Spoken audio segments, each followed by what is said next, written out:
Welcome back, everyone. IT Guy TV playing Boggert Slime on Darkside RP.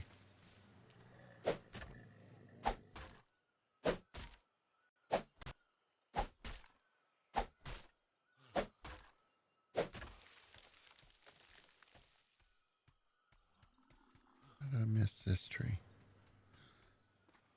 Every time I look back, there's always another tree I missed.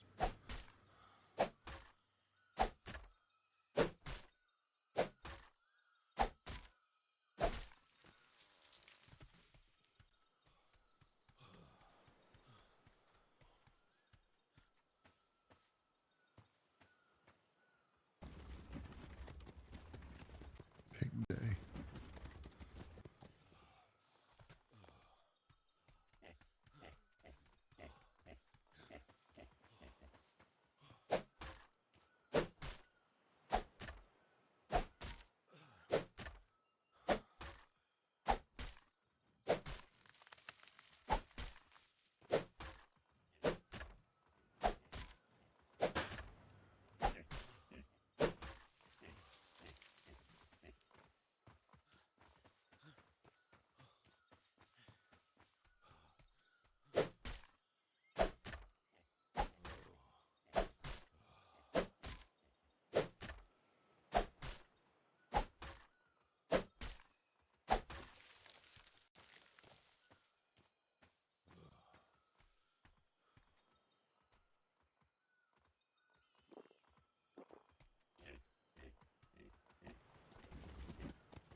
One pig.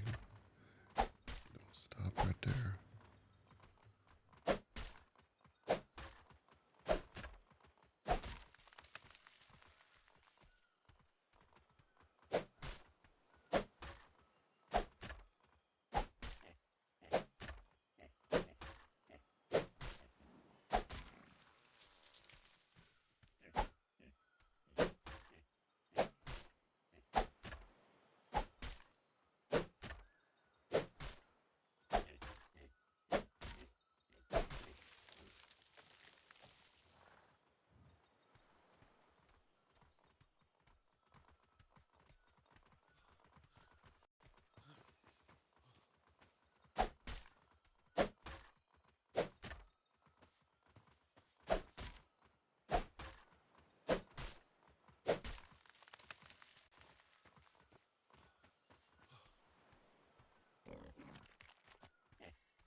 Now, sister, you didn't have to hit me in the back. I'm trying to push you along. Help you.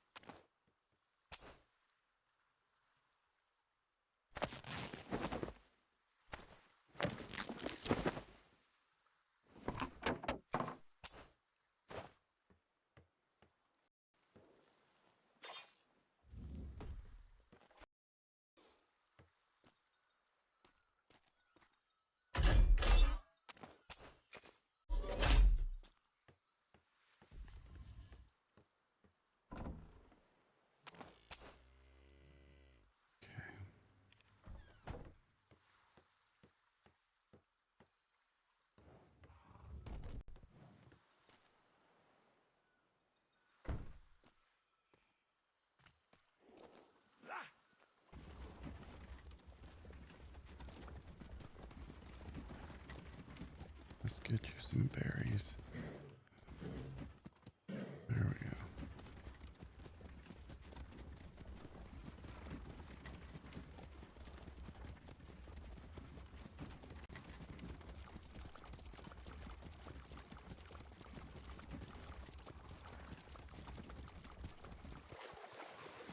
Almost.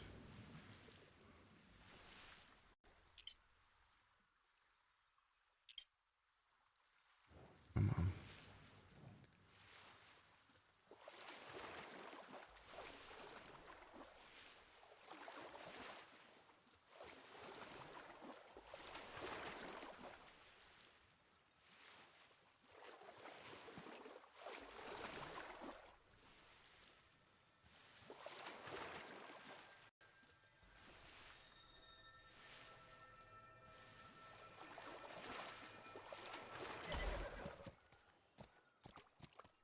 Very good.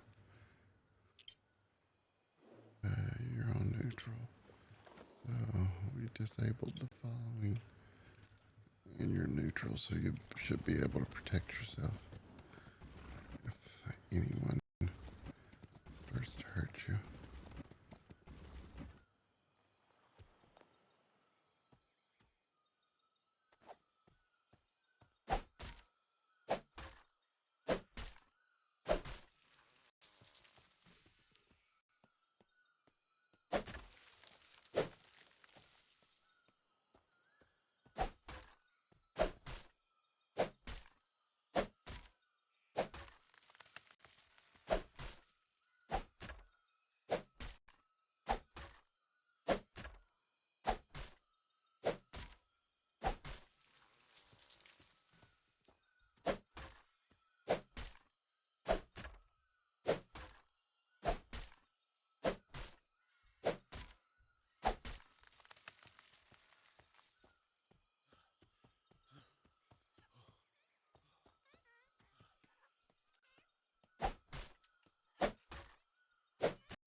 realize there was a honey hive here.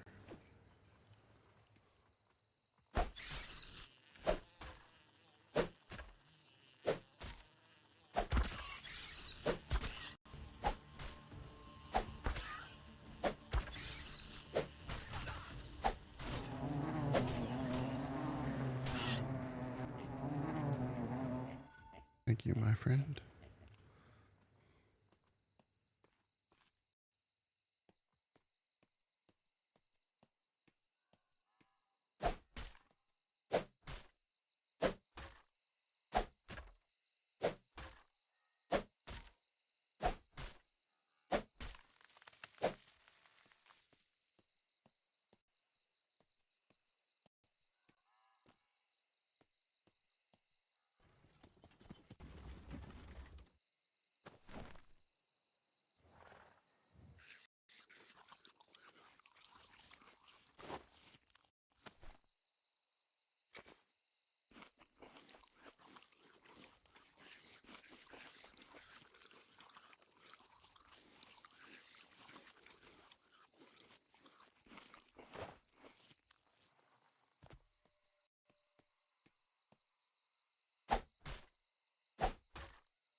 Thank you, my friend.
put most of my stuff in the smithy.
going to attack me up here? Go ahead.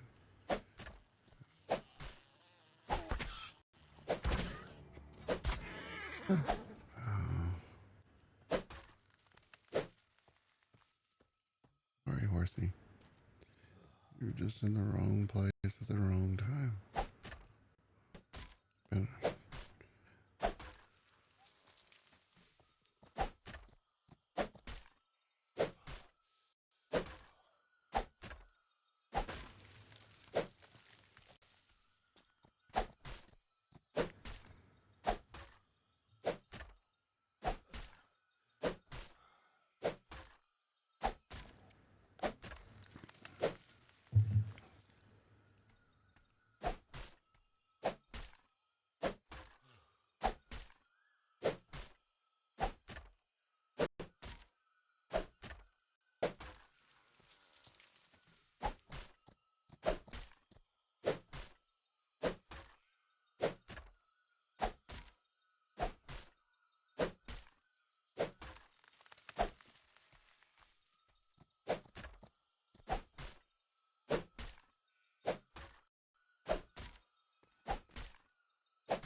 This was a trick.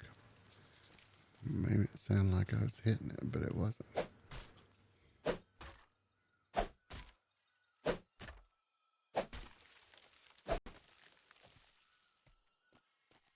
Dirty trick.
Switch that out.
Timber!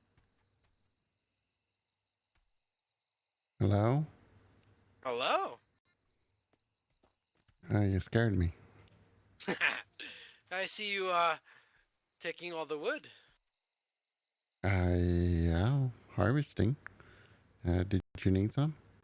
Nope, I just thought it was kind of cool when I came over here and it was all gone. Ah, okay. First time seeing it cleared like this, that's all. Ah, yes. We was building onto the museum and needed extra wood. Ah, cool. And so, how's it going? It's going good. I'm looking for honey, if there's any left. Um, I can gift you what I got so far. No, you can keep it. I don't want you to take it from you. I got plenty. I just was going to restock the store anyway. Oh, okay.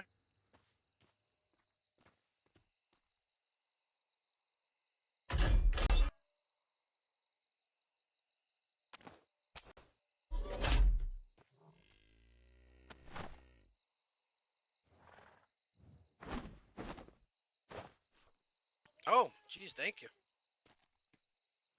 You're welcome. Ooh, wow. That's a lot. Thank you. So, how's everything else? It's going good, actually. We're building up our newer base over by you guys. We haven't really been around much, or, I mean, sailing much, but building up. Oh, okay. And so, what business you going to be operating in case visitors come by? We can always direct them over to your way. Right now, I'm doing cooking, but I might switch over. I'm not sure yet. Ah, okay. Just keep us posted if you ever want people to come by or whatever. When they come by the museum, we let them know who's on the island. Okay. Yeah, we don't get much. I don't get much visitors on my part. Usually, they fly by over to you guys. So. Ah, yeah. We do advertise for people, but we weren't sure what exactly you may do or didn't do. Yeah, once I figure that out, I will let you know. Oh, perfect. Are you guys lacking anything as far as stuff like that? Like, is there any professions you guys are lacking? Part of your group? Not offhand. I don't think. We've got Shipwright, who can do schooners. We've got Stanley, who's doing the domestic breeding of cattle and pigs. So it may be a slaughterhouse over on that side of the shore eventually. So he's got quite a few cattle. It's probably smelling by now. Nice. So you guys will have meat for sale in the future, is what you guys are shooting for. Yes, we'll be doing meats. We did put out milk and eggs for sale in our markets. So we got that. I'm the farmer, and Tansy's kind of the art gallery. She's also a chef, but she just makes for the company. She don't sell it for anything. Yeah, that's pretty much what I do right now as a chef. I pretty much just make for us to survive. Yeah, and then Edgar is working on horses and bears and tigers, I think. So it sounds like you might be lacking in blacksmith. Yeah, somewhat. The tools we've been buying from other people and so forth, and we've been buying our weapons from other people too as well. Okay. I was just trying to see what the market around here is available. Yeah, not sure what the prices are going around here. So, Well, I was more like saying like what's needed, not exactly price. Like if you guys are lacking in a master blacksmith, that's something maybe I could work towards so we could help each other. Yeah, that's possible. Because as far as cooking goes, it's not unless you're in one of the bigger cities, it doesn't quite pan out as much. Yeah, and there's so many recipes, and it always requires something odd. Yeah. Not unless you're making for yourself, which you don't really need the high end stuff to do it. So. Yeah, we did learn yesterday there's I think a clockwork hiding in C5 on the north side, I think, somewhere over there. Or it's in the southwest island. Let me see what the name is.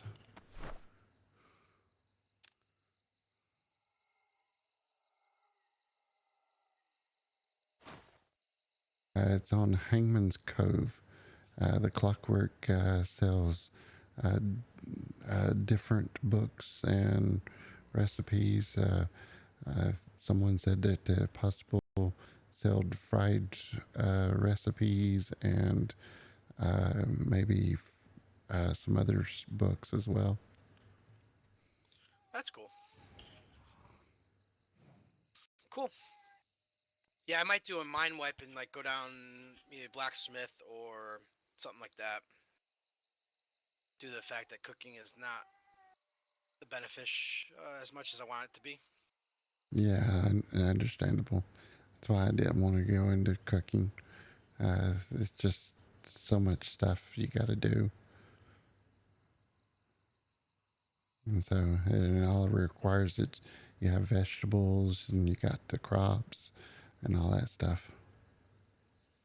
Yeah, that's actually a little bit the easier part to get in. It's when you need the only items you could buy at the free market, because there's a couple of them that you can only buy there.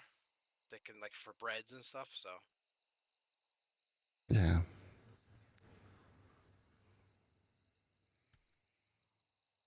but I'll let you go so you can finish making the island nice. Yes, you did scare me. I was just in my own mind, and next thing I know, I heard somebody scream behind me, and I was like, "Oh no, what did I hit somebody?" So I freaked out for a second. Yeah, it's a timber because you're cutting it down. Yes. So good day to you. Yep. Thank you for the honey.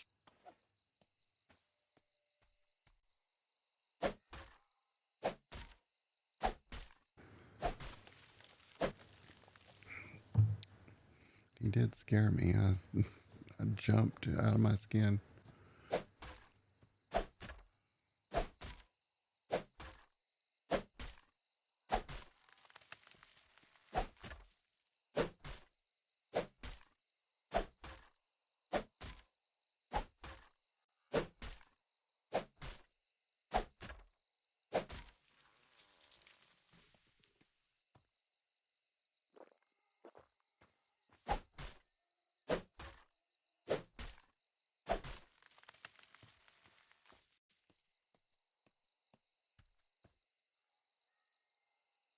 I keep hitting the wrong button on that.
It don't take long to get the honey after you use this. So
Boggert.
Almost.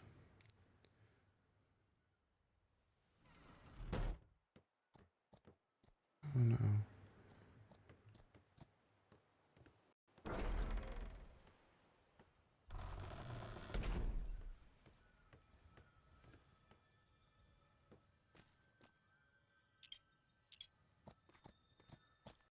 Get back here.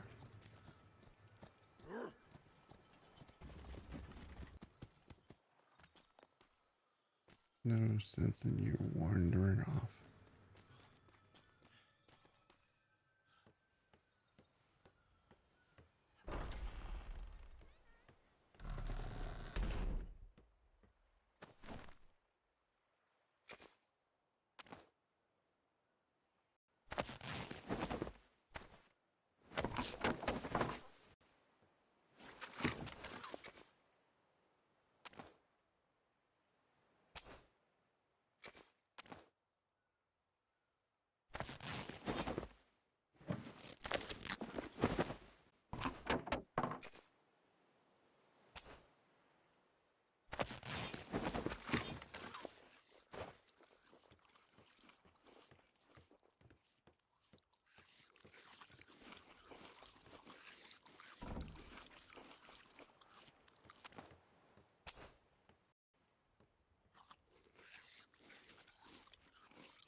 Okay.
Okay, Chad, I'm gonna take a quick break. I'll be right back.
Hi there. Oh, hello, Tansy. I was making some dye, if that's okay. Oh, of course it is. You never have to ask about that. Okay, thank you very much. Anything you needed? I don't think so. I just woke up, but... Do you guys have any tours or anything scheduled today? Oh, not scheduled. Anyone could show up, but so far we don't have any scheduled. Okay.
I did see that notice, but I'm not sure who wrote the note.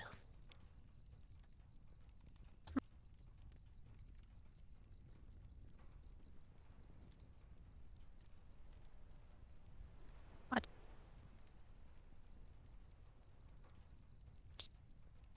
Yeah, that's what.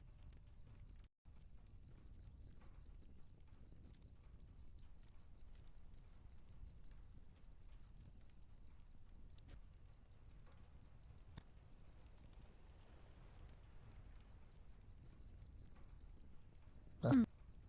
You-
Okay, I'm back.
Made some money off of something. What was sold? Water pipes. Stone water reserve. Okay. Put some more in there, I guess.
A little bit back for Boggert. Oh, that is good.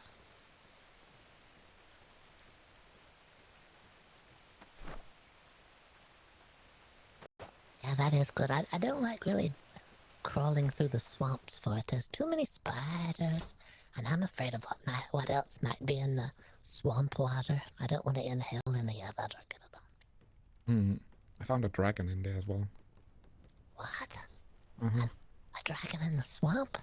Mm-hmm. That's Pretty sure it's a dragon. Oh no. Yeah, I don't like it.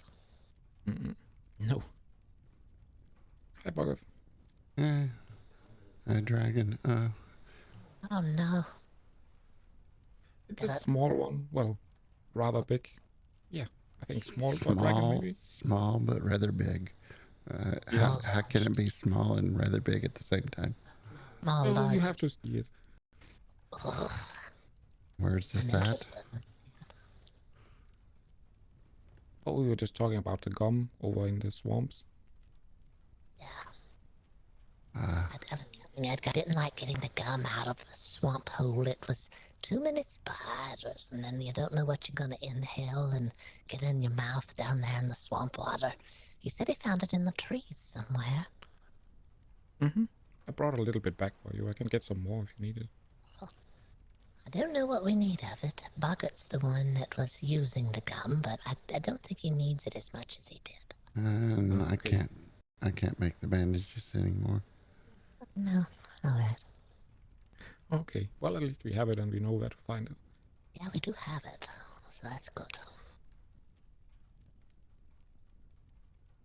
I haven't had much luck with the animals. I found an almost white bear, and a rabbit, and a really fast horse. That's about it. Oh, well, a fast horse is good, though. Mm-hmm. Did we want to get out at all? Yeah, we can. All right. There was Anywhere you want to go? there was a place, Hangman's Cove. Someone told us about a vendor hiding somewhere. Okay. Hangman's Cove, where's that? It's over in C5. It's one grid to the east of here, and it's the southeastern island. Oh, okay. If we want to try to go there and look for the person. Yeah, we can do that. We need to bring a lot of water. It's really hot over there. Oh yes, we was over there a couple of days ago. Met some two nice gentlemen. They are part of the Vitamin E company. I asked them what E stood for. They couldn't tell me. I kept telling them E stood for energy. Elias. Yeah, Elias too. Edgar. Oh yes, E stood for Edgar too. Yes, There's a lot of things. eggs. Oh, yeah. Excellent. Excitement. Vitamin excitement. I don't think anyone's coming for the museum. It's only open for about another half an hour anyhow, so we could go ahead and close and go look for the person. The clockwork in the woods. Mm-hmm. Yeah, we can do that. Alright, if you're gonna be around, we will. Mm-hmm. Yeah. Alright, that sounds good. I'll put a note on the museum. We're closed for the day. Yeah, we do have a party tomorrow. Tomorrow? Not today, though. Not today, but there is a party tomorrow. Yes, tomorrow. Alrighty. We had a private viewing yesterday. It was a date night. And so, date night. yeah, a couple came by and they had requested a private viewing of the museum. Oh, well, that's nice. Yeah, a nice, charming couple from D6, it sounded like. Alrighty. And so, eventually, I think Boggert, Boggett and I are wanting to maybe do a trip over to D6 and check things out. Maybe spend a couple of days over there. Mm-hmm. Yeah, that's a good idea. Okay, I guess we'll get ready and head out in probably a couple of minutes. 10 minutes sound good? Yeah, sure. Sounds good. Which ship are we taking?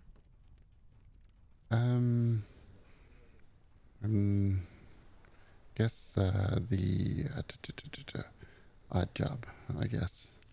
Okay. Yeah, let's do that.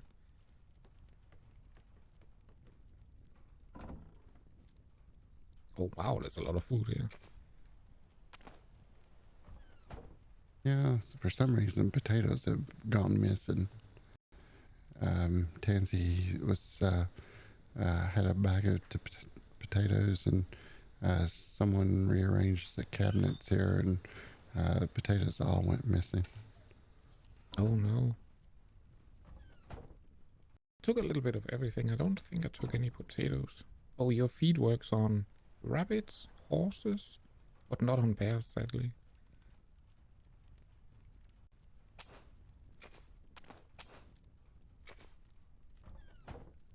Was you able to tame a rabbit? Mm-hmm. Yeah, I have one on the ship. You want to see it? Oh yes. Let me eat this right quick. Yeah, me too.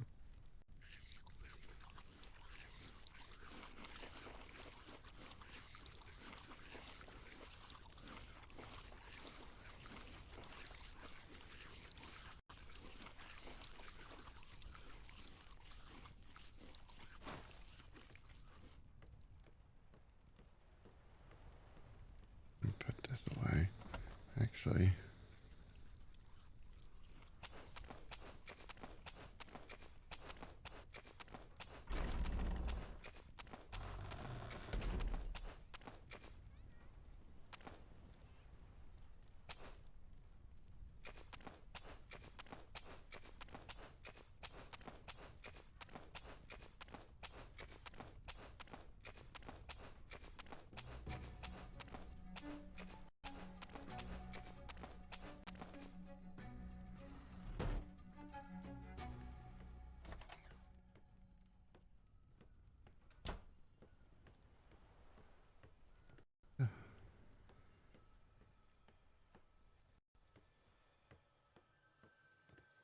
let's see, odd too.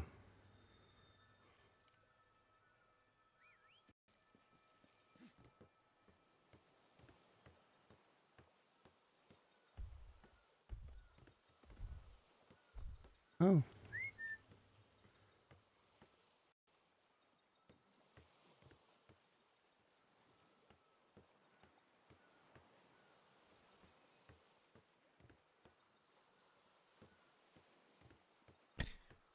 Where in the world did it get those ears?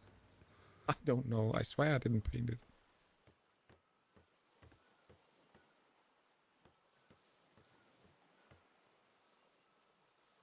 It's okay, little feller. Yeah, you're fine, you're fine.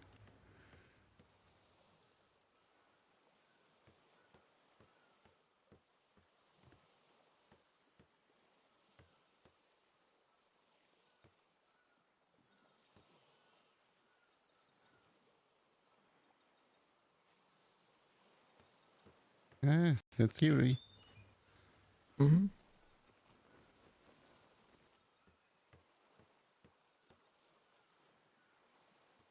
Yes, even you're cute. You got yellow stripes. Yeah.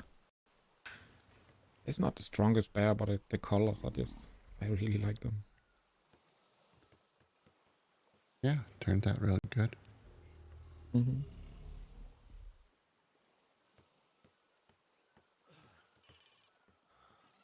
I think I told you the wrong ship. The 2 is the one right next to your ship here. Alrighty. I'll double check and see if there's food and all that stuff.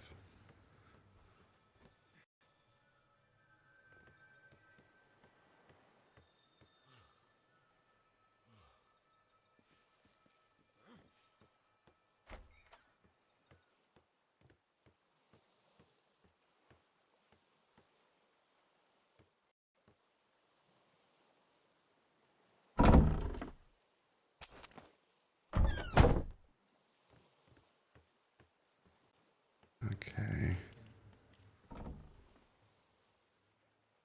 It's got berries. There's not much.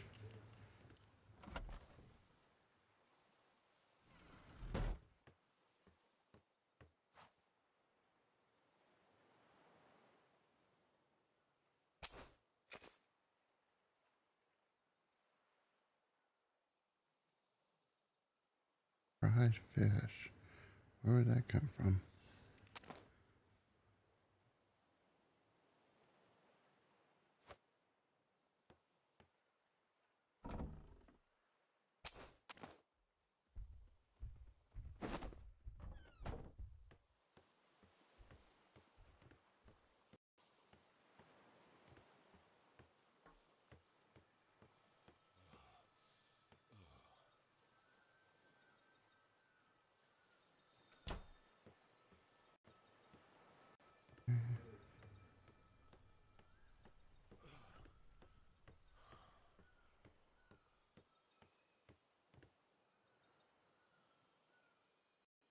Where's that ship going?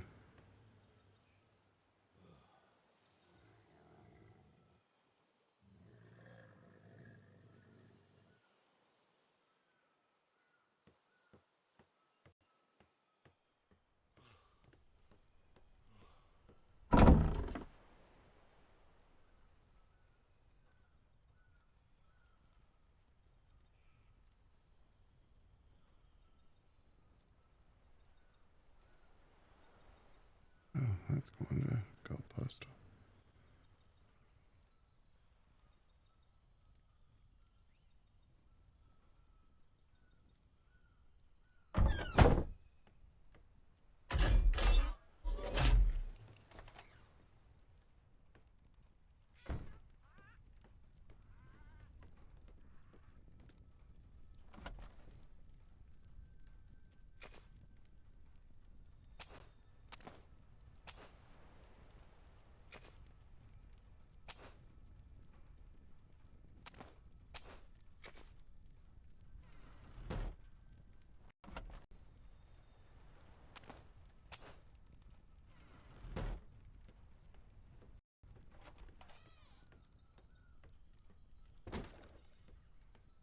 To do some exploring.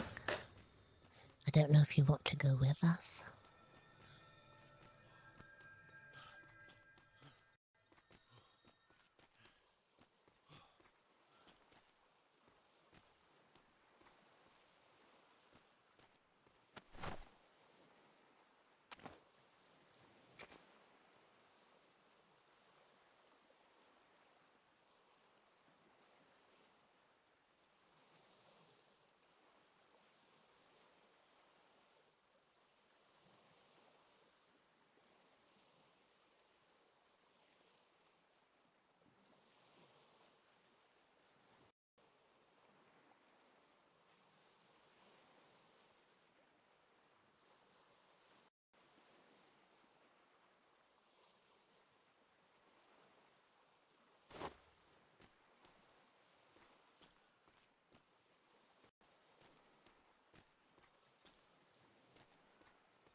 Okay, yeah, I'll bring it over.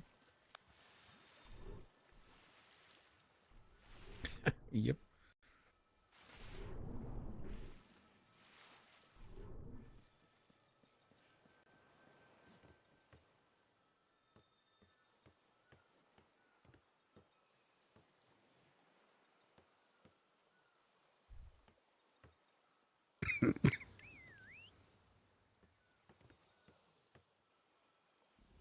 Do we want to take the odd job?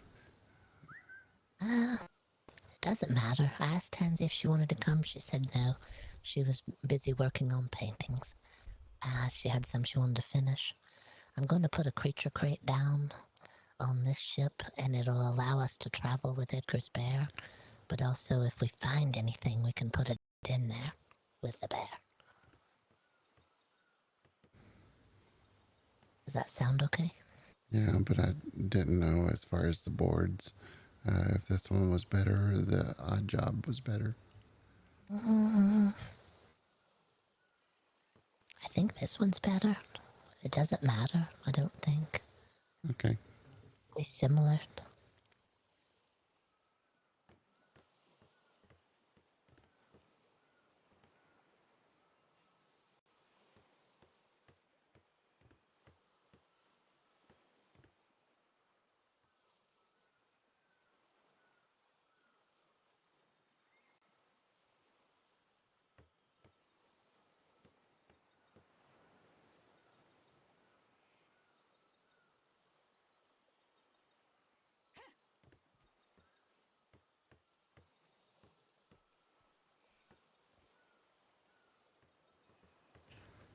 You okay with the crate being here? We can't really put it underneath. It doesn't fit down there very well. Yeah, that's fine. There's food on board.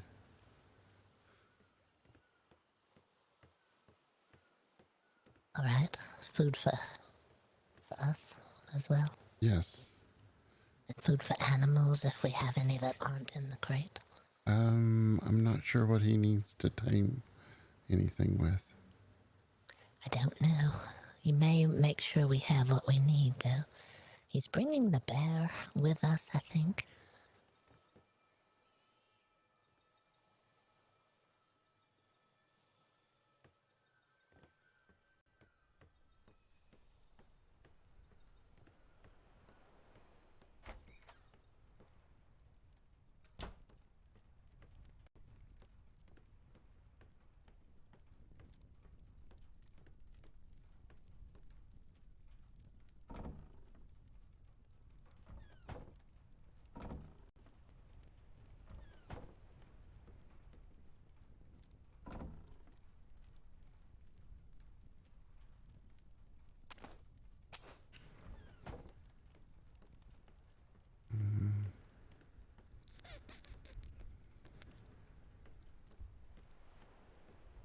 Nothing I can make. Few bandages, but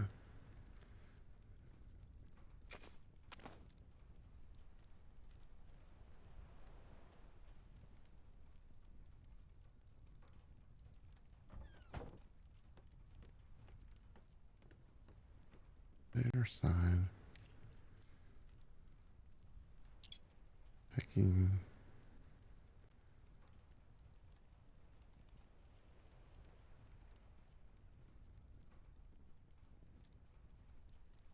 Boggert, let's go.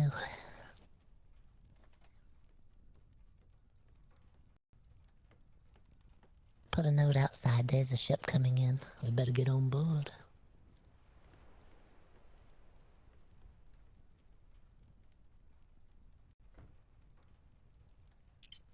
okay. Gotta go. Gotta go.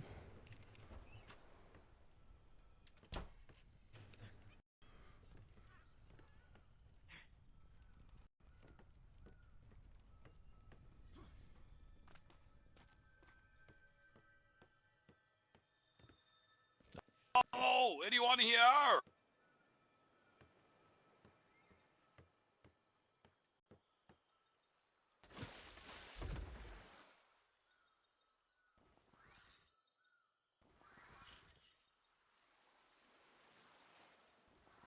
Hello? Hey, don't leave! Wait! Don't go! Back. Over Don't here. go. What's the Don't matter? leave us. We're here for the tour. We're really late. I'm sorry. Bagatha? Yes. Hello? No, you walked right past the person. What person? What? They're right That, there. no, that person. Oh, shit. Yeah, but they were leaving, so I wanted to catch them before they left. Oh, Are we too late? We were selling out. We didn't think anybody was coming today. Well, I apologize. We got caught up. We were attacked by a kraken on the way here. We meant to be here at 7. I apologize. Would it be possible that we're open tomorrow? Could you come back tomorrow? Unfortunately, we would have to return in about 2 weeks. One of ours is going on a walkabout, and I have assured her that we would not do anything without her. She is here. There's a large group of us. I'll pay you for the tour. How much do you want? I have to talk to Bagatha about it. One moment. Yes. We'll wait here. Hello there.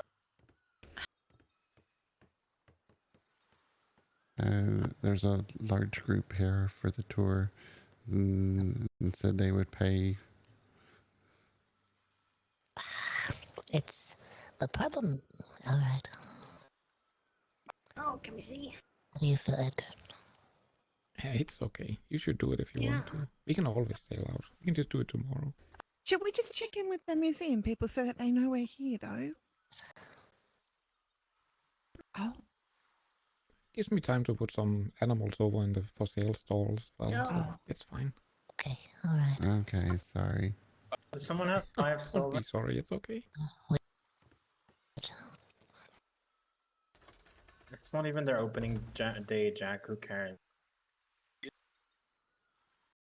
No, they're open today. That's not their opening day. Okay, well, we're here, right? In time. Before they close.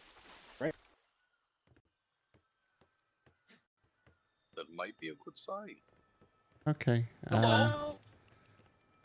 So if you'll give us 5 minutes, we'll get the candles turned on and open the doors to the museum. Absolutely. Thank you so much. Just give us 5 minutes. The museum is located on the other side of town. If you'll head toward the market there, you'll see a sign that takes you to a walkway and it'll lead you over to the museum, which is over that direction. Wonderful. Thank you so much for doing this for us. Miss Dibs here. She is going on a walkabout for 2 weeks. I know this would mean the world for her. So welcome everyone. The last thing that she left. So I apologize so much for being late. We had quite a few more of us, but unfortunately after the Kraken attack, we lost at least 3 members. No worries. So in their honor, we wanted to make sure that we were able to attend the museum. Tansy is a citizen of the town of Five Torches. She has an art gallery. If you're interested in looking at some of the art in her gallery, she does commission works as well if you're needing assistance with that.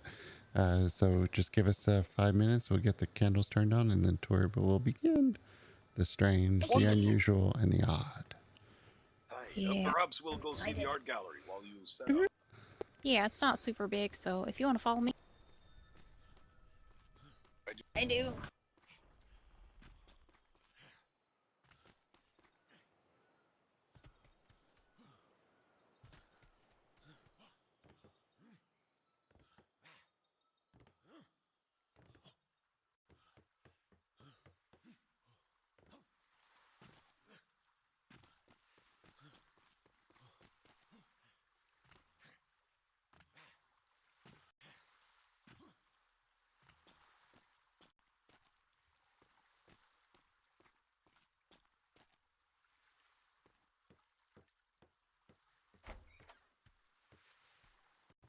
Okay.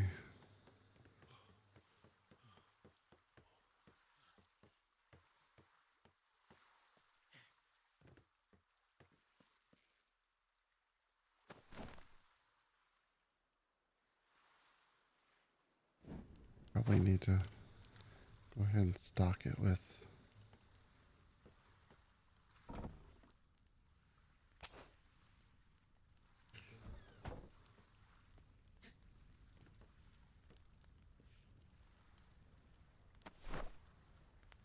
There we go.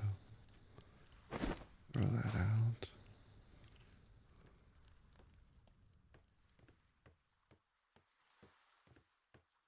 I think my vitamins are okay.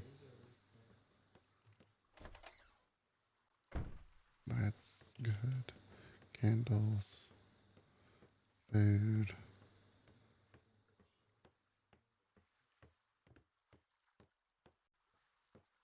Okay. Put these away.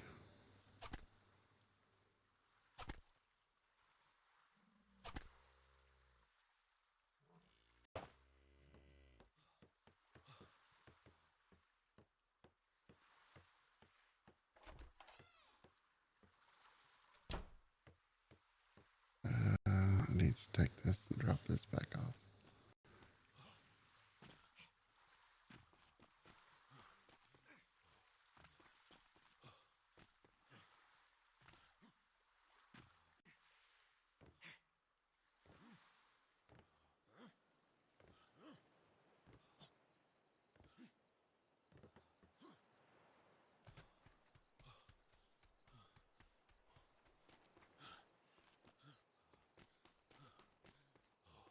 Yes, it is.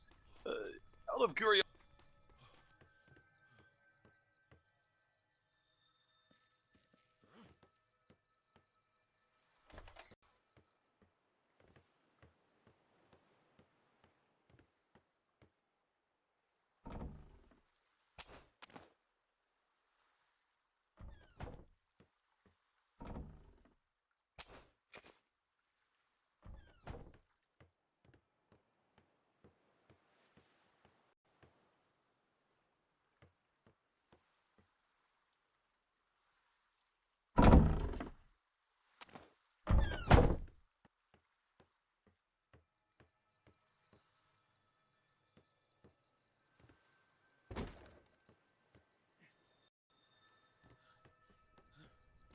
Yes, yes, we are.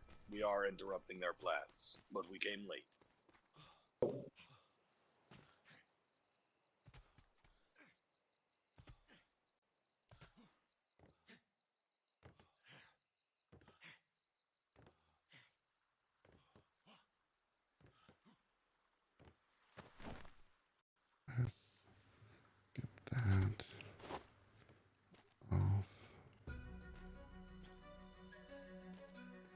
Not at the museum. I'm not sure where everyone went. You think we should? They're over at Tansy's art gallery. Told them 5 minutes. All right. Think everything's set at the museum. Okay.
I'm going to get some water, Boggert. Okay.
Whoa, that looks cool. Welcome to BoggOdd Oddities Museum. Very sorry for showing up late, by the way. Oh, no worries. Important to do. I'm not sure how many people are in the group, so That's what I think. let me know when everybody's here. I think this is everyone. This is everyone. Okay. So the tour begins. We ask that you read the signs on the way in.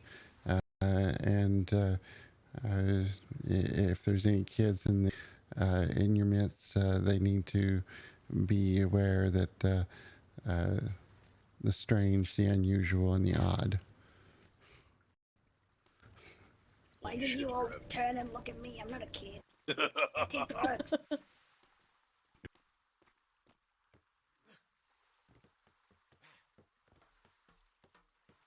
What does swilk mean? Swilk. Well, what is swilk?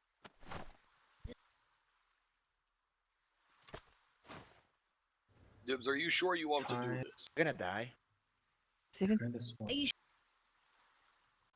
Wait, what if they have a head of wall, a wall of heads? Hello. Hello, welcome. Oh, morning. Hi. Hello, you beautiful people. Oh, look behind them. What is a Oh, beautiful what a beautiful portrait. picture. Very nice.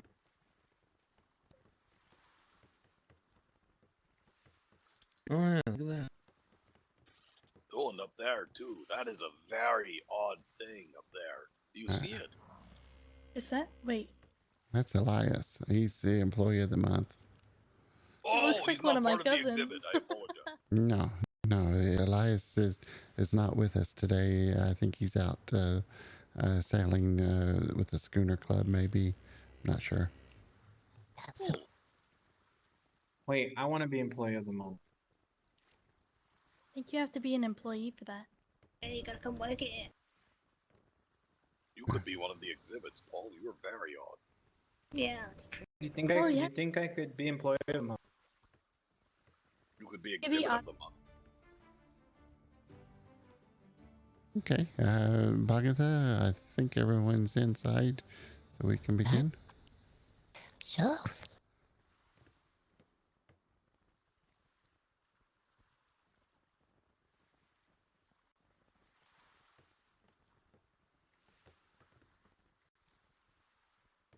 Leave your preconceived notions of the normal world at this very threshold and enter the world of the mysterious, the unusual, and the odd at BoggOdd Oddities Museum. By entering the museum, you agree management are responsible for any and all incidents herein, including but not limited to falling, tripping, or plunging into wells or graves, changing of hair color, rope burns, unconsciousness, or any types of odors you may pick up and carry with you for the rest of your life. No children are allowed unless they enjoy horrors and nightmares.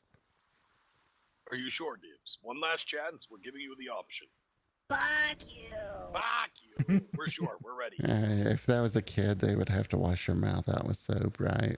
I'm not a kid. Just be very careful not to trip into any graves. They said that's a real warning, Dibs. You won't be able to Yes, get out. and I rope feel like burns. this is a warning for you, Jack. Oh my god. What Please the step hell? lively into the No, next what the- chamber. what- Your tour begins here on your right just as you enter the museum. Oh, look, it's a cat.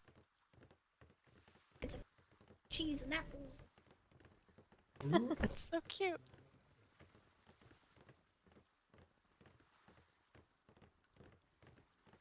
At a blazing hot tropical Freeport, there stood a quiet specialty cheese shop at the end of an alley. You're probably questioning, is it appropriate to locate a cheese shop in the melting heat? The answer, no. Not because of the heat, however. It was the feral cats. The cats had taken to begging at the cheese shop, and as patrons were leaving, they would kindly drop a crumb or two, leaving the cats to wait for the next patron, and eventually the roof support beams groaned and popped under the weight of waiting cats. The shop owner attempted to shoo them away at first, but then realized the cats would not touch the crumbs of the most pungent cheeses. A patron remarked, "It is so hot today, the stone walls are almost sizzling." And as the patron rounded the corner, the shop owner sprang into action. Gathering the most pungent of cheeses, pressed them against the blazing hot stone wall, where they melted, sticking them on. It did work. To the cats, the stench of the cheese was so intense that they fled to the far side of the island. The shop owner rested well that evening until suddenly the roof support beams began to creak and groan.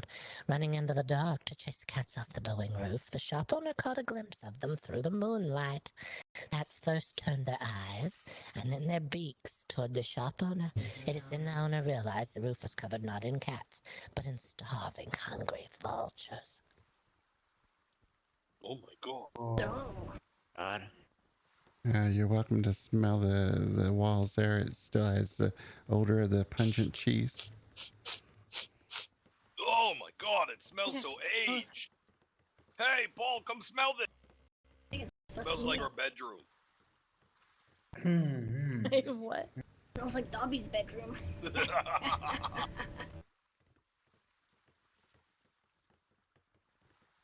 I'm saying. What does it smell like, Miss Jackman? Dobby's bedroom. Don't ask me how I know that. All right, the tour continues right this way when you're ready. Oh, Kill it! Burn it! Kill it! No, Jack. Oh, the sheep. Ram! Ah. The Great Northern Factory disaster took place on a particularly cold, dark, rainy evening. The main source of heat in the frozen north was a giant fireplace located beneath the smokestack here above me. The factory backed up to a large rock mountain, and the entrance of a great coal mine was built down off the factory into the depths of the mountain. The top of the mountain was a habitat for an assortment of animals. The employees of the factory found a particularly large snake roasting on the coals late one afternoon and proceeded to prepare it for their dinner pot. It was not unusual for someone to bring whatever they had to share, although they could not determine who had brought the snake. They made a feast of the snake anyhow and went back to work. As evening grew colder and darker, they placed more and more coal onto the fire. What no one realized was that the snake deliciously roasting on the fire had chased a rather plump sheep off the mountaintop. The snake and the sheep both fell over the edge and landed on top of the smokestack. The snake fell further down onto the coals below as the sheep was wedged in the smokestack high above the factory. The toxic smoke had already backed up and weakened most of the workers to the point they could not get out when the panic began. All but 3 workers were killed in the tragedy. The death toll was said to be near 458 lives, and that would remain the largest number of people killed by a single sheep for 2 more decades. Did you see? You see? This is why they cannot be trusted. This right here. That ram murdered 400 and how many? 458. 458 and that's- people died at the hands of that ram. And that was the largest for over 2 years, or 200 years. 20 years. This is terrible. Terrible. It's a beautiful replica of the ram you have there. Oh, well, thank you. It looks so lifelike. Yeah, It does. so lifelike. It's not alive, is it? Well, did you want it to be alive? No. Then no, it's No. not. It's Oh, just good there. for You would think it was alive. Poke it with a stick and see. Make sure it's dead. Is this like one of those wax museum replicas? A museum replica. Is it? It's a sheep. This is so interesting. I love what you've done here. This is beautiful, and the story. Speak loudly, I'm up high. Wait your turn. Spiders may. What the? Wait, Oh wait, shit! I'm backing up. Yeah, let me back up a bit here. Hold on. Excuse me. All right, we're ready for the next one. All right.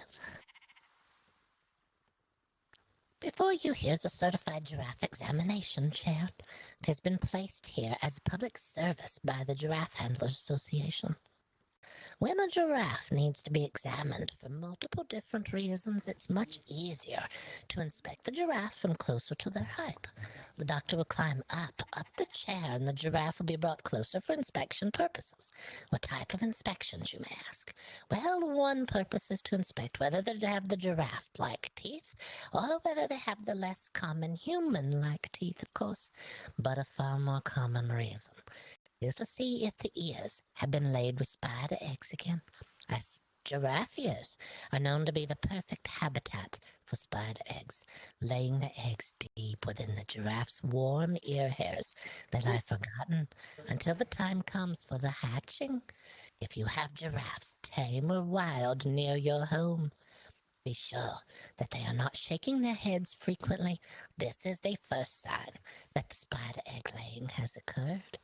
If your giraffes have ears infested with spider eggs, the time will come that they will hatch, and the giraffe's head shaking will deposit tiny hatchings around and throughout your home. That's why we have so many spiders. My Oh god, God. we said the same. Do you have giraffes around your home? Yeah. Oh, no. Yeah, that's we have so many. That's a terrible mistake. Do they live on the island, or are you taming them? Yeah, they do. Yeah, that would explain. Not that kind of island. There's so many spiders too. Yes, and if you see a spider, it's guaranteed that it's already seen you and started running towards you. So just be prepared. Oh, no. Right this way. I hate spiders. I hate them. Oh, get them away from me. I want a pet spider. What is wrong with you? Would you want a pet spider?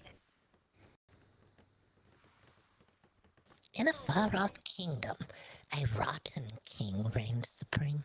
He was known to frequently decide that he had been slighted and placed in prison to be punished, or much worse. The king unexpectedly ordered a particularly complicated feast from his chef Arthur in the middle of the night. Chef and the kitchen staff worked frantically, tired as they were, to create a culinary masterpiece.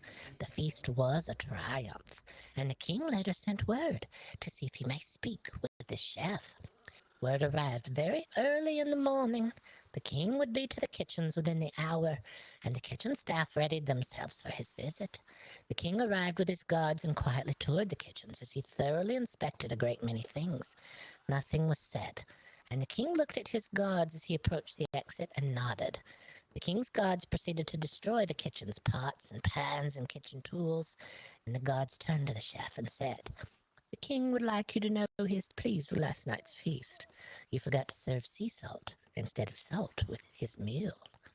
But the chef was aghast. He knew he had served the sea salt. He had prepared himself. He only said aye before he was cut off and told he was to be removed from the king's staff and to be placed in the prisons to await further punishments. The king felt assured that mistakes would no longer be made in his kitchen, and as a test a few weeks later, he had a new feast prepared for the opening of the Knights tournament. At the end of the tournament, a victorious knight stood remaining. But the king felt slighted and unhappy again, as his favorite knight did not win. So he rushed the knight with a dagger in his hand. The knight flicked away the dagger and then gave the king what was intended for the knight. The king now removed from life and power. The knight made their way to the throne and were seated. The shocked crowd dropped the facade of reverence for the old king and warmly cheered a new powerful leader. The guards, also shocked, but no longer hiding their contempt for the rotten king, said, "All hail the new king," to which the knight removed the helmet and said, "Queen." "All hail the new queen," said the guards. "What would you have us do, your majesty?" they asked. "Firstly, bring me Arthur, the chef from the prisons." Arthur approached the new queen and quietly asked, "Daughter, what has happened? And are those my pots and pans you are wearing?" "It's time to explain it all, father," she said. "They sent them to me at the blacksmith shop to repair them. They didn't know I was your daughter." She smiled pleasantly at her father as they waved toward the crowd over the tournament field and the cold, dead body of the former king. "You always said that your pots and pans would bring us such good fortune, father. You just didn't know how right you were."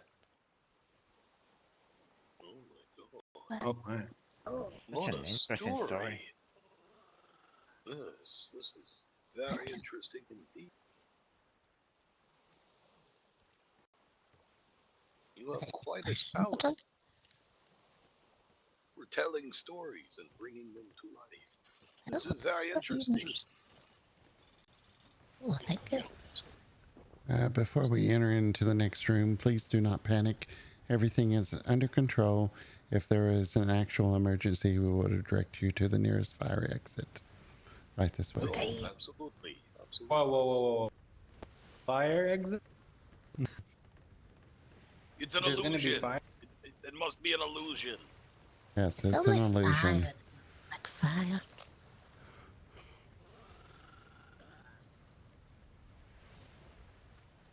Don't have to panic.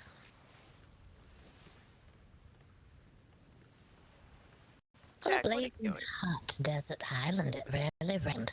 House fires were happening frequently, and to help combat the fires, the residents used what they had to craft 2 fire carts. These carts, each pulled by the best rhinosaur the island could breed, were filled with water and pulled from location to location. Raspberry the monkey, found wandering an island used as turtle habitat. was a pet of the head of the fire cart haulers. Out on one of their first patrols, they discovered something unusual. Raspberry had been trained to pull a cart. They decided that given his insistence, he'd be handed the reins. Raspberry would be trained to drive the rhinosaur of cart number 2. This worked more than well. Raspberry was already a complete natural at cart handling, and in fact, needed no instruction at all. They even crafted a small seat just for him. This allowed the others to focus more on the fires, and months passed with the carts racing to and from the fires, with Raspberry excitedly guiding the cart all the way. One afternoon, after a particularly difficult morning of fighting a long series of fires, the bell rang out again. It's time to ready the carts, and Raspberry could not be located. The head of the fire cart haulers went to Raspberry's room and found the monkey asleep in bed. Knowing that the poor creature must be exhausted after the morning they had another member of the fire cart haulers pull the reins instead. They left without poor tired Raspberry and headed to the fire. Along the way, they spotted an unreported house fire and slowed cart number 2 to water it before catching back up to cart number 1. While spraying the house, the front door burst open, and a soaking wet Raspberry, an extinguished torch in hand, emerged. Not believing that Raspberry could be both asleep and at the scene of the fire, his bed was checked. Neatly shaped and arranged was a pair of trousers made to look like a sleeping monkey. Raspberry was wise.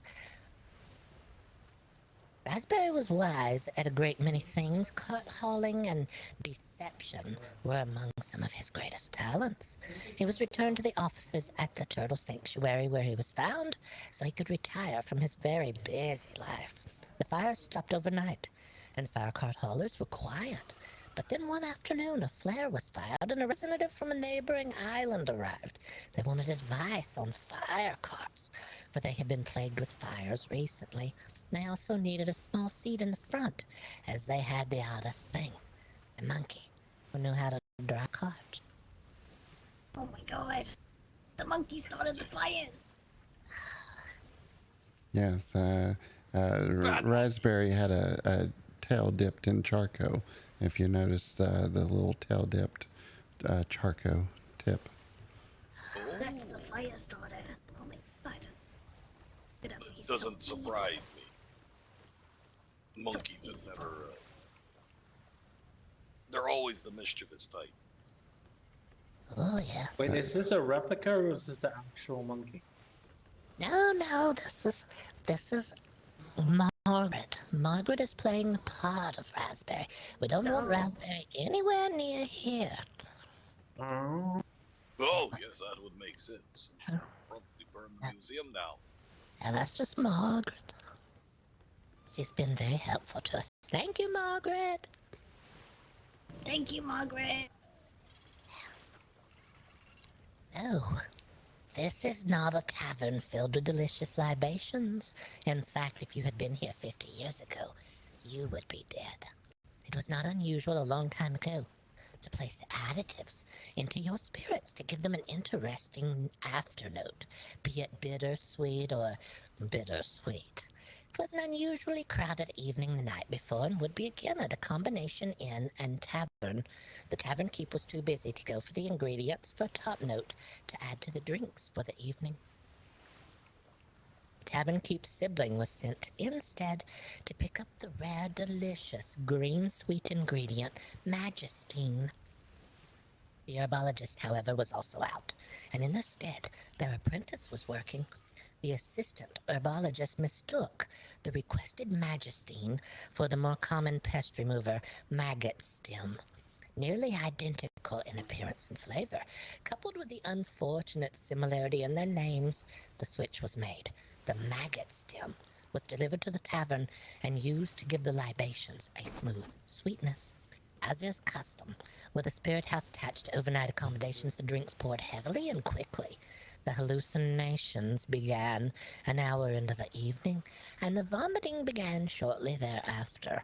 Ingestion of maggot stem is said to produce hallucinations, such as liquids running down the walls, inanimate objects breathing, skies filled with flying animals, and the mistaking of human form for animal. The chaos of these visions, coupled with the vomiting, began a putrid battle inside the tavern, where all fought for their very lives. Any who made it outside were driven back in by the visions in the sky. Those victors who survived the vomitous battle were said to have lain unconscious on these very floorboards until their hearts slowed to death. Oh my god. Wow. We ask you to be careful when you're out on the seas at different taverns to make sure that you ask what's in the libations and what additives they may have put in there. Be sure that you're getting something unusual. Yeah, so I need to ask what's in this bottle of wine that you just gave me. Well, it was a gift for you and your beautiful wife share together. It's a gift. We're definitely not married. That's my You're twin not married. sister. Oh, I apologize. I'm that man. Sir, I am not married to that man. No, we're twins. God, Jack. I am so sorry. Yeah. Of course you're a twin. Jack. Come here, Boggert. Stand beside me. I've got some delicious za. Is anyone hungry?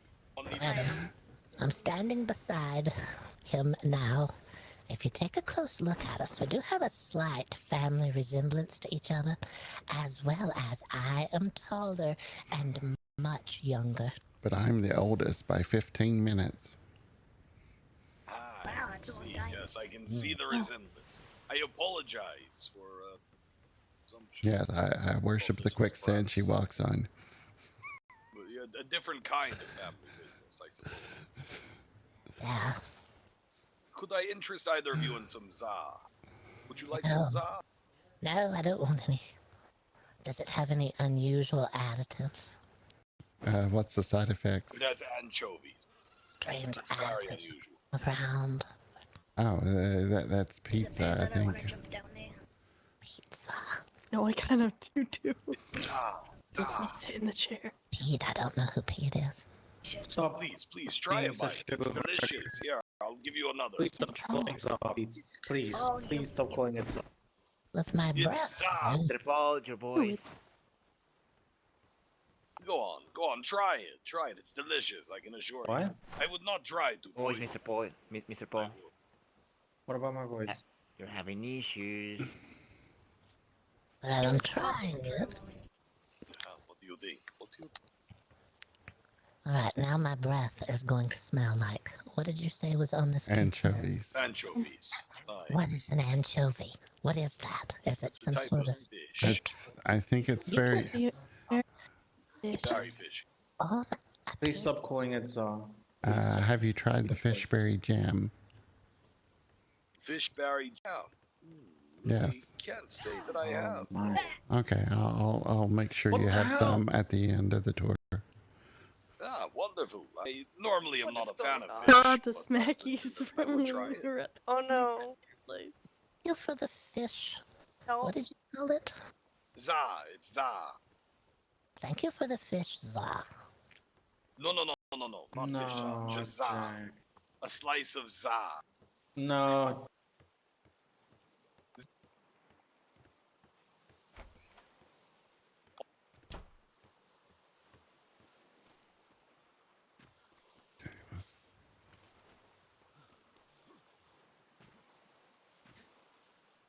Run over here and get some.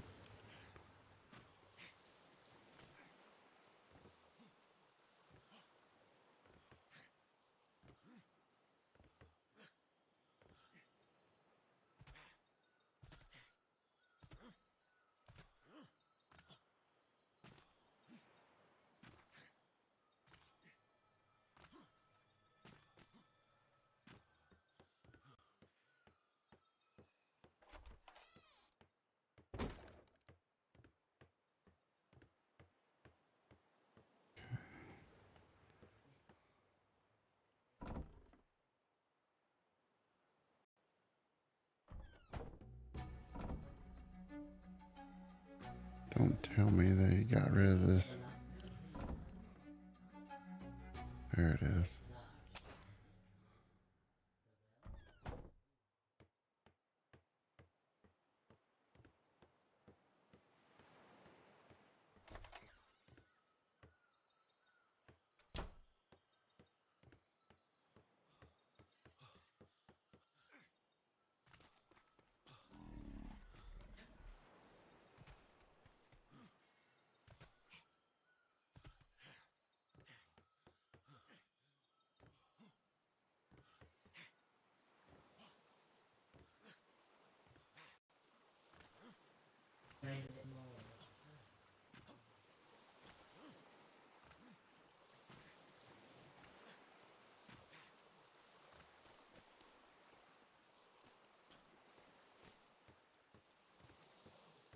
decided to make the well a bit more comfortable, they would move some furniture down using ropes in the goat, which was finally found in time to lower things from the hatch above. This would be their final plan. Their friend, who knew of the well, and having not seen the best for some time, began to worry and look for them, and when they approached the well, they could already tell something was wrong. The scent of mold and mildew and end of life met their friend before the well. For you see, they were soaking in the cool, damp richness of the well. Their furniture was also. The introduction of furniture began a growth of mold and mildew and rot that first tainted the well and then outright poisoned it. As the well was slowly mildewing and molding from the outside, the cool, damp, dark back of the chairs was growing a deadly fungus. Before that fungus was discovered, it had already begun to emit toxic spores, which filled the well and the lungs of the two elderly brothers. Dibs, are you going to die now? You were down there. Drink it. I'm good. Dibs, are I'm you? good. Is she going to die? Out of curiosity. She's wearing a diving helmet, so I'm sure she's fine. All right, Yeah, I'm so no one fine. else go down there. No one else Yeah, go don't down go there. down there. Yeah, Sweat no, died. don't go down there. Yeah, I'm good. I'm good. See, Jack. Good. No, we don't have any mold and mildew and rot, and we definitely don't have any toxic spores. We've made sure to clear all of those things. And the furniture that appears to be molding and mildewing is only painted to look like that. You see, there's a little trickery there. But you're fine. Interesting. Miss Jackman, look, this looks like your tavern. No, I think she's thinking for a moment. Oh, there she is. Miss Jackman, it looks like your tavern. Aye. It's a bar. It's a prison theme bar. Oh, far beneath a beautiful country estate lie a strange fate for those unfortunate enough to have encountered a pair of mad noblewomen. They had a secret which would have run the blood cold of those in the aristocratic circles that kept themselves in. The mad women had developed a very unusual Dutch preference. Human toenails.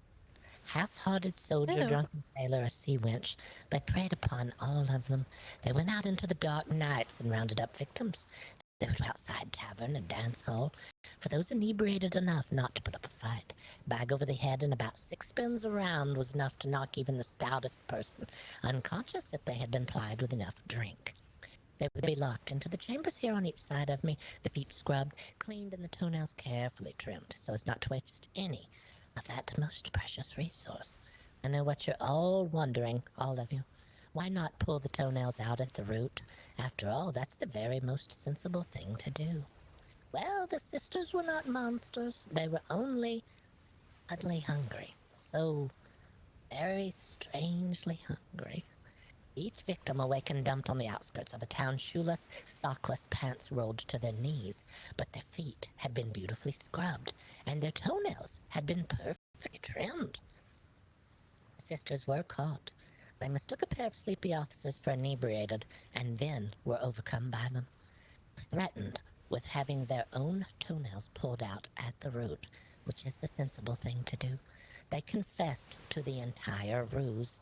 Afterward, they fell out of high society and far from grace. They took on new identities. They began to work in a wash house, where they were secretly trimming the nails of those who came to bathe, and thereby continuing to feed their insane, insatiable, and very unusual hunger. You know, I was a bit hungry until that story. We should go visit them, Jack. That's a small I'm actually walk. hungry, but I'm got some cocaine instead. Oh my god. This seems a bit extreme. The tour continues this way. That's a bit fucked up, you're right. Yeah, kinda. Just the trimmed parts, that's all. I want that one. That one's scary. Do they cook them or do they just eat them raw?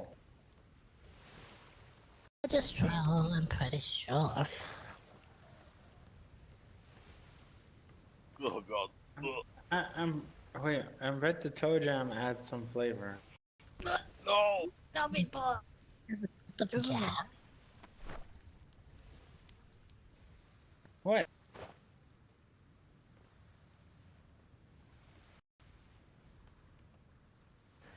A new beautiful island Freeport was too close to a deep ocean water trench.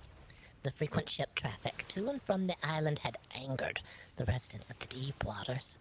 Many different creatures made their way out of the depths to investigate the new disturbance, as swirling waters mixed warm water down into the formerly cool trench, as well as introducing new detritus into the depths. The mermaids from the trench seemed to grow much angrier, becoming a constant, menacing presence throughout the waters. To teach the citizens defensive tactics to protect themselves against the angry mermaids, as well as to ensure that people would not fear nearing the very profitable Freeport. The Freeport opened a training institute just off the shore. Seen before you here are the standard issue training form, as well as a new specialized mermaid training form developed at the institute. Normally housed in deeper waters, it was used to teach citizens different techniques to avoid or defend against angry mermaids. The mermaids seemed to realize something was occurring at the Freeport and really began to increase their violence. Eventually, they began to investigate the institute itself and made their way to the shoreside where the training forms were stationed. Instead of damaging the training forms, though, the mermaids began to study them, possibly believing them to be figures in reverence of themselves. It is believed that they took this as a sign the mermaid was a respected neighbor and led them to stop their attacks completely. Unintentionally, the forms did work to protect the citizens. No one trained to defend themselves ever even had to, and the mermaid forms were left in the waters as a sign of continued mutual respect. Luckily for the Freeport, the mermaids had not witnessed the unusual defensive techniques used against these forms. You're welcome to step closer and see the eyelashes that's built into the head. Oh, yes, I see that. Interesting. Very unique. Oh yes, very long eyelashes. If you ever encounter a mermaid, make sure to take note of their eyelashes. See if they belong to you or not. It is difficult to see eyelashes underwater, however. Yes, I think that if a mermaid gets a hold of me, the last thing I'm going to do is focus on the eyelashes. Eyelashes you have to check and see. Jack, can I get some pizza? Alright. But only if you call it what it is. Fish That's okay, that's okay. It's okay, I'll die. It's fine. I'll just sit. Fine, then die. I don't care. I'll eat some Die. toenails. I'll eat just some die. toenails. Just die then, Paul. Just Disrespecting my culture, Jack. How is it disrespecting your culture? Do we have any deep fried toenails? It is pizza. It's pizza. It's the za. Alright, fine, Paul. Here, take your pizza. Sorry, pizza. Fish. Pizza. Fish. It has fish in it. It's fish. What if I would Never rather... let my grandmama hear you calling it za. She'll beat the fucking shit out of you, eh? Ooh, I wonder if toenails would make a good za topping. Not sure what would be tastier, toenails or a little tiny fish. It doesn't seem like either one is very good to me. Check Deep fried your toenails. advice that I got a while ago. Yeah, Never anger a short Italian female. You Never will anger a short Italian You will female. never If I live angered you. the next day. I mean, almost. Almost, but not quite. Wait, did you just call her short? Eat him. You just called her short. Yeah, but it's true. Beat his ass. Oh my god, you can't say that about someone, Mr. Alexander. What the hell? You just called her short. You can't say that. What's wrong my with calling God. someone I am that's short. what's wrong with calling someone short that's like literally I'm clearly short. Like What am, You're not what- supposed to what am I admit s- it. You're supposed to out- kick out his of- ass for. Yeah, out of curiosity, what should I call? Well, Judge or height? listen. We can't call you know who short. Wait, who? Boggert? I'm average height. I don't know what y'all talking about. No, y'all just freakishly tall. Not you. Yeah. No one else. See, he gets it. Goodbye. It was me. It was me the Nope, whole nope, time. nope, No, not they you. all tend to look at me because I'd stab them. But we're average Oh. height. They're just freakishly tall. Oh, Yeah, exactly. Dibbs, you're I was the tall. tallest in my You're family. a giant. You're a What? giant. You're so big. You're such a big Well, girl. that's enormous. Did he We're just call you normal. fat? Such a big girl. Such I a think he very just called you fat. large, tall, The tall, tallest big in my girl. family. I feel like Jack doesn't want to be conscious on the ride home. I feel like I wasn't conscious for half the ride here. I just feel like Yeah, that was you your were busy fault. ramming us. You were busy ramming us into freaking ships the whole time. What do you mean? Alright, let's look at the scary spider. Right, a skilled blacksmith made a fortune on board a ship, repairing broken old wood stoves in a frozen polar region. A fortune that he intended to keep. Looking around his ship one day, he realized he had a dozen wood stoves that no one had claimed after they had been repaired, needing to remove the extra weight from his ship and also find a more suitable place to keep his treasure safe. He left the polar region for his home on a warm elephant island. He owned a small piece of the island that included a swamp. The swamp was home to many horrendous beasts, the least of which were endless amounts of spiders. He knew the perfect location for a hideaway for his treasure trove was a well-hidden cavern on the edge of the swamp. You would never see it unless you were falling down into it. Covered in vines and growth, it was the perfect place to hide something, except it was home to thousands of spiders. But he knew that spiders fear one thing above all others, a larger, faster spider.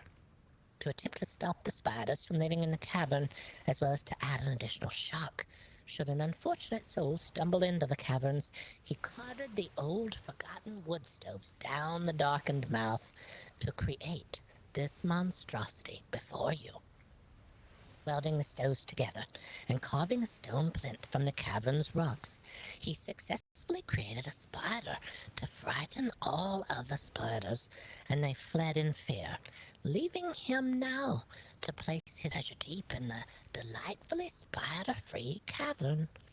He went back to making more and more treasure in the frozen north, and then readied himself for a return to his cavern.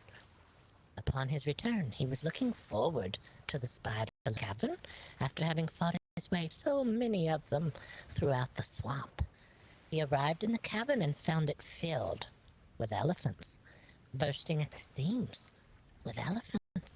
They chased him away from the entrance all the way back to his ship over and over and over, for you see, the only thing that was keeping the elephants out of the cavern were the spiders, and the only thing luring them deep into the cavern was the new, multiple-armed post someone had placed there for them to scratch themselves on. Wait. That had a very Elephants? interesting turn. That's gonna get Hold you, on, Jack. hold on. I was afraid you were gonna say that they found an even larger spider. I was afraid that you were gonna say that there. I don't know. Well, there could be a larger spider, but we haven't seen one. Wait, I think this happened on our island because we have a swamp and we have weird ruins and we have spiders and elephants. Is it an endless amount of spiders, though? Oh, Yes. Yes. That's Yeah. a ridiculous amount of spiders. Wait, so there's treasure somewhere on our island. I don't know. And hundreds of I spiders. don't know what island it was from. We only received some of the objects. We don't necessarily know where they came from. Aye. It could be there's some sort of... It's a well-hidden cavern filled with elephants. Do you have elephants on your island? Yeah. Yeah. Oh, well... Lots of elephants. You may follow them, see where they're going. If they're going in and out of any kind of caves frequently, then be the location for them. But, you know, this one, I like this one. This one had a very creepy beginning with a somewhat Yeah. amusing ending. Oh, This well, was nice. sometimes that happens. And the tour continues this way. Ah, very good.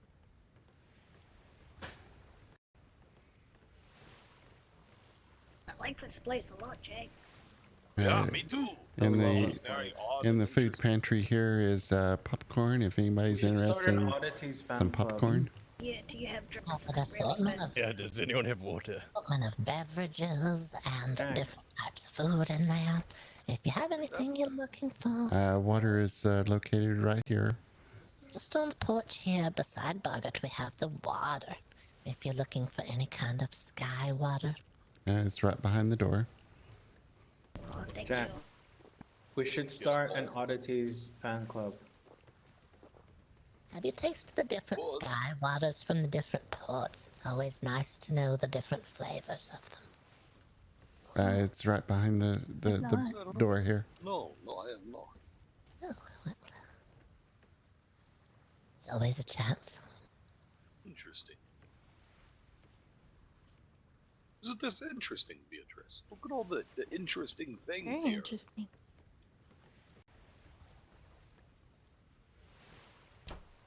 I love the design of this place, by the way. You've done a wonderful job here. Well, thank you very much.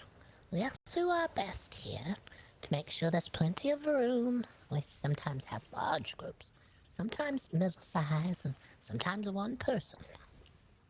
Aye. How's business? Is it booming? Is it profitable for you? Oh, things are good. We can't complain. We're not looking for profits. We're not looking to necessarily make a lot of money. We're just trying to really give out the warnings. The We want to make sure warnings. people are very cautious on the seas. That's why we're here. We do take donations, but our main goal is to make sure that people are warned. We want to tell everyone about the horrendous monstrosities that are out there in the world. Oh my gods, I have an idea for a new exhibit for you. Have you heard of the serial killers? Oh yeah, the serial killer. Oh, yeah. Is that one that you eat, like Cocoa Puffs? No. They execute people for fun. They murder people They for collect sport. pets. They collect Oh their my gosh, heads you should and tell hide them the in their story. art gallery I behind don't the think hidden I want wall. them here. I don't think that's something I want brought here. Well, they have an art gallery in a hidden compartment in their bar. They invite people all friendly to their bar, and then they behead them and add them to their art gallery. You said you're telling the warnings. If anything, I think this will be a warning that people. Possibly. Yeah, It's not. Yes, possibly. but that makes me Actually, sad. LBC. Aye, they do. Yeah. We'll add it to our tavern warning. We'll be sure to tell people there's a secret tavern where people are having issues. Oh, it's not a secret. They're just inviting everyone. Well, no, it is a secret, Paul, because if not for going postal, the world would not know that there have been 30 executions. My goodness. Go postal people. Well, I meant the Yes, tavern isn't the they were secret. nearly It's the executed by gallery. these serial killers. They lured them into their tavern to play games and feed them, and then they showed them their art gallery, which was hidden behind a wall. And then, when they began to flee because they saw all the heads on the wall, they chased after them and shot mortars at them, chased them all the way to our ports. I believe that the going postal lady, first ones to ever escape this place. They said that there were dozens of heads on spikes behind the wall. Interesting. Well, they are made of sturdy stuff at Go Postal. Yes, they are. I'm gonna do a ride along with them. Paul, too. Oh, we're gonna do a ride along with them. What do you mean? We're What the doing hell? a ride. To the tavern. I did say and Paul. Wait, can we wear an official going postal uniform while we're doing the Alright, ride talk along? about that later. Let's do the music. Here is what was once a beautiful, marvelous circus organ. The organ was a modern wonder. It needed no one to play it, and in fact, it didn't even have keys. It produced sound through steam with a series of reused water and stovepipes and could play the most beautiful melodies. It was pulled on 3 carts behind 3 elephants as the circus parade arrived in a town. Playing all the while, it let the residents know the circus was arriving. The circus fell to ruin after the death of the ringmaster and owner. The ringmaster was thrown higher than the high wire act one evening by a pair of elephants looking to escape their circus life. The audience, watching the tragedy unfold, sent out warnings, all they knew. Avoid the circus at risk of peril. The organ was purchased at an auction of items from the circus by a group of ne'er-do-wells with a plan.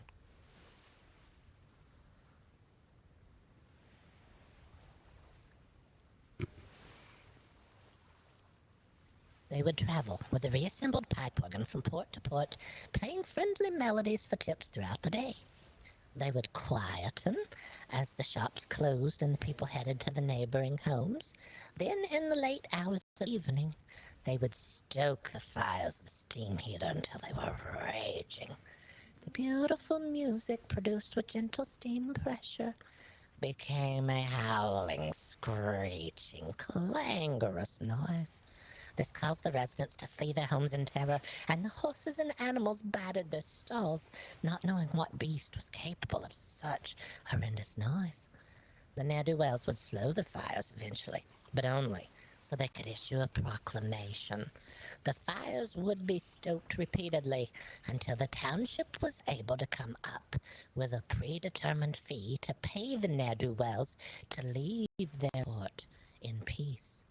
The ne'er-do-wells landed in another port as usual one afternoon, and they played the beautiful music until the shops closed and the residents began to leave, and then they waited and went to the box on the top deck to get the wood for the fires. Instead of the residents being quietly asleep, however, the entire town was standing row after row, lining the edges of the harbor, staring directly at the ne'er-do-wells vessel. The water was already flowing into the ship by the time the ne'er-do-wells could react. You see, the residents had been made aware of an approaching ship 2 days prior, and they had already formed their own plan. The pipe organ was dismantled and then trod upon, resulting in the warped and discolored remaining pipes you see behind me here today. Interesting. Very interesting. Well, they deserve it. The tour continues this way. Aye. Be careful, do not step into the grave. Why, what's that? Oh! Oh my Ah! Ah! Jack. Jack. No. Jack. This is your no. This is didn't we have this warning from the very beginning? I got you, Jack. I got you. This is one of the very first warnings you receive here, BoggOdd Oddities, not to fall or stumble or trip into wells or graves. Oh, there's a coffin in there too. Oh, Jack, you've I gone think top of something the grabbed coffin. my leg. I'll explain it all to you. Below us here lies the coffin of the fine husband of the widow of Shallow Creek. She was called the That widow Katarina? because she had buried 12 husbands, 11 of them. Oh, Katarina, you got some No, competition. Katarina lived in Shadow Creek. This Jack. Shallow Creek? Shallow Creek. Oh no. She begged for help from the townspeople. She said she was being haunted by the vengeful ghost of her most recent husband. The widows of the town vowed up one of their own and formed a group which would sit in the home of the widow while she tried to rest. It was a quick rotation, however, for you see they all eventually stared straight again into the eyes of the man they used to know. Each night someone sat with her. Just before the sky would lighten, there was a shuffling behind them, and then one after another, the widows fled from the dark and creaking home. Once that group was exhausted, the young single men were sent next. They were thought to be less prone to fright. But it was the same story, however. They all ran for their lives after they gazed into the eyes of the dead man. The oldest woman in town, thought far too frail, asked, "May I go next?"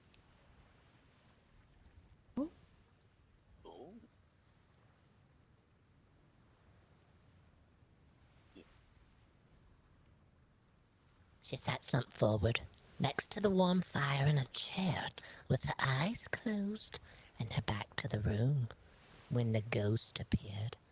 His long, bony fingers, reaching and clawing, slid up over the back of the chair and around the woman's frail, thin neck. From outside the home, a blood-curdling scream that could chase wolves back to the den was cut short. The townsfolk worried for the frail lady, but humoring her had kept the ears open in case she called. A number of them reached the steps of the cabin at the same time, and they clambered to the front door, flinging it open. Standing tall over two bodies was the frail old woman. Whoa. You see, what no one realized is that the oldest woman in town was the wisest. Unable to sleep in the cold, dark nights due to her old bones, she slept during the warmer daylight hours, but every night, as she sat awake, she watched the supposedly dead husband of the widow of Shallow Creek creep into house after house in town. For you see, as the people went to sit with the terrified widow, her very much alive husband was going through the houses of those who came to help her. He would arrive later, scare the people so they would go back to their homes, and then show what he had stolen from them to his wife. But the oldest woman in town went prepared with a rolling pin in her sleeve to expose the rules of the widow of Shallow Creek. Wow. Oh, God.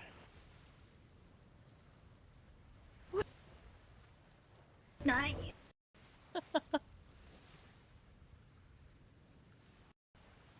Yeah, the tour. Do you ever live in Shallow Creek, Miss Cat?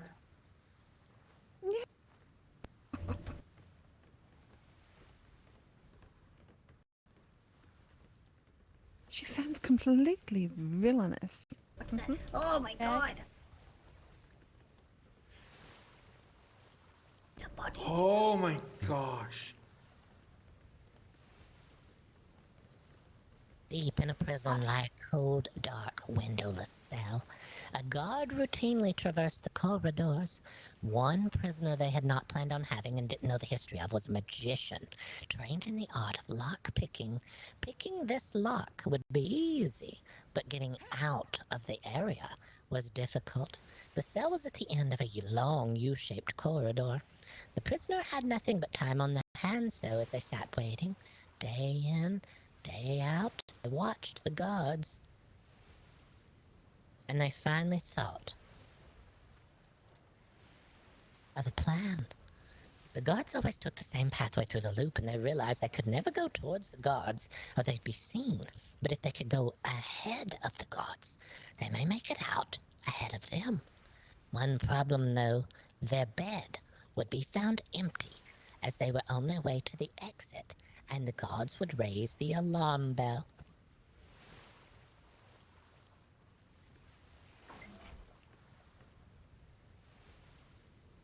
In an effort to fool the guards, they began to put away slices of bread and sausages in their pillowcase.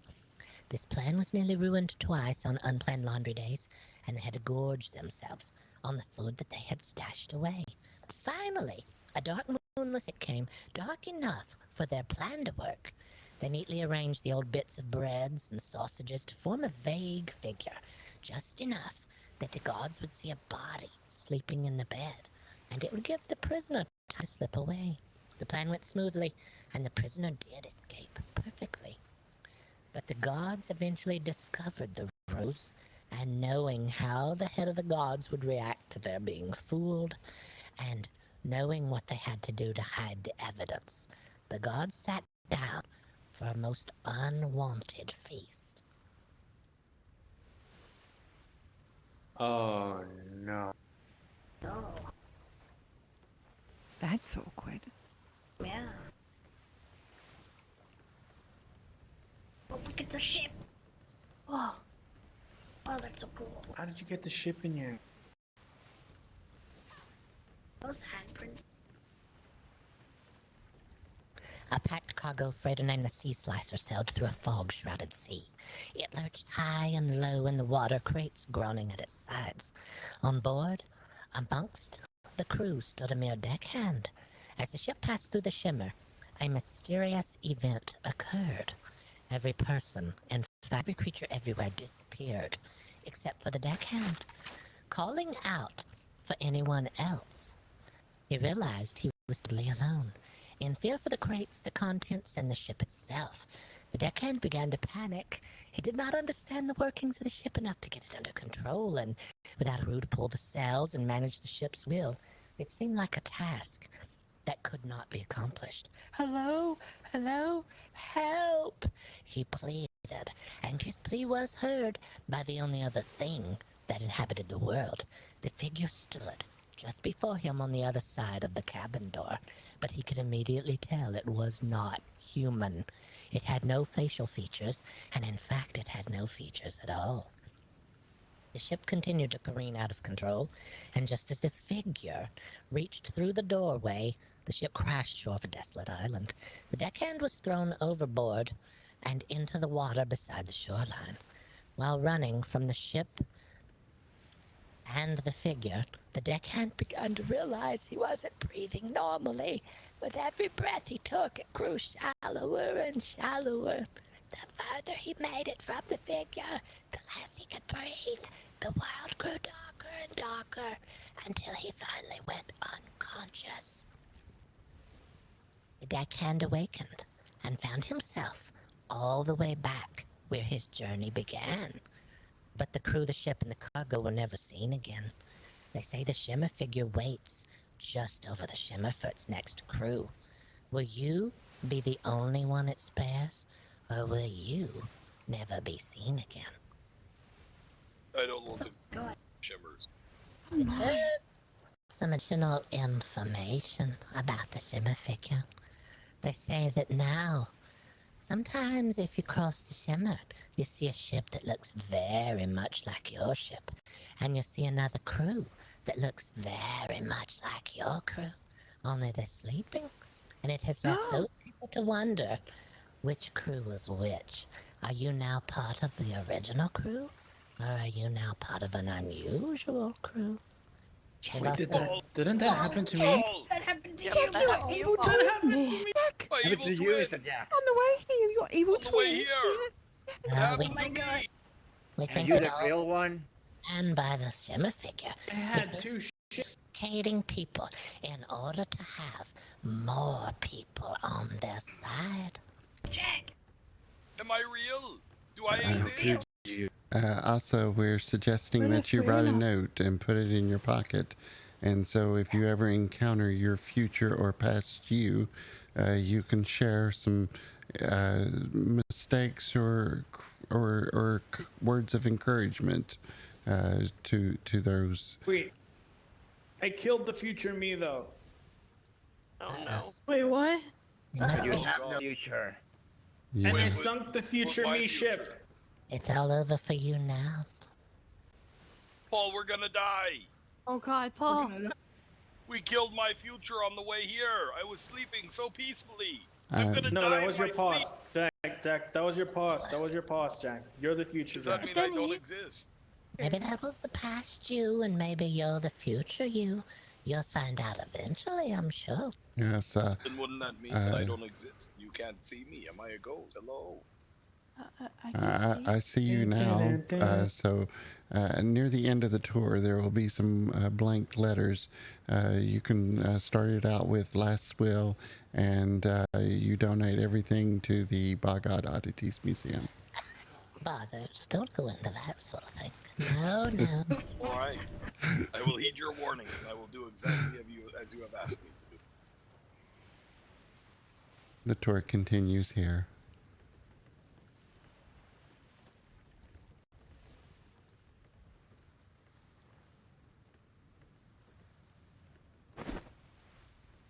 Here before us is the interior of the city office of the Butcher of Butterfly Lane, as he was later known. Shown on the table are the actual tools he used. He fancied himself as a dentist, and he was able to convince the local populace he was legitimate. He used a plant known for hallucinogenic properties, and was able to cause the patients to mentally leave their bodies while he tied them to the bed here in front of you. He would then remove all of the teeth of the victim, promising only to repair their teeth. It was so much easier later to convince them that all the teeth were bad and they all had to be removed. Therefore, none of the work which he could not do need be performed. Human teeth were a prized form of keratinoid, similar to bone but with a much sturdier structure once they were refined properly. The fraudulent dentist would leave his offices early in the day, and that was thought odd by the community, considering how many of them desperately needed his dental work. But he had a nefarious reason for always leaving early, you see. He was tainting the town's water supply with ground-up squid innards. The innards still contained the powerful acid that the squid uses to break down the sharp shells ingested in the feeding cycle, and even once ground up and dispersed within the town's water supply, the innards still had enough acid quality to weaken the teeth of the city dwellers to the point that they needed dental work and to supply the fraudulent dentist with the teeth he so desired. Oh my god! Oh god. What the fuck? I love this one. Oh, he's moving. Ah! Look how creepy he is. You're welcome to look into the box. There are some teeth in there. You're welcome to take a look at the teeth left behind. Wow. That's gross. Not that much. Jack, did you Some of take these one? are. Jack took Are these one. drops or I know I he did. didn't take. I left a pudding cup. You did take one. We both know you didn't took take one. Why do you think I would take a tooth? That's so weird. We've had people one. I replace know the... you, Jack. We had a... Put a pudding cup. had someone with a missing tooth take the tour, and they put one of those teeth in where the tooth was missing and mashed it into place by biting down on it. Yeah. Oh. Yeah, we did some dentistry work here. It does not come recommended, but it did happen. Did it stick?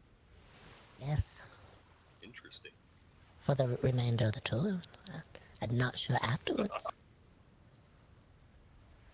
In a remote cabin, something unusual happened.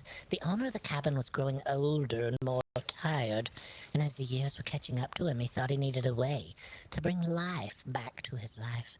He found a place where he could, for a price, order a tincture that promised to bring that to him. He placed an order, gave his address, and was told to wait 6 nights. He would hear a loud bang against the door. He was not to open or look for the courier. He was only to wait for the 6th night. On the arranged night, he sat patiently waiting, and a loud bang was heard at the darkest portion of the night. Nearly jumping out of his body, he realized only then he was a bit stronger still than he even realized. He waited a moment, and then he opened the door to retrieve a package bound in hides and tied to a large stone. He thought the bottle was unusually shiny, until he realized the shine was coming from inside the bottle. He swirled the bottle through his fingers, and he stared at the cork topper. He thought of this plan. He glanced up at the portrait of his loved one above. He realized this bottle may hold more than he bargained for. What if it turned back his aging? Or what if it stopped him from aging at all? Could he decide when he was through using this elixir? He sighed and he realized, now that he held the power in his hand, what he was missing was not his youth. It was something that was part of his youth, and that was not coming back. Angry mostly at himself, he flung the bottle into the fireplace, where it coated the back. The fireplace grew a pair of fangs, and roared like a tiger, and spit flames across the room. But it eventually settled, back into a normal fireplace once again. But it left him wondering what type of magic was in that tincture, and he vowed to himself he would never again try to recapture something that was meant to be left in the past. Look at the things. Yeah. Really sharp. Can't touch one. Are those teeth? I don't want to touch it. Yeah, of course they are. Whoa. Just the little tiger eyes just above the fangs there. It's Yeah. got the long eyelashes and the eyes are kind of closed. You have to back up just a little bit to see them. Yes, I can see. I can see. This is Oh, yeah. very odd indeed. Yeah, it is. The tour continues this way.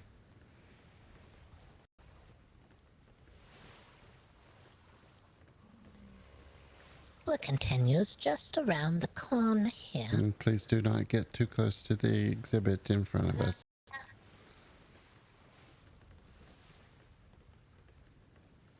The story of this printing press begins in Poland North. The freight of frozen cells was used to deliver supplies to a far-flung polar research base, where the Frozen Institute was located. On the slippery top deck of frozen cells, a crew member called out eerily, "Who's there?" when they heard voices in the frozen fog crying. The calling out stopped the other crew. Soon enough, they could hear it too. Enchanting voices. But they were not calling out in sorrow. They were calling out in song. By the time anyone could raise the alarm, no one cared to any longer. Below decks, a sleeping crew member who would be on a late shift was awakened. They were slid out of bed and across the sleeping quarters. Just as the crew member made it halfway out the topside, the sails, sitting untended, whirled and snapped violently in the wind. The heeling of the ship was so intense, crew members who were not thrown overboard were dumped overboard. The crew member was awestruck with the horror in front of their eyes. The crew member had plugged their ears with rolled-up cotton to stop the loud crew from waking them before their shift, and they were now oblivious to the sounds coming from the ocean. But they knew in an instant what was happening. The crew was under the attack of the siren's song. The masts, weakened by the whirling and forceful snapping, groaned and gave way, crashing down through the decks below and damaging the ship in the process. The crew member climbed into a dinghy, lowered it, and watched, sickeningly, as their crewmates around them dove down underwater and disappeared into the now still blue abyss. The survivor rowed and rowed for hours in the frozen waters till they reached land. They staggered onto the frosty shores, they called out, and they collapsed. They had made it to the island of the Frozen Institute, and they would very soon be found. The same cannot be said for the frozen cells and her other crew, however. They drifted down into the frozen depths. The survivor decided to print a book to tell the tale of the horrendous day, and they used the boards from the very dinghy they survived in to make this printing press behind me to print their book on. It is said the sea sirens had placed a curse on that dinghy because they could not clear the ocean completely that day. The now cursed printing press before you can at times call out to those nearby, asking them to climb into its gnashing jaws. It is rumored this printing press eventually devoured the crew member who created it and were left wondering, now, is it satisfied? Or will it strike again?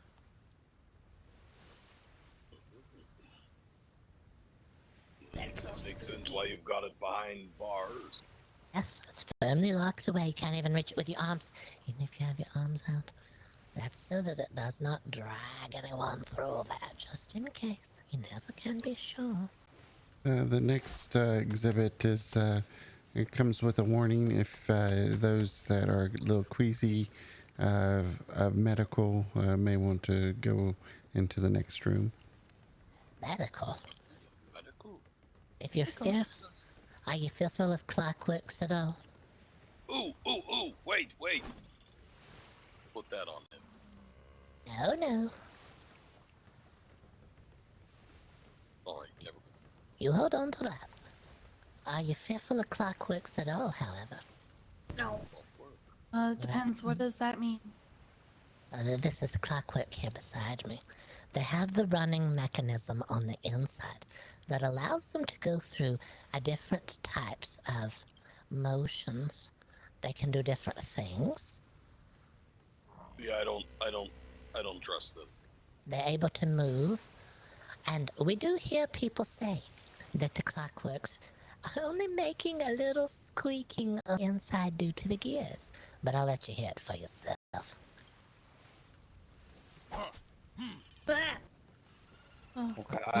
The clockwork makes does not sound like any kind of squeaking gears that I've heard. No, it doesn't. Alright, if you're not fearful, we will introduce you to what may lie inside of the clockworks, as we have one that was shot, and it now has an opening on the top of its head.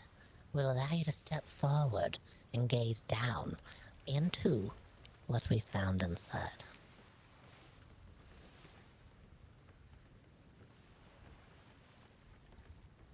Looking down into the clockwork's open cranium, you will see that there are two orbs that look like eyeballs on the inside.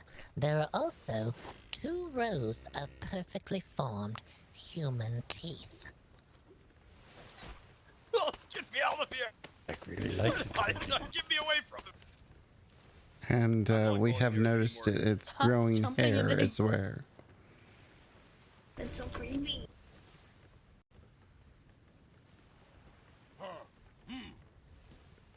Making the noises again. You know, Alex, Mm-hmm. since you're Jack's nanny, you're gonna need this. No.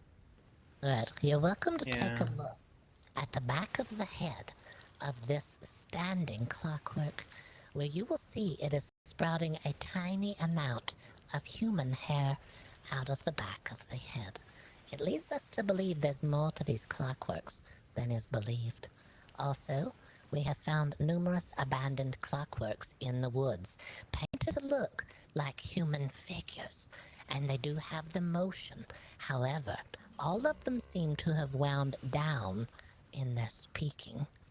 Now there's one in the creepy woods just north of the Freeport in B6. Yes, there is one in the woods on the island just north of the Freeport, standing, moving ever so slightly, but never speaking, never leaving, never eating. We wonder. Didn't a room of those appear on our island, Jack? Out of nowhere? Yeah, there was. Wait, I saw it. Right next to the stable, right? Yeah, that's right. Oh, there were two of them. They came out of nowhere. Very odd. What were they doing?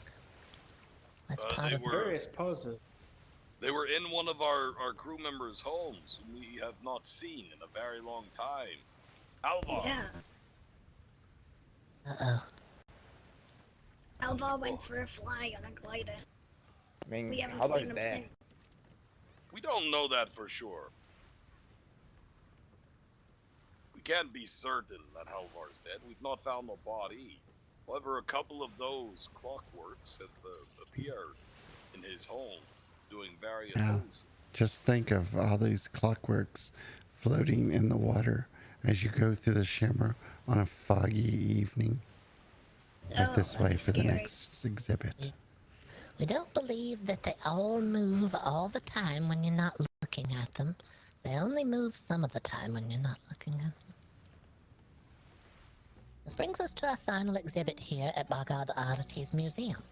If you would stand directly in front of the double doors, we'll be sure to introduce you to the oddities shortly. Oh god, this isn't a This is wall where- of heads, is it? And this is where they behead us. Oh, Oh, oh my god. And That's so impressive. What the heck?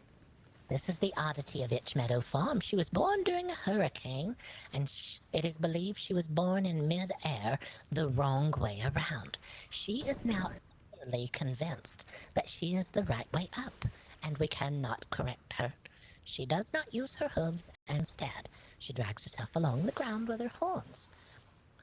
She is able to see the berries on the underside of bushes that the other animals miss, so maybe she is a new adaptation of the species and able to fill a void.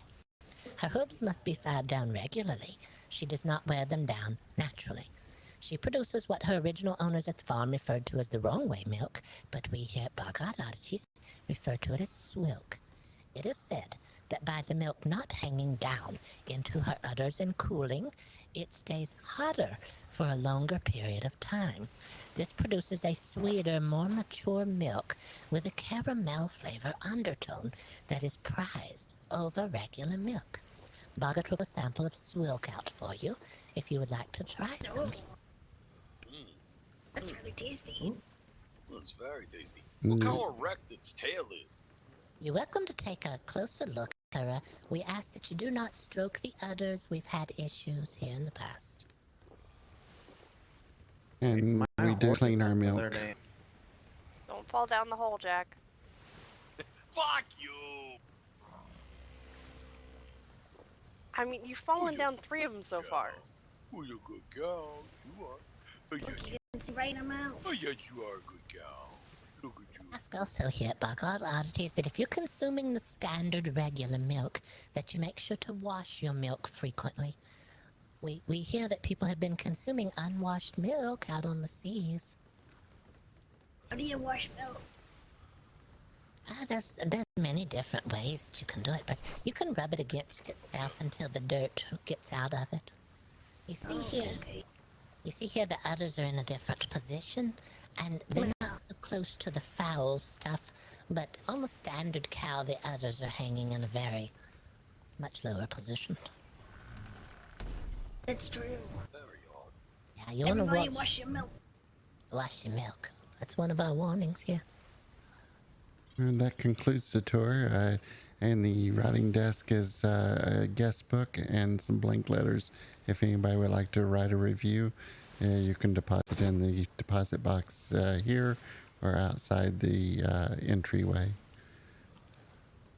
Thank you for coming to BoggOdd Oddities. Yeah, I put some money in there as well.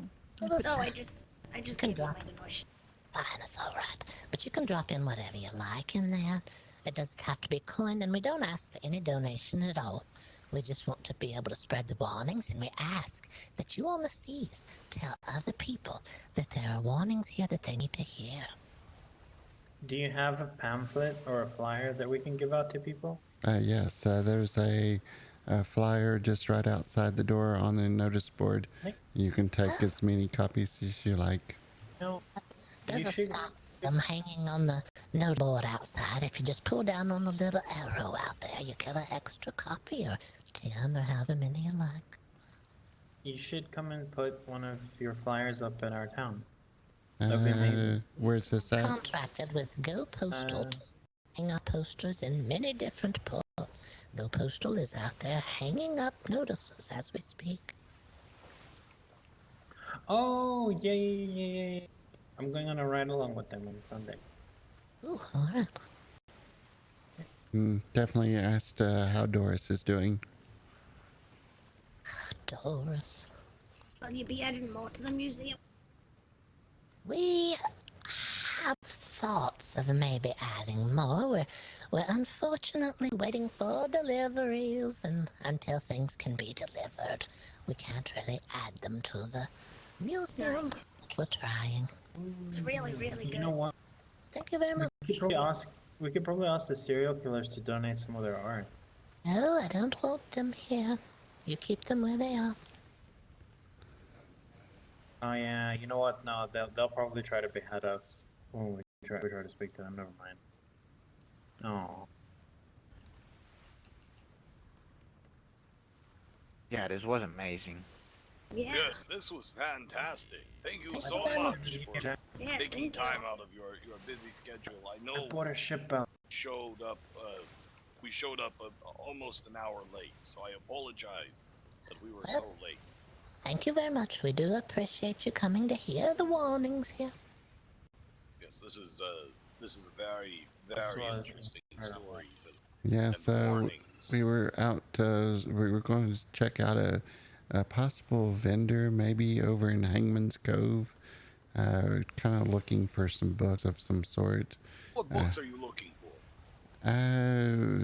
Tansy was looking for some fried recipes, and I was looking for a better Give me yours. agriculture book so I can grow trees.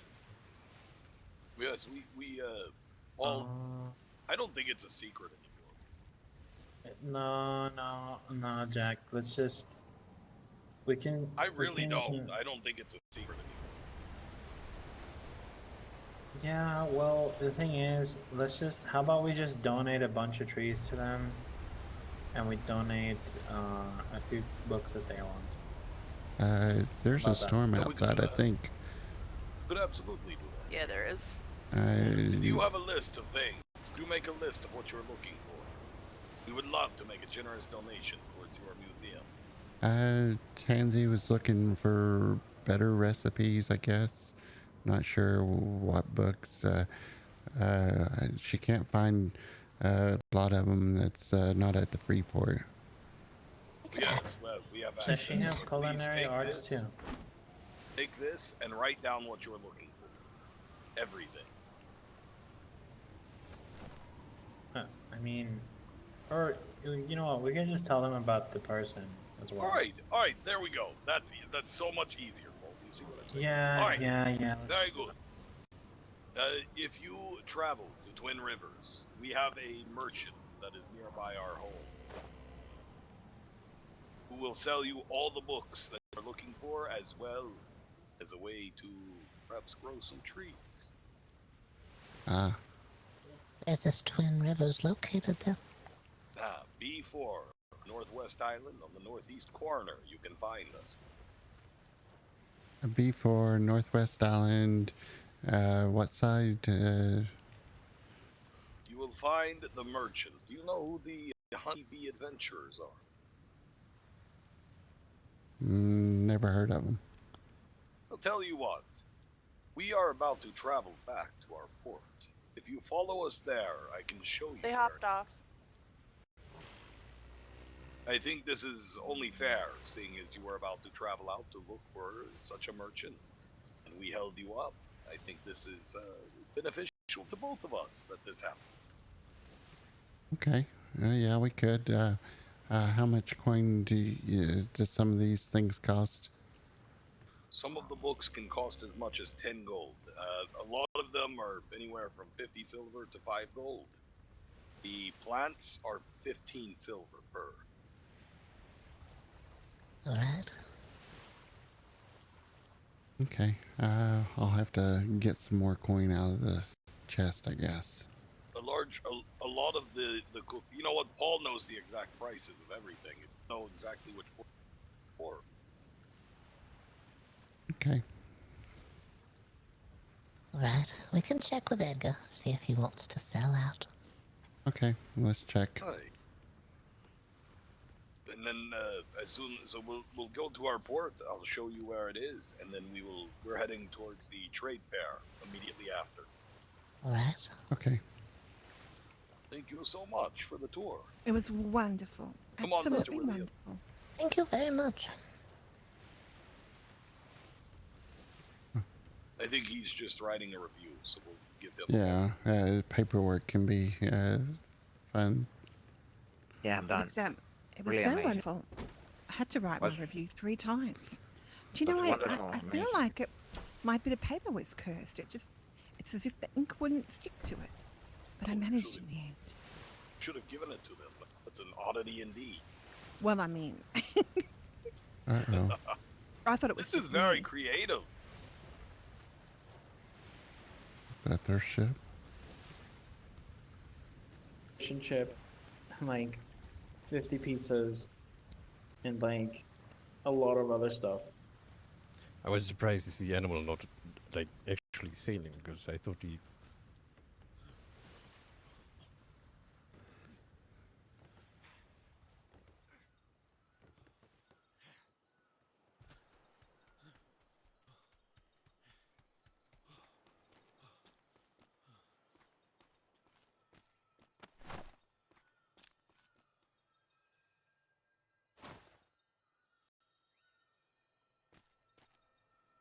Edgar?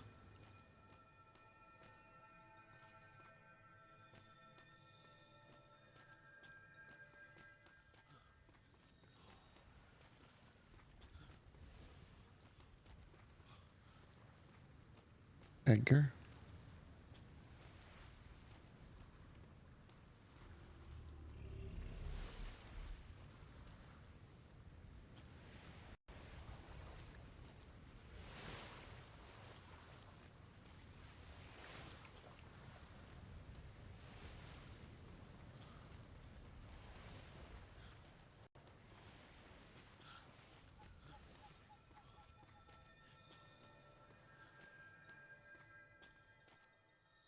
Edgar?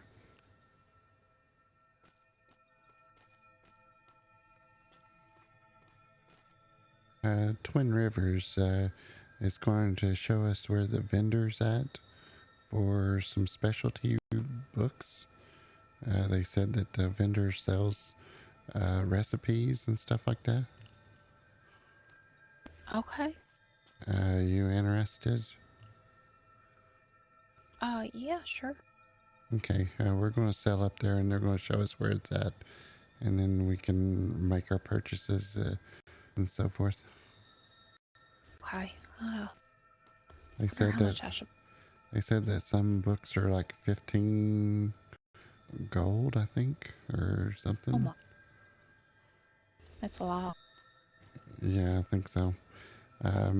So some are silvers and 50 silvers, and there's trees and stuff. So Okay. well, we can probably find the pricing and go from there, I guess. Okay, I'll grab some. Okay. Have you seen Edgar? No, I haven't. Okay, we'll look for him. Okay, I thought I heard something running around a few minutes ago, but that was a little while ago. Okay. Edgar?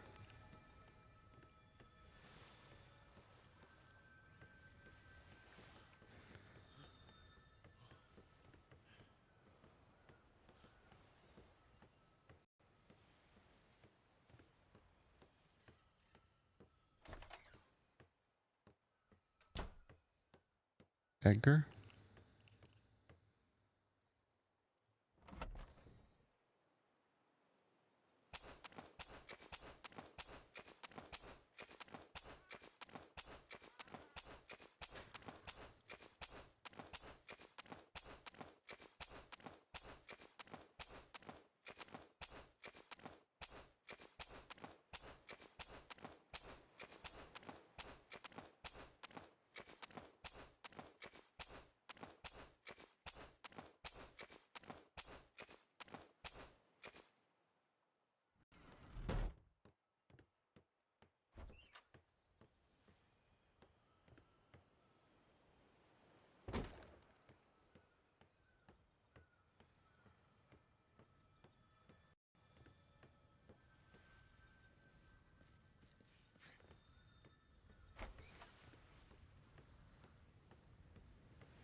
Going to look for unusual vendors, Tansy.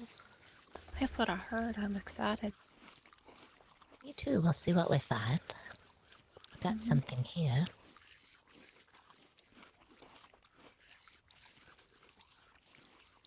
That's to help with any cookbooks we may find on the way. Thank you.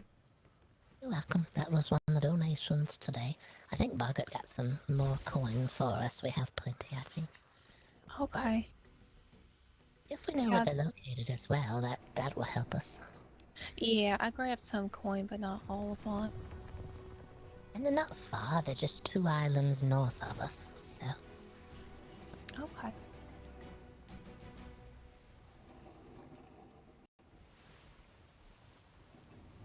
Got the large crate on board. We were selling out and we had plans for an animal in there. Okay.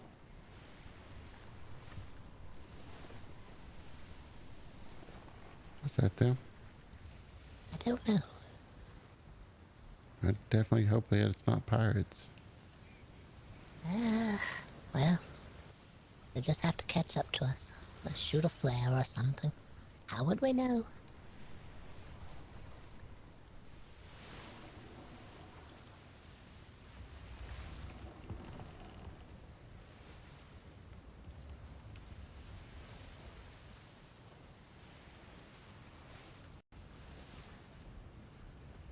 We'll head 2 islands north. That's where they said they were located. They shot a green flare, so I think it might be that them. Alright, yeah, they're going the other way, looks like. Okay. Alright, I think it's fine.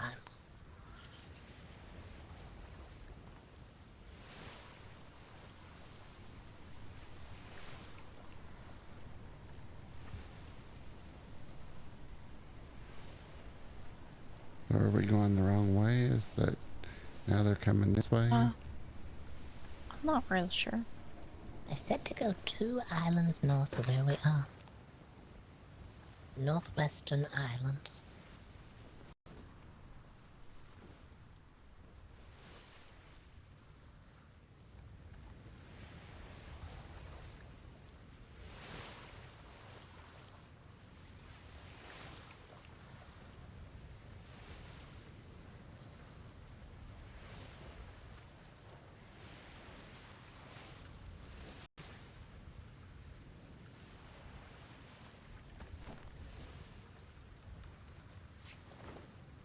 Hello, friends. Follow us. We're headed to our port. Just straight north. Okay.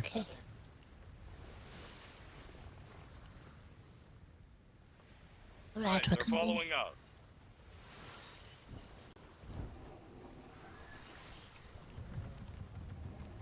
Oh, so we're heading to Twin Rivers?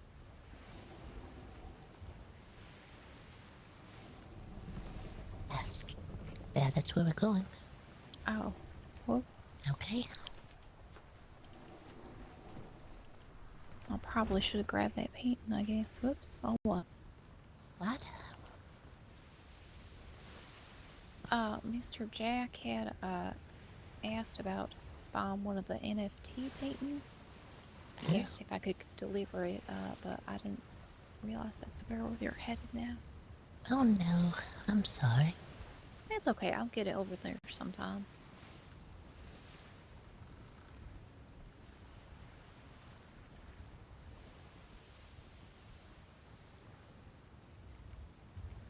Well, we may not have enough a coin for some of the books, so at least we can get some pricing and find where this vendor is at. Right. It's a research trip mainly.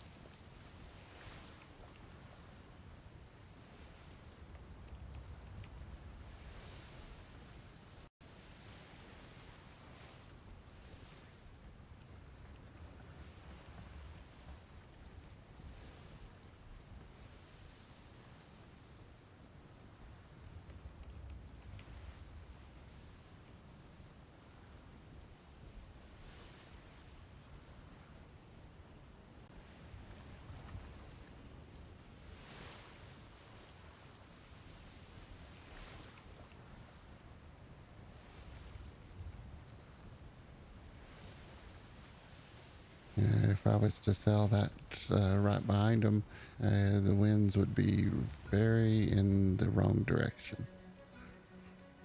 Yeah.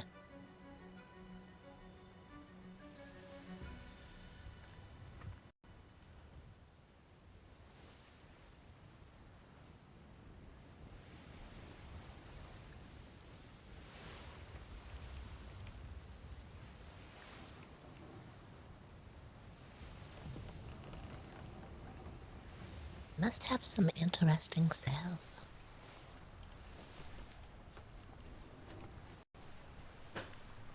I don't know if I want to go through the shimmer with them or not. Don't go behind them. Uh-oh, what was that noise? Oh, Follow them. Don't follow them. I'm kind of nervous about the shimmer now.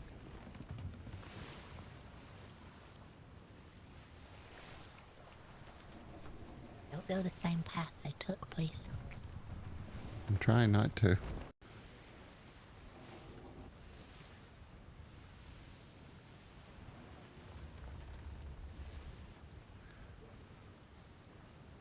Alright, this should be good.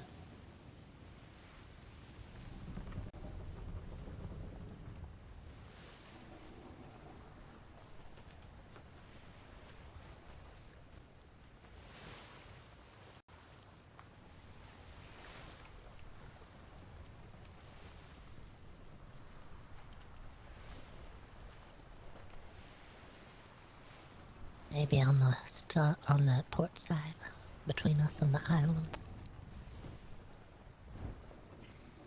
Okay. At first I thought they didn't make it through at all.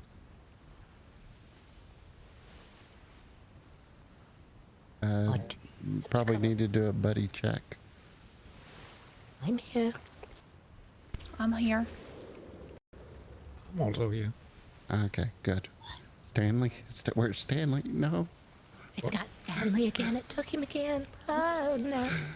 Oh, he didn't come with us. Oh, that's right.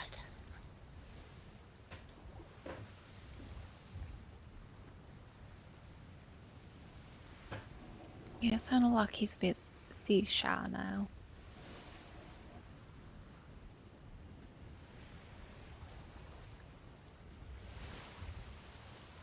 He's been really busy. I looked in the barn and I was like, oh my, there's a lot of things in here now. Yeah, he has a lot. Yeah. I think it's going to be a bloodbath one of these days. Yeah. Mm-hmm.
Is that one of Mr. Owen's crab traps? I think that's a buoy with a sign on it.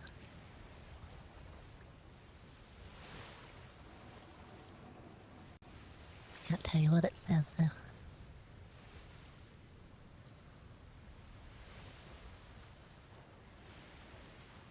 They are painted pink. Oh, Yeah, I can't read it.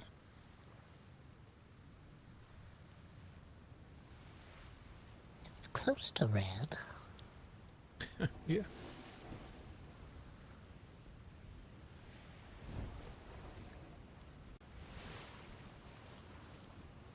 something in the water on the port side. It looks unusual. Just be careful.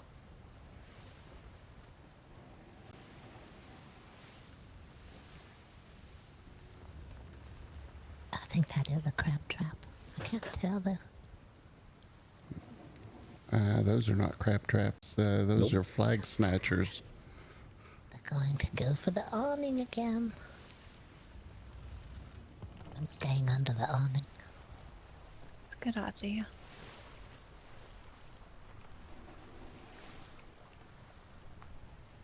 I'll just hide in the box. Yes, in the box, a good spot. Uh-huh.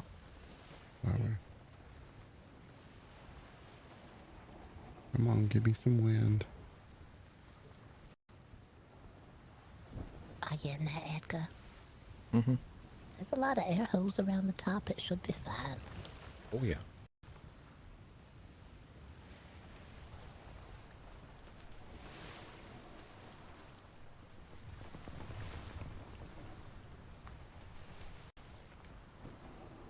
Alright, I think we got around them.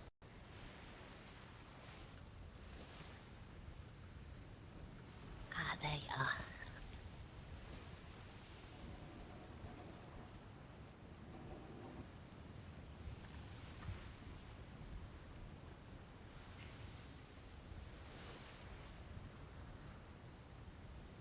Not sure where they went. Oh, there they are in front of us. Alright, I think we're alright. Oh. They're sharks.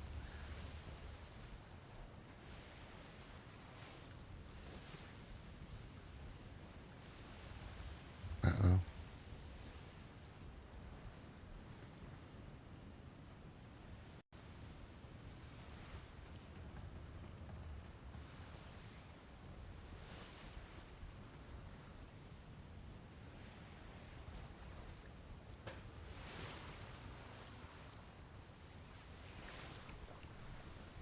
Thought I saw a mermaid. I think it was just a dolphin.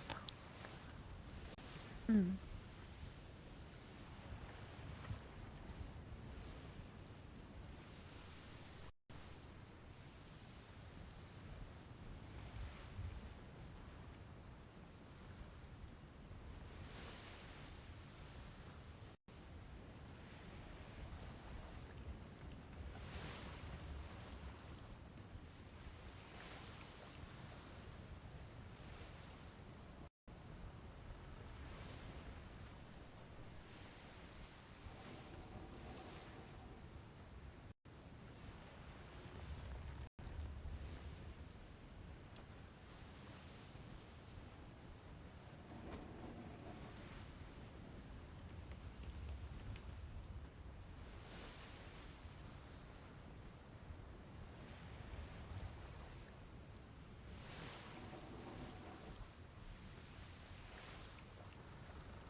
It's not.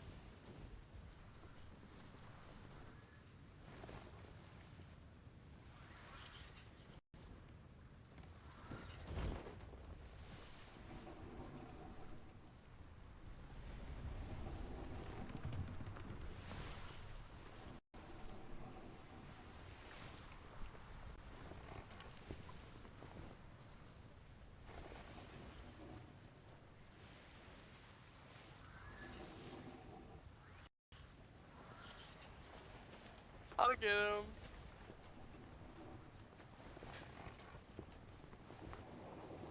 Oh, turn Boggert.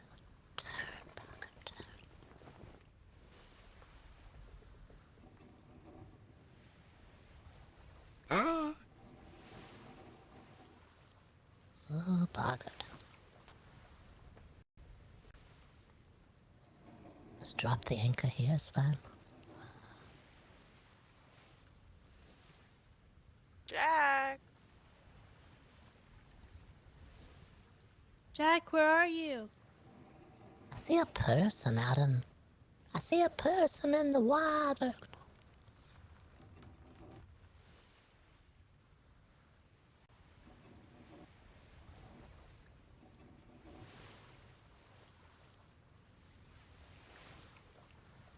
Jack.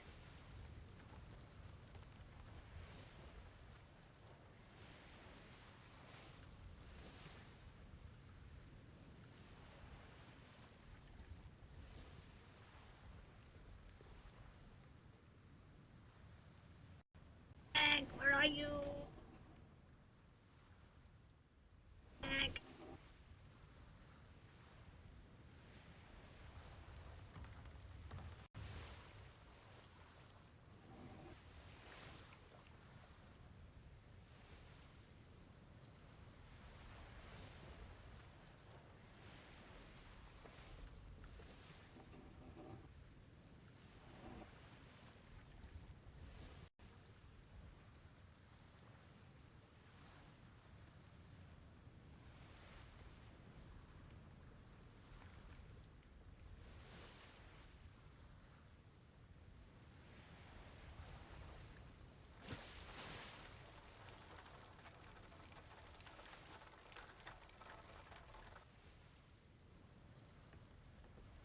What's everybody doing in the water? There's a lot of people in the water. I don't... Oh my goodness, thank God you got him.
Ah, there you are.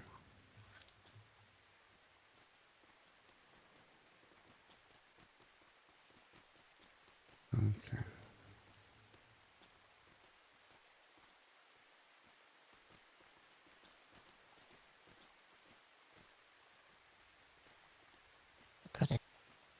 Hello? Your Howdy. pants are on fire. Marco! I can't see anything. Hello? Oh, you're right next to me. Somewhere. Hello? Hello. I cannot see a thing. Just give me a few moments to clean my eyes out. They tricked me and then they pushed me into the ocean.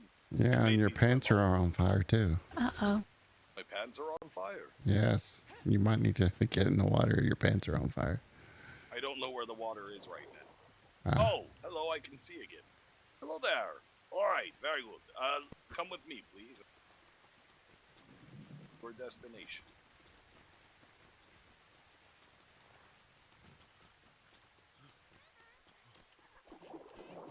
Okay. Oh. See Oh here. my, somebody turned the lights on. Did it send?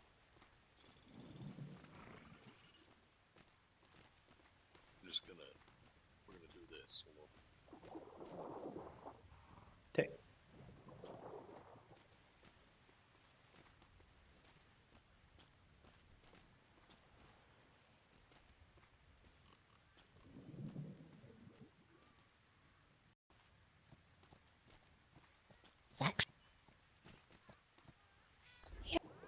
Please, come. Have a seat Oh. inside. I was just gonna. Yeah.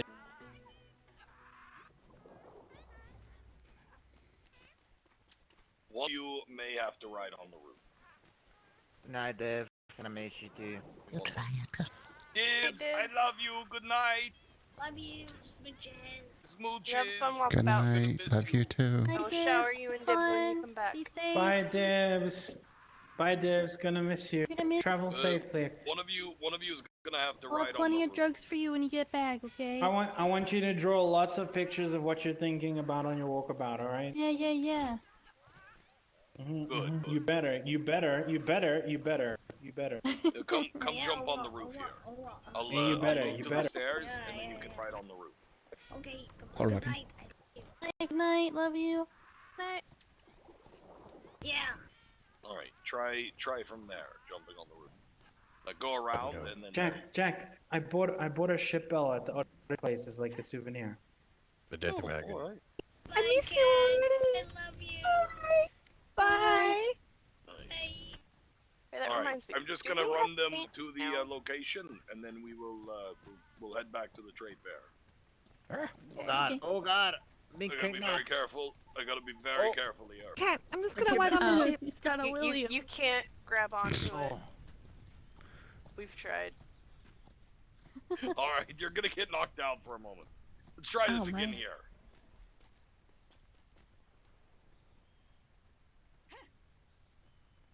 I need paint. There we go.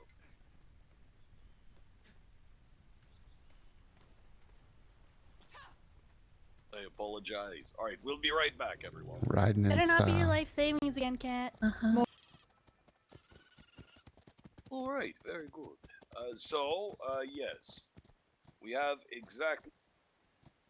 Oh no, you're probably gonna get knocked. I hate this. I hate it here. I'm so sorry. I just want to take people on a magic carriage ride. Let's Alright, get this it is out the of last the time. town. I promise. Get the I carriage promise. out of the town. Then we'll get on board. There.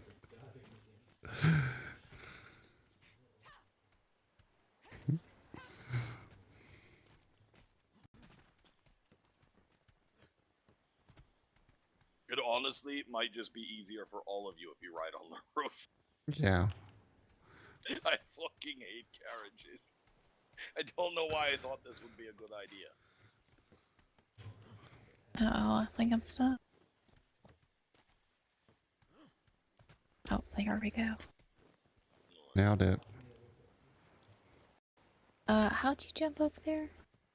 Go up the stairs behind you and then jump from there. Yeah, take a running leap right there at that corner. Oh, That's too far. Sorry, I'm not the best at jumping. well, it's fine. It's fine. I I'm think I not the best twitched at, and knocked you off. I'm not the best at handling a carriage, so. Alright, let's do this.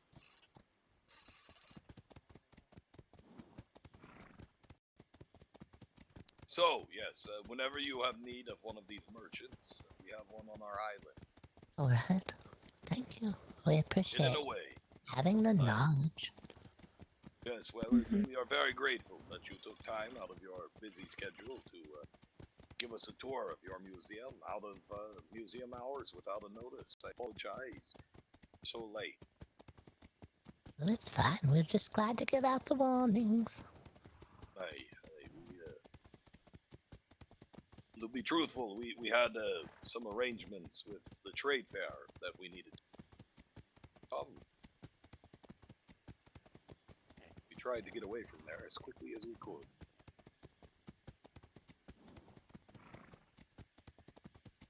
What's this trade fair stuff going on? Ah, you do not know of the trade fair. No, we don't get out very much. Not tradespeople. Every Friday, the Navy goes to a different port. They shut down the trade docks, and they move their trade to someone's port. So last week it was our port. This week it is a port in C4. Oh, is he taking us to the where the head hunters are? Ah, here we are.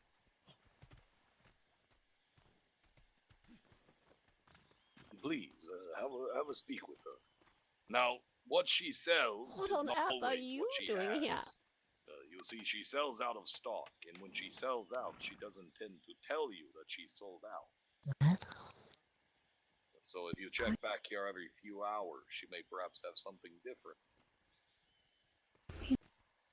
Listen, lady, you bring the stuff. Oh, she's got the stuff. We're here for the Believe me, buying. she's got the stuff. We're here for the buying, and we want you to bring the stuff. We don't want you to hold out. No holding out on us. See you soon. No. When it comes Tansy? when it comes to tree seeds and plants, I can assure you that she does not sell out. What? Tansy, did you want to check and see what you need? I got coin on me. Okay. What on earth are you doing here?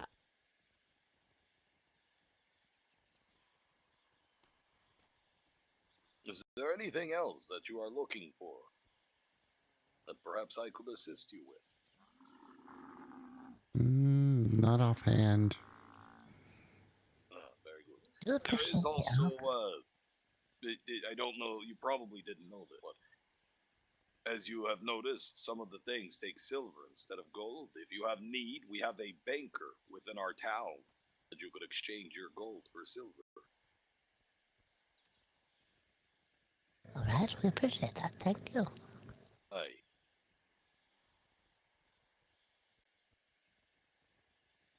Toodle pip. Okay. So, did you get what you needed, or did you need some silver or gold? I got quite a few on me. Well, I did buy one, but the other book is like 5 gold. No, the horse, of course, had this shit right here. Yeah. I have like 1 gold worth of silver on me, but that's it. We just need to find that banker right there's 5. How short are you? If you're short on coin, I'd be happy to make a generous donation towards your cause for the tour. What on earth are you doing here? I think if we get this exchange, I should get what I need.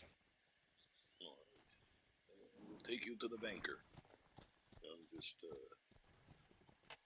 come here, and then if you want to jump on top from the rock beside, or you can sit down. Toodle pip. Did you What on want earth are you doing here? Boggett? What? When you get a second, did you want to check and see what trees you might like? Let Edgar get what he needs first. Okay. If there's anything.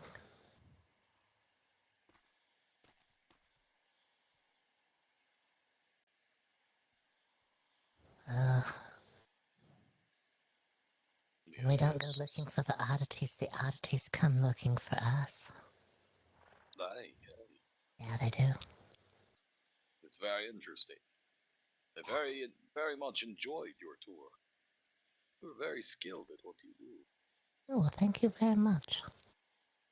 Do you ever feel light on your feet? Do I ever feel light on my feet? Yeah.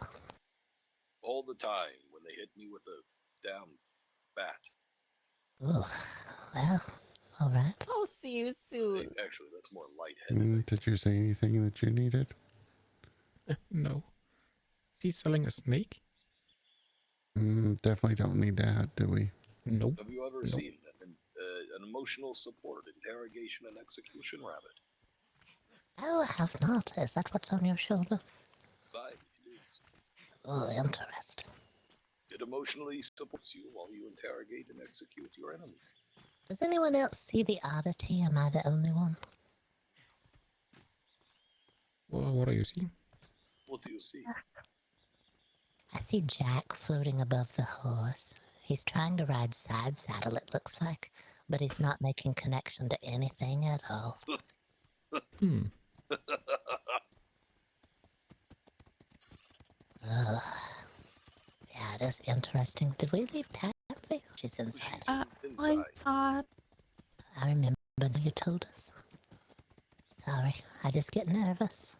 So this is the Honeybee Adventurers. They are our neighbors, a very good group of people. They are the port that you will want to travel to. Yes. Alright. If you want to find. Honeybee Adventurers. Aye. Out looking for the honeybees. Well, you can find plenty of them. You just rouse to the hive. Aye. You're a very curious woman. Uh-oh. Tansy fell out. Uh-oh. Jose! She's gone. Oh, there she is. She's fine. I'm okay. Oh my God. Just a little tumble. You're alright. Hop in. I'm amazed at how well you can ride, not even touching the horse like that. Oh, yes, well, I am a very talented man when it comes to riding the horses. Will you have a place to buy a little snack? You'll need a snack. Mm-hmm. Would you like some za? It's good. It's good stuff.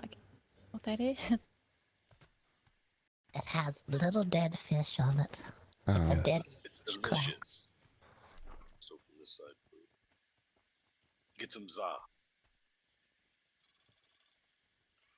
Yeah, it's got like bread and little sauce and lots of cheese and dead fish on it. Little tiny dead fish flavored Little tiny bread. anchovies, they call them. Those are salty. They are a bit salty, but Oh, I forgot to. No. Good seasoning. He said they call the little fish anchovies because it's so hard to get them down when you're eating them. chokes. I think that's right. I don't know. I don't know. I don't really eat fish. I eat it on my za, but that's it. That's because it's hard to swallow. You know what I really like is a good pud.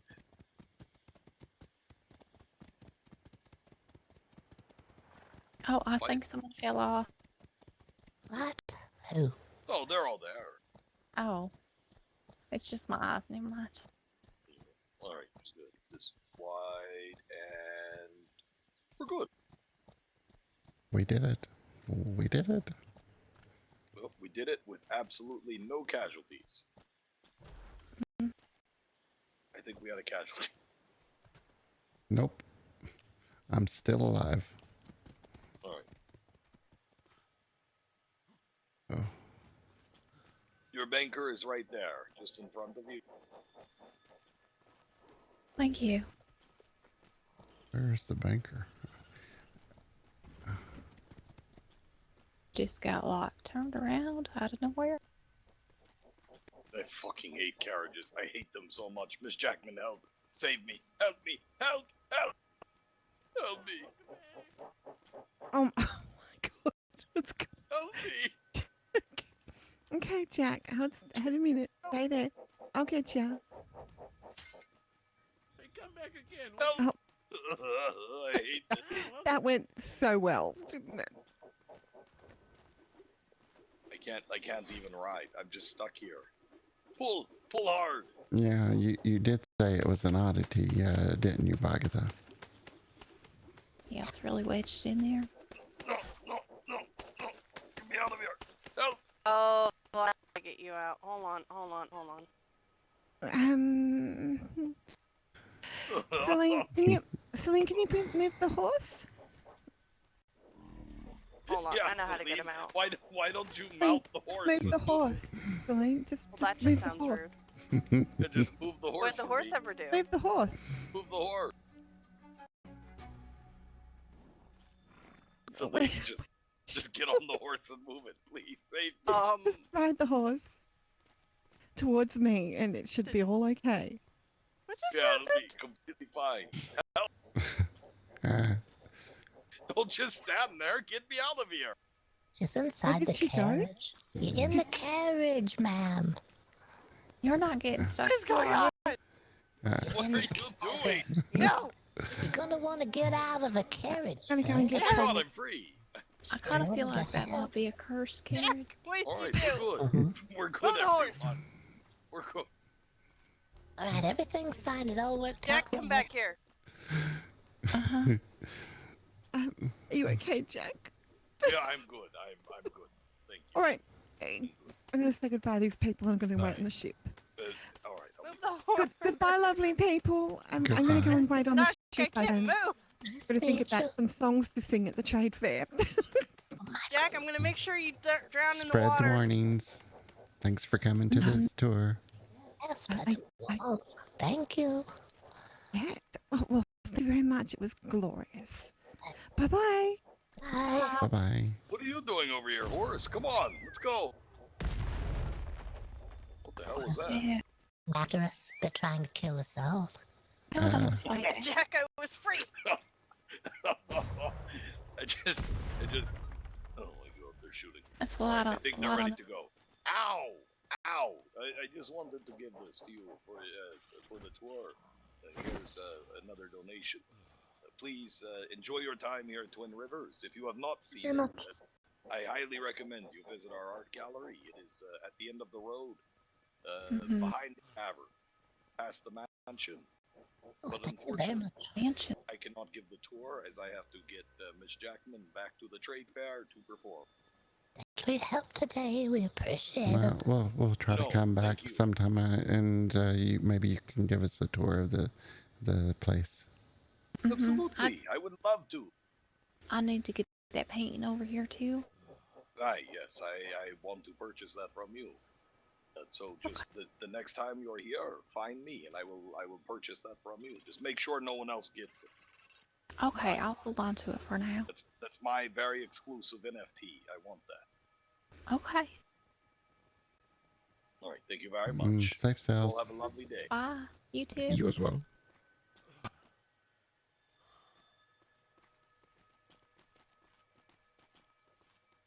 Was there anything else we needed, Boggert? Tansy got the gold that she needed for the book that she wanted. And I got additional 2 gold in my pocket, with an additional 4 gold in my pocket. If we need anything. All right. Did you get any of the tree seeds at all? No, I didn't purchase any. I was waiting to make sure that we didn't need certain things. We're gonna wait. That'll be the last thing we need. Hello. Oh, hello. Howdy. Okay, let's see if we can find this place.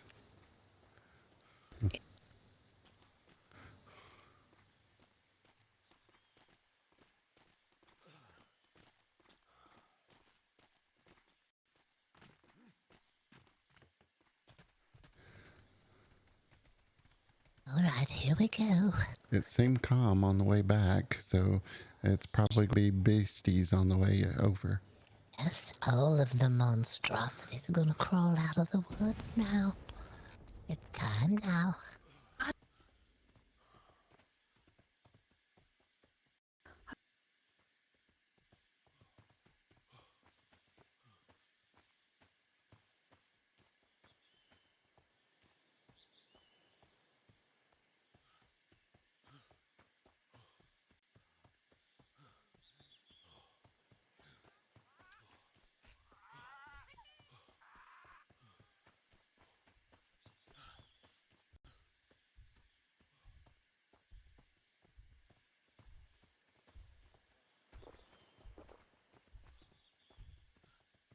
Gotta get to the next port and then from there into the woods.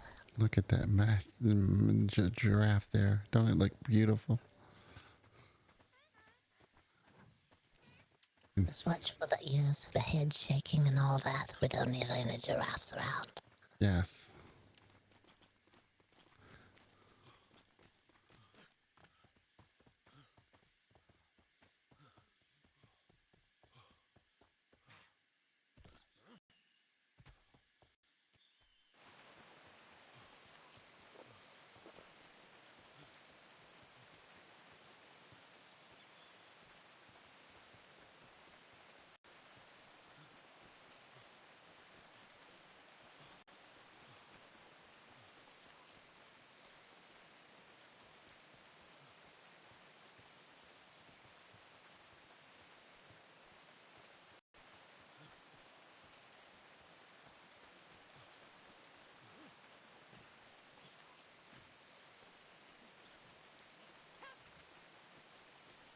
Straight ahead.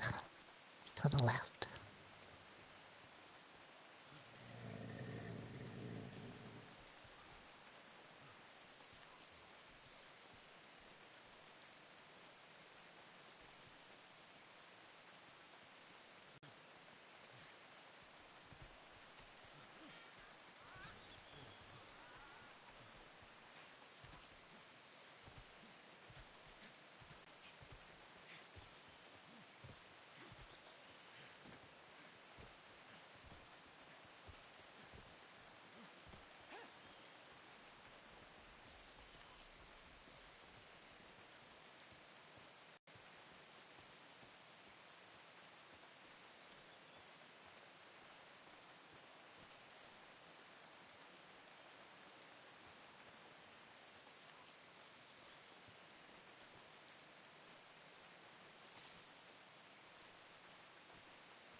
There was some copper recipe books.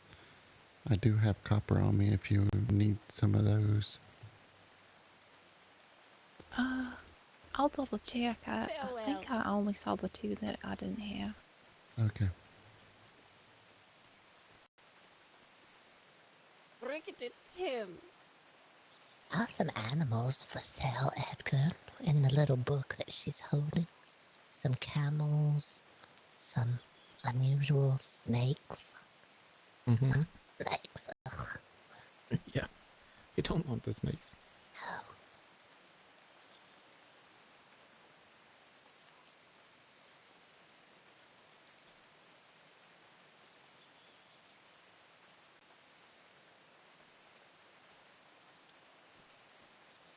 I'll see you soon. Okay, then. Okay, did you want to pick out some trees? Here's the coin. Does anyone need anything? Mm-mm. Nope.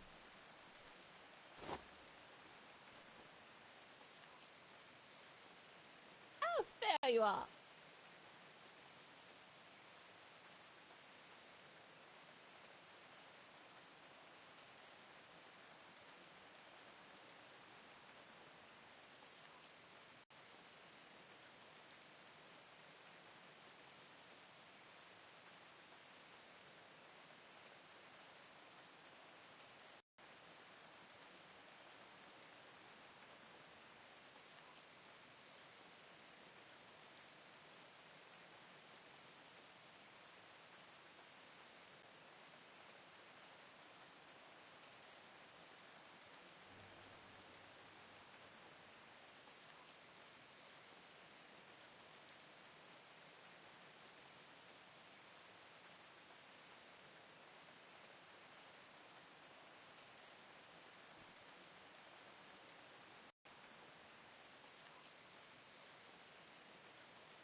Pip.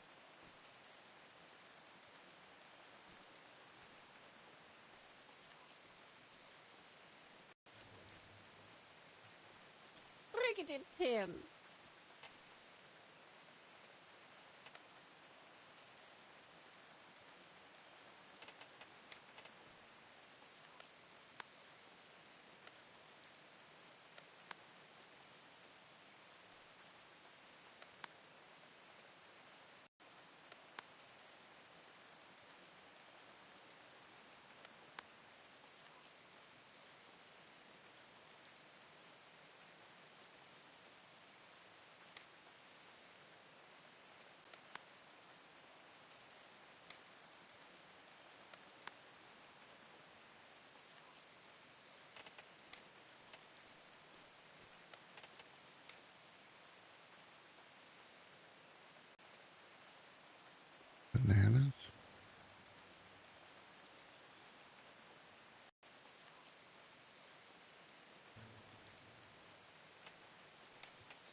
Interesting.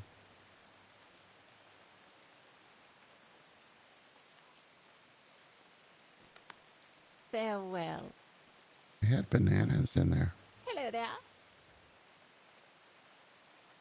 Oh, interesting. Yeah, I don't even know what a banana tastes like in this world.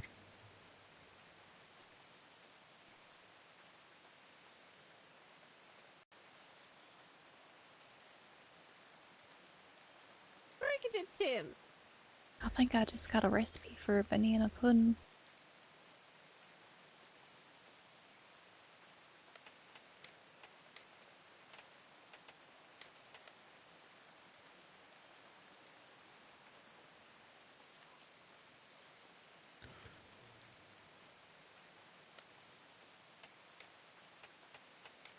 Toodle pip. I'll see you soon. Alright, I got 6 different things. I got 2 each of 2 different kinds of trees. I got some ivy to hang on the wall, and I got what looks to be some sort of mushrooms. Okay. Do we... What else we need? We can come back for plants later. I just wanted something to look at for now. Yeah, and I got quite a few silver still left on me, and we still got to get across this grid back home. I got 2 gold also in my pocket. Alright. I Hand me some. him. I didn't pay attention in town. Did it look like they have like any other like vendor stalls? Edgar, if you need coin, we got plenty. I think so. I just don't know what they got. Okay. We'll look there too. Okay. I didn't realize the like 5 gold book. I have to read another book first. Right? We'll find it. Farewell.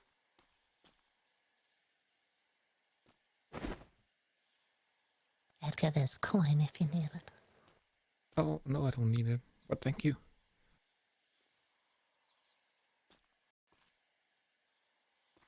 What on earth are you doing here?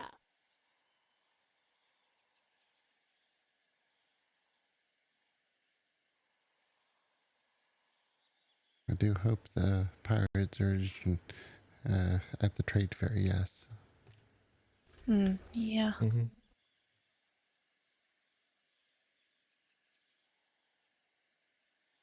Hosted by the Navy. Yes, perfect place for them to be, yes. I mean, you'd think they want to Farewell. like maybe like bother the Navy, so maybe.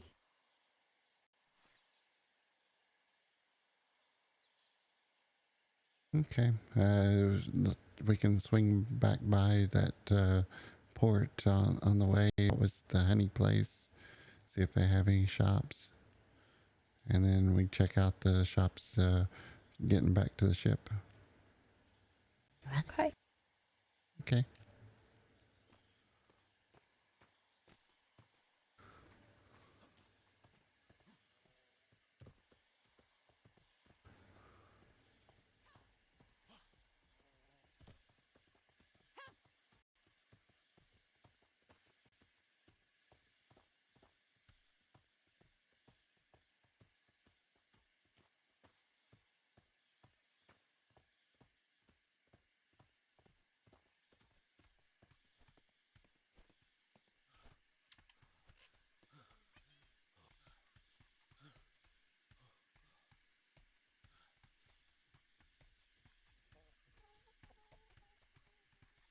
Is it? Uh-oh, it's an angry monkey now.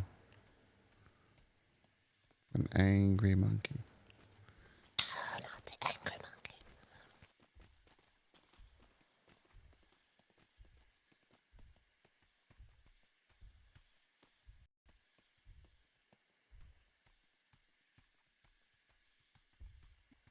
Yeah. So we actually had to build all these foundations. Oh, hello there. Hello. Oh, hello. How? What are these? Are these humans or We're not Clockworks. You're asking if we're people or Clockwork people. But we're going to ask you the same thing. Are you people or are you Clockwork people? Because if you're Clockwork people, you have to tell us that you are. It's part of the rules. Yes. Clockwork people? Clockwork people You are have you one. Clockwork? Yeah. Like one of those tomatatons thing? No, it's the ones with the winders and they have the motion and they make Although he does have unusual something on his back there. You mean on his back. Uh-oh. Is it a winder? Is it some sort of knob or control arm or something? It looks like it. It's more like a what you call it, like a boom box. What in the world? What? An explosion? Like a cannon? You have a cannon on your back? Well, it's like miniature cannon. Oh. No, it shoots like micro cannonball. The giraffe's gonna shake its ears. Oh yeah, it's walking right past. I don't want to be Oh, there it goes.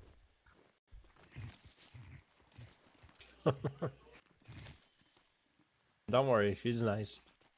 Oh, she's shaking her ears. You have to come to the museum and hear all the warnings. You're not knowing what you've got here. Wait, what's the name of the museum? We're BoggOdd Oddities Museum. We specialize in the strange, the odd, and the unusual at BoggOdd Oddities. And we have a special warning just about giraffes. And you're not hearing it because you haven't been to the museum and it's... Oh my God, what's he doing now? Oh, he's munching on some food. Don't worry. Wait, was Jack from Twin Rivers at your museum yesterday by any chance? He was there. Here an hour or so ago. Or today? Oh, yeah, he gave me this thing. I have this paper. All right. Yeah, see, I couldn't make it. I was supposed to come with him. He told me about it yesterday. Oh no, well it's too late for you now. You should have come. We tell everyone you need to come to the museum and hear the warnings before it's too late. But people don't listen. They're not into the listening anymore. It's out of fashion. When is it too late? Listening? Listening is out of fashion now. What, like, is it like a curse then? Like giraffe curse? Yeah, well, sort of. You gotta come hear about it though. You kind of waiting a long time here and things could start happening anytime. Do you hear any crackling or anything like that? Oh, I know, but like I don't want this place to become like my old island. My old island was cursed by the giant Tortuga. Oh no, you don't have more than one of the giraffes here, do you? I didn't think so. Oh, no. Good, that's really good. Thank God. But you do have spiders here. I tell you where I came from. It was cursed. Like you'd have a giant crying skull, and you'd have like a giant wall with a skull on it, and skull everywhere and spikes, and even worse, you had demon bats flying everywhere. I tell you, it was the curse put upon the world by the Tortuga. Hey Philip, come here for a second. Sounds terrible. I knew. Are they going over there to clean their milk? I hope so. Told you were. Have you inspected your giraffe recently? Yeah. All right. Well, in the account here, I don't live here. New Year, but don't live here. You're safe. You're probably a lot safer than the ones who do live here. They're the ones that are in trouble. Well, to be honest, I live in a place that's extremely boring, flat, and devoid of any type of fun. So you're saying you're not living here, but you're living in another grid, maybe? Well, it's more like a place that's so flat that I could see the end of the earth from like my house. So he has to go through the shimmer, so he's not hearing that story either. You have to go through the shimmer. Probably already too late for you. It happened just here, hence 4 days past for us. Oh. Yeah. Are you gonna ask what happened? I was gonna ask what happened here. I'm not too sure about it. I'm just taking snakes off my pizza here. You see. Right, you go ahead and you eat the pizza now. Snakes off the pizza?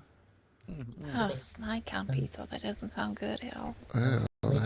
Had dead fish laid on top. It was called and choke me's because they're so hard to get down they choke you on the way down.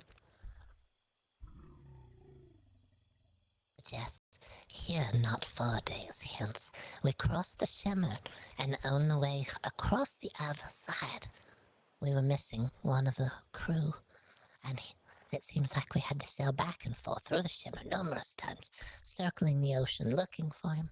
We finally found him. But he was the lucky one. You have to come to the museum and hear the warnings all about the Shimmer.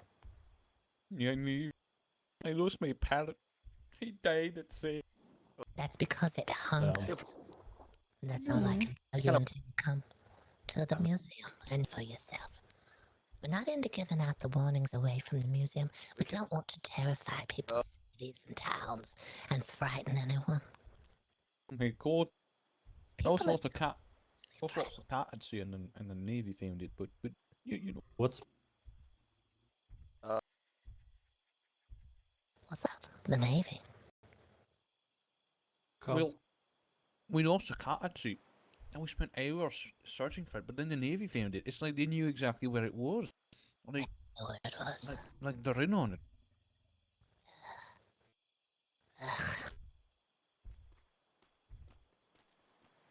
So when is the end of the world? How much longer we got? You should have seen the horizon just here a few moments ago. It seemed like an explosive ray of light shot over the horizon, and I'm not sure if it was the Shimmer trying to envelop the rest of the world. Okay, we saw that. Looks like the Shimmer came to us. You see the rain, and all the sky just sitting light up. Oh my god. Explosive lighting. Interesting. Yeah, it is. Are you eating the dead fish as well? The little tiny ones that they sprinkle on the pizza? No, I actually baked some cake over there in my kitchen, so I'm enjoying that. Does it have dead fish in it? No. Oh. Mm. They're called and choke me's because they're really hard to swallow. They choke you on the way down because they taste like little tiny dead fish, of course. Mm-hmm. Yep. Like what else are they gonna taste like, right? Mm-hmm. I don't like those. They smell to me. It was on a piece of bread that had cheese. Bread and melted oily cheese and dead little tiny fish that smelled and tasted like they were dead. Oh. I went ahead and ate the entire slice just so I could tell you all these things. Can you smell my breath from there? Oh, I already know that the acrid smell of fish in my armor is blocking it, unfortunately. That's good. It's lucky for you. Lucky for you. But we didn't encounter any sharp-toothed animals through the woods, because I have the breath. Oh my god. All the sharp-toothed animals ran for the hills. Talking about sharp tooth, have you ever met one of those giant, like, chickens? A giant chicken?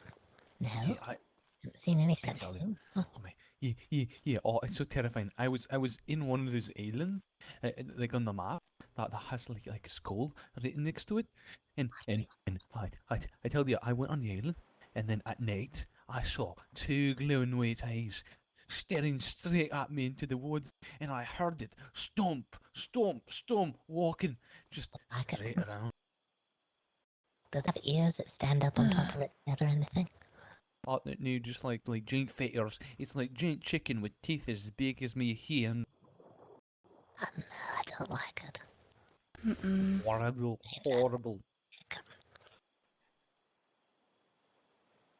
The little chickens are bad enough. Can't imagine a large chicken. Right, you don't think it was from the moon, do you, Boggert? From the moon. Have you noticed the moon is damaged now? It's not the same moon that we're used to seeing. thing's different now. It has a crack all the way around the top, and it has a crack all the way around the bottom. It's going to hatch sometime soon. Something's coming out of the moon. Yeah, it's probably because it's a different moon, but an egg. We think it's some sort of large egg. That's the only reason it would crack all the way around the top and crack all the way around the bottom. Oh my god! You must be right. If you get a chance to look at the moon, you may want to look at it and see if there's a large crack for you. I see it. I see the little lane. No. Yeah, we think it's probably ready to hatch any day. And something's coming out of there, but we don't know. We were told it was a giant snake. It was the son of the Serpent Lord, is what we were told. But then we were told that that was a lie. So we're very cautious what it could be. Well, it shouldn't be too big. I mean, look. It's not that big in the sky, right? Like, I mean, it's big. But like, it's maybe the size of the mountain right there. So like, maybe giant snake-sized mountain. You know, like the giant hydra I saw once. Could be, possibly. You saw a hydra? What is a hydra? Is it anything like a chicken?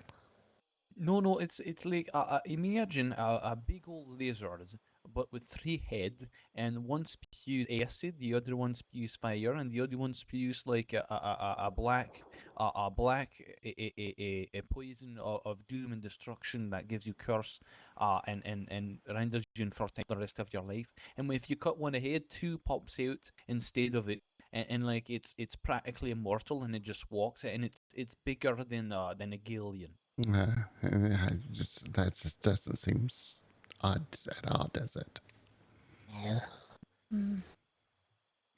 It sounds unusual, but I don't know if it's odd. I haven't seen one yet. We have to see it first. Then we'll judge it. It's pretty odd. It's like those Tortuga, you know. They'll not be natural. What that is. Have you ever seen a Tortuga? I don't know what it is. I'm not sure. I thought it was an island. Oh, it's like a pig that someone shaved, like a shaved pig. I saw one of those. Oh, it's like a Tortuga is like so it's like a big turtle the size of a house, but it's got like weird like not weird, not tentacle, but like weird scale stuff on the side that opens up almost like wings. Like, it looks like a ladybug giant turtle that doesn't fly and is like as big as a house. A turtle size of a ladybug. Okay. No, like a turtle ladybug the size of a house. A ladybug that could turn into a size of a house. Okay. Yeah, exactly. It gives curses. Like, the reason why all of these swampy area they've got like giant bats and spiders, because the Tortuga, they put the curse of Tortuga on all those islands. They're like demons. There's so many demon bats flying around. It could be. You think it keeps them underneath the flaps, you said? Yeah, exactly. Opens the flaps and out come some other kind of creature. A creature inside of a creature. That's how the bat happened. Oh my god. Oh, the bat's left Tansy. I don't know what she had in her pocket that day, but there was at least 5 or 6 of them, or maybe 10 of them chasing after her. Oh, it could have been 10, yeah. She was very fast, though. She's still here. Oh, thankfully. You got to be careful about them bats. They're demon. It would be watchable. I would know, like, if I mean, that was a while ago. I wouldn't be, like, infected by it, right? Oh, infected. I haven't even thought of that yet. Infected by what? Bat spit? Is that what they infect you with? I don't know. He just said they're like a curse. So, like, could I be cursed or something now? Maybe possible. I don't know. Did they bite you at all? I don't think they bit me, no. That's good. We did see a man who was able to float on the ceiling. We thought it was very unusual. Maybe he was bit by a bat. It could have been. We rubbed garlic on the bottom of his shoes so that if he woke up and he was anything unusual, he would encounter the garlic. And we'd Maybe be able to keep our eyes. And I don't think he's ever woke up since. No, he hasn't. The garlic may have worked. It may have worked too well. Right. Maybe I am cursed too. It explains why all my buildings keep breaking gravity. Oh my god. Oh no. Are you floating now? I saw a man floating just today. He was not connected to anything at all. He was floating in the air, and he lives on this island.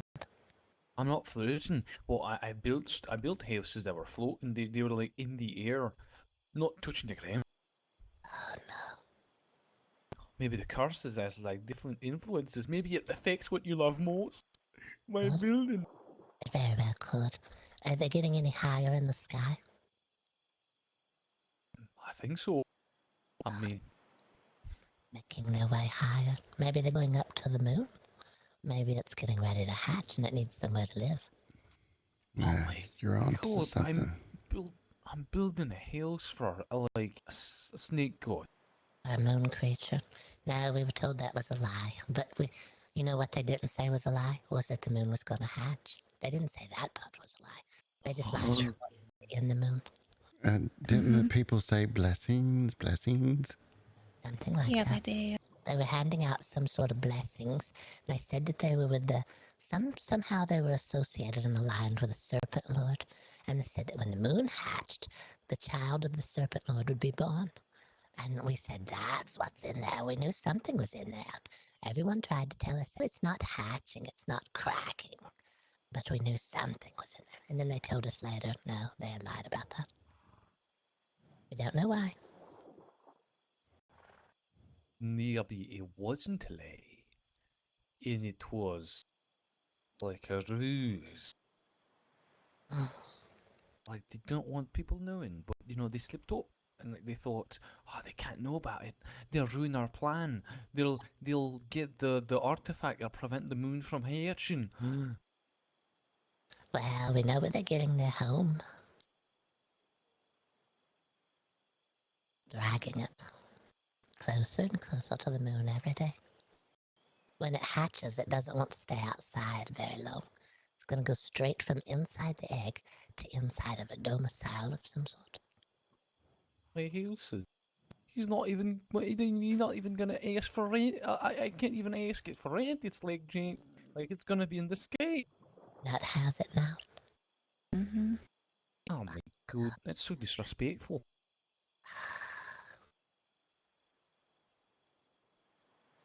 My name's Boggert the Slime.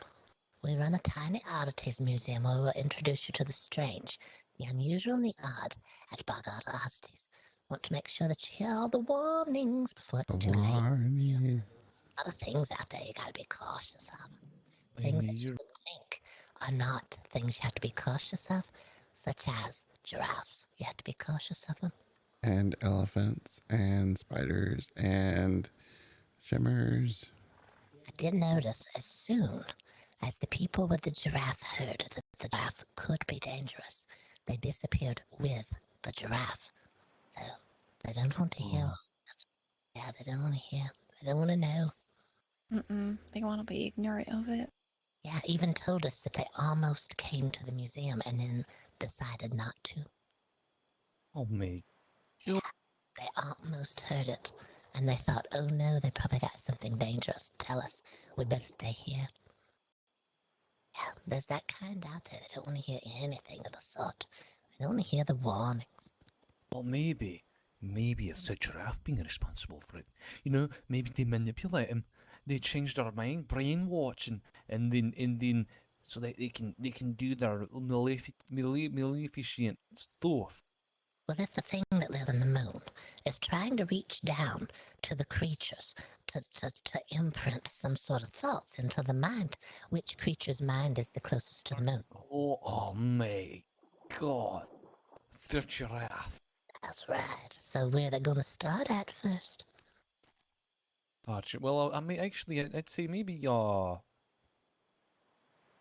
parrots are a bit closer, you know, because they fly a lot. There's a possibility of that. They're probably already haunted.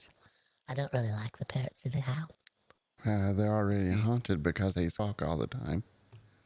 See? They're terrible. They get stuck in everything. They come through the walls of our warehouse. They just appear on the inside of the building. So how are they doing that? Me. Oh, there you go. That's another question. The world is filled with these unusual questions that are not, there's no answers to them. Ah. You're crazy. I'm definitely gonna have to come and take a look. That's where you start, right there. Of course, what you told me is just elating, I can't believe I didn't know about it before. Yeah, well, just think you've been out here in the world all this time. And here is the world out there, very, very frightening. So we'll help keep you safer. Of course, I tell you, you've got yourself a good evening, and thank you for teaching me the truth. Seas to you, beware the shimmer. Well, I actually have a work to do here, because I'm a builder, and they pay me to build in my kitchen, but yeah. Alright. Right. Good luck. Don't let them float away. Oh.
Oh, we made it back safely. Oh, we're fine. The most worrisome thing here was the carriage.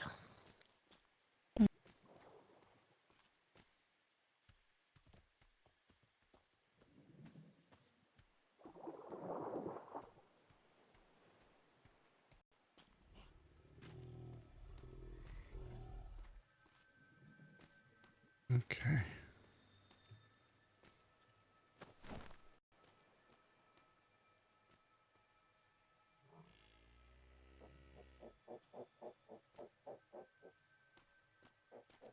I won't ask where you got these, all right? I was born for this job. That's what my boss says when I'm thinking about quitting anyway.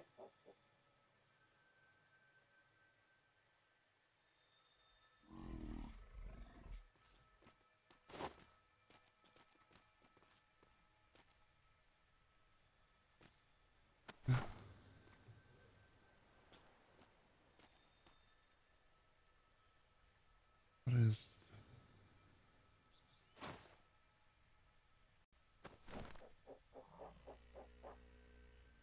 Oh, they have the loading pallets here. Do what? Load-in pallets? Hmm? I don't know if Elias can make those. I think I can make those. Oh, okay. Yeah. I think there's a couple of them already made, if I'm not mistaken. But I can make a hanger that they hang on. Okay. I can make the box, and I can make a hanger to hang them from, I believe. But I'm not sure about the pallets. I think I can. Yeah. I wasn't sure if anyone needed them. If you want them, I can try. Yeah, I just seen them on the ships, but I'm not really sure how they work. I'm not either.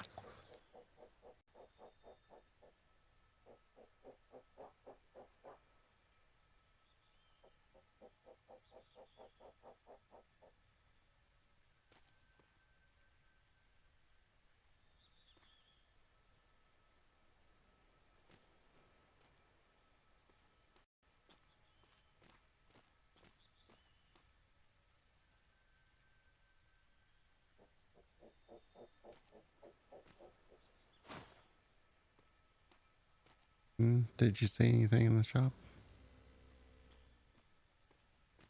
No, I already had those books. Okay. Oh, I did buy that novel book. Ooh, a novel.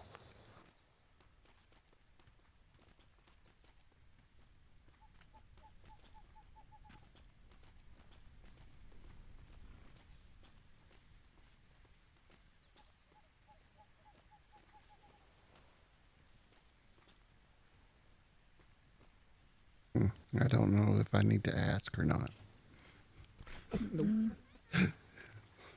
Clockwork up there. No, not a clockwork. Don't tell Elias there's clockworks here. What is this? There's animals for sale in here. They're selling snacks in here. It's half bunny.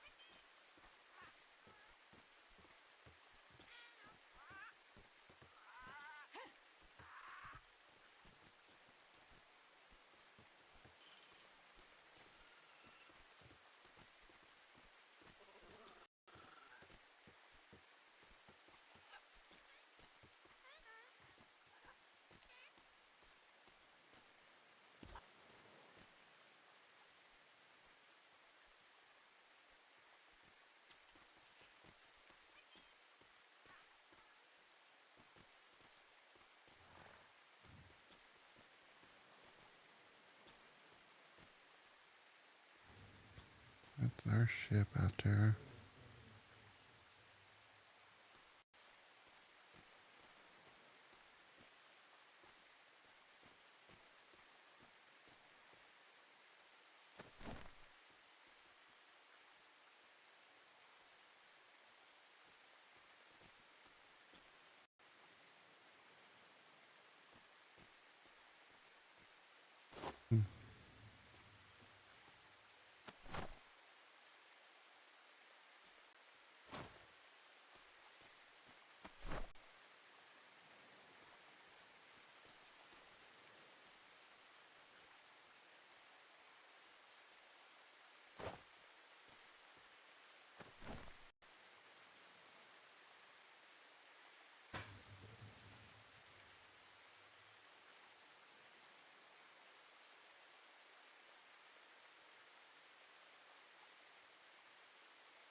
Oh no. Didn't mean to buy that. I was just trying to. I double clicked.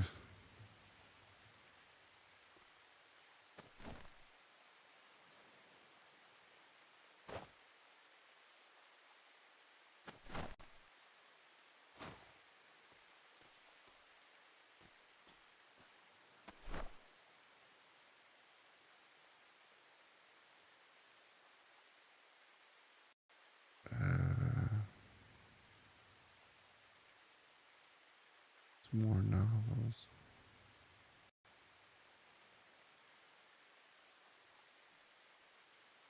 Oh.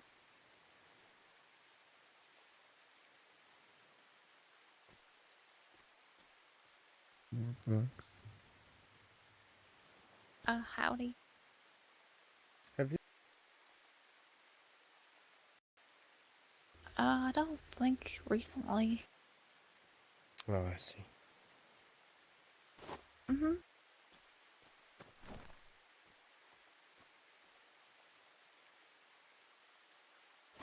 That shop seems haunted for some reason.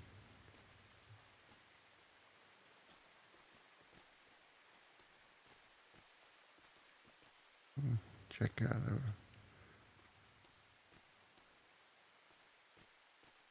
Hello?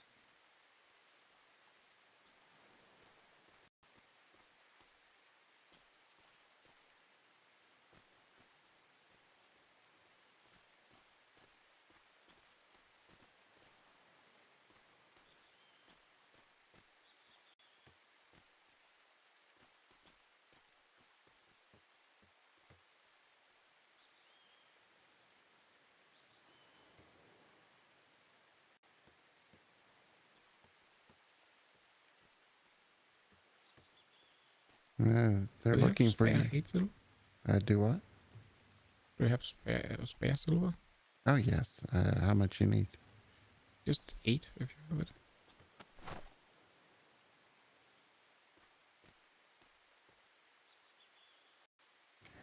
Ice cream.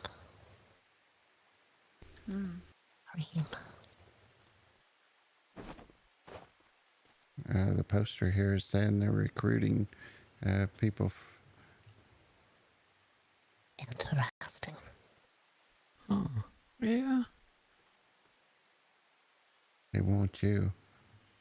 I said No, they they don't. recruit. No, they don't. They don't. Uh-oh. Not.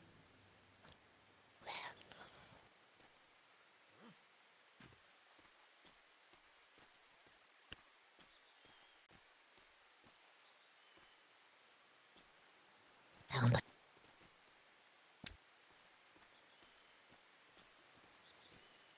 Hello. Have you Hello. seen anyone that lives here, perhaps? They've gone to the trade fair. Oh, I see. All right, thank you.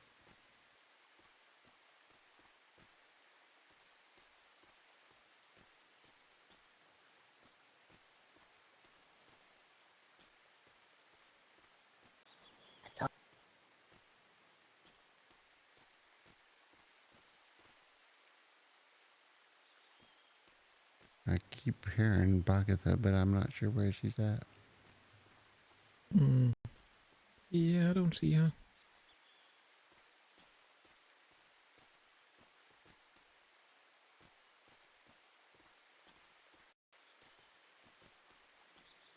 Big place. Yeah. Well, Hold it. me and Tansy found the kitty cat room. We were just down there looking. Kitty Cat Cafe? No. I can show you.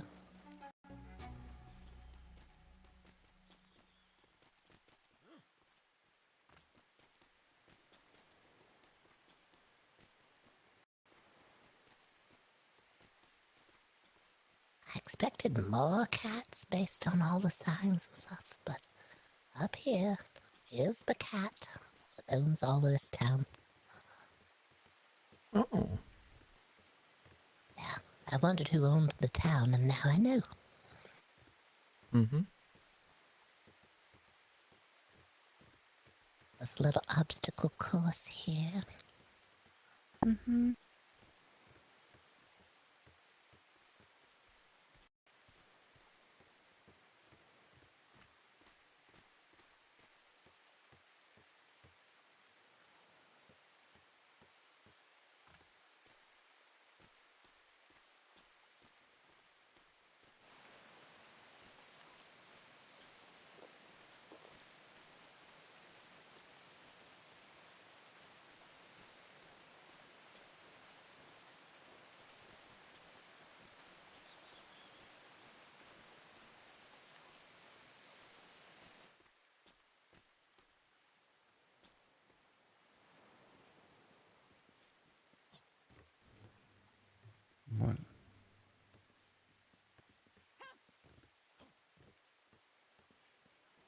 a dead end.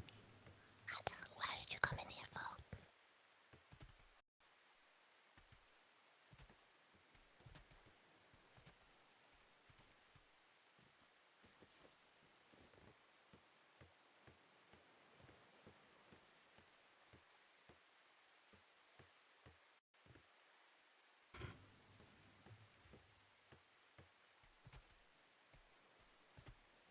A lot.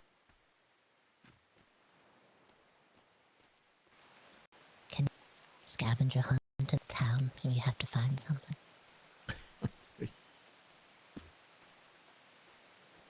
Yeah.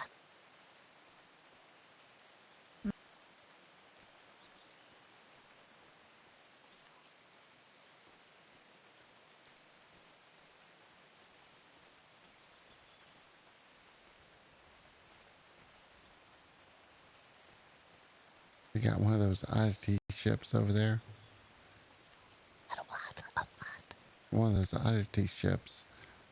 One that Edgar got us outside the museum. Yes, Edgar. Thank you so much for our strange little vessel that you got us with the face on the front of it. It looked like it was so very hungry for things. I almost tried to feed it. Yeah.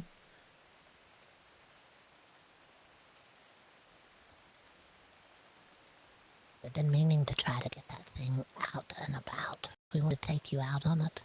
We'll do a little sail around. Okay.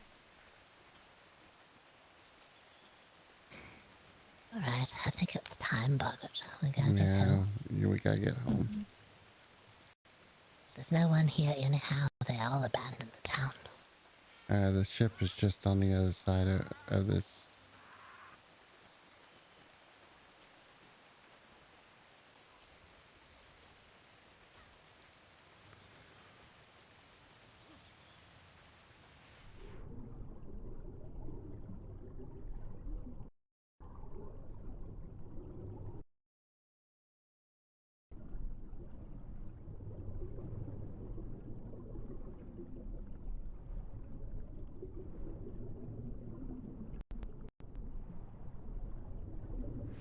Uh-oh. What do you see? Nothing?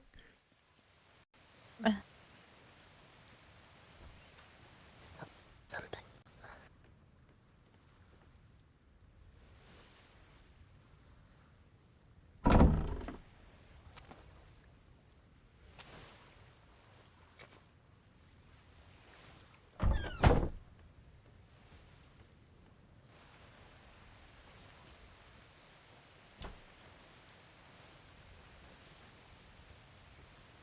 I need to go in my head for a moment. If anybody wants to start us in that direction, I should be back in a second. Alrighty. There's a dolphin right here in the port. I've seen a dolphin so close to the shore.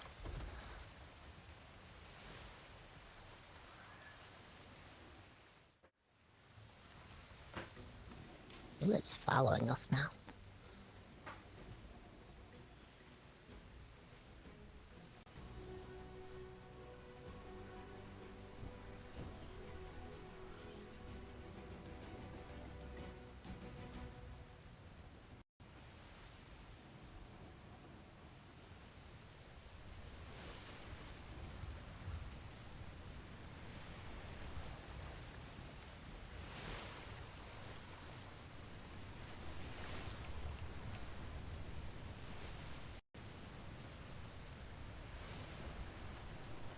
It was an interesting place. I didn't imagine that it would be as large as it was. I've seen a lot of big places, though. Must be a lot of people live there.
Okay, I'm back.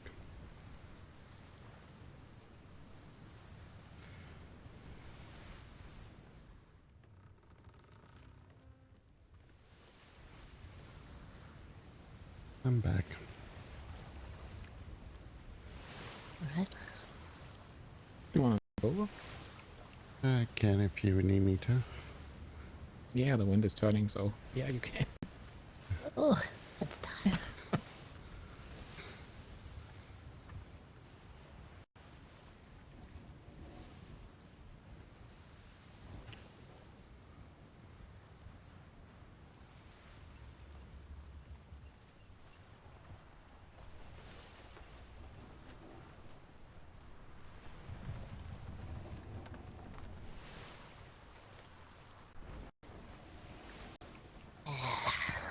It's always when you're headed home.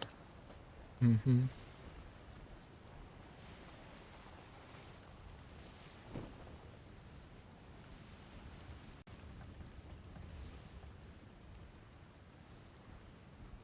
There's a lot of buoys out here. Yeah. I feel like they connect to the next island somehow.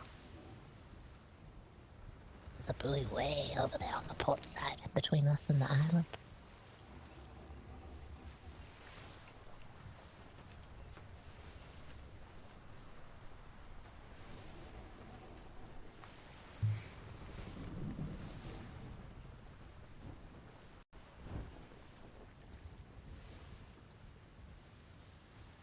Said trade in food something?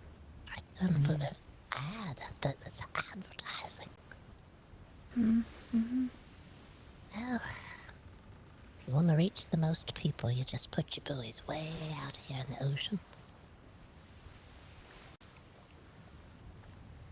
Put a buoy at another island and it says, "What are you doing at this island?" We're way over here. The museum is over on the northwest side. That's right.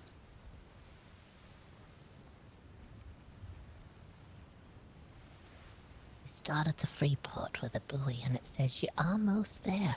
BoggOdd Oddities Museum, north of here."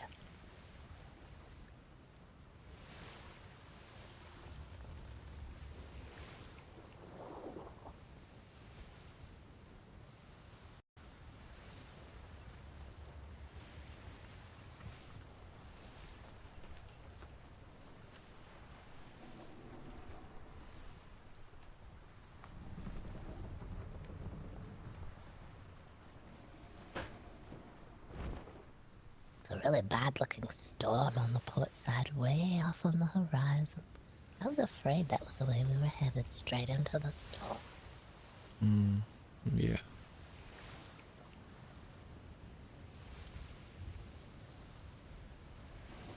I'm gonna lay my head down for just a moment.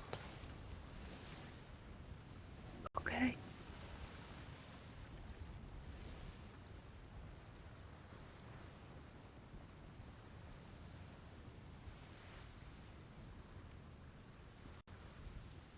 So what kind of recipes did you get to read in the cookbook? I got some nice dessert recipes. Let's see here. Ooh.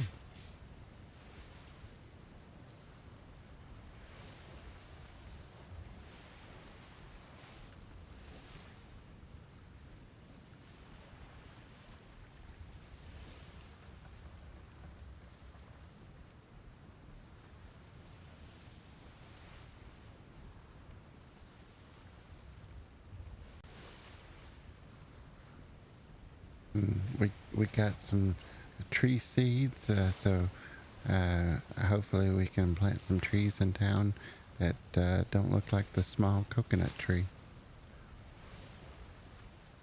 I don't know if Edgar's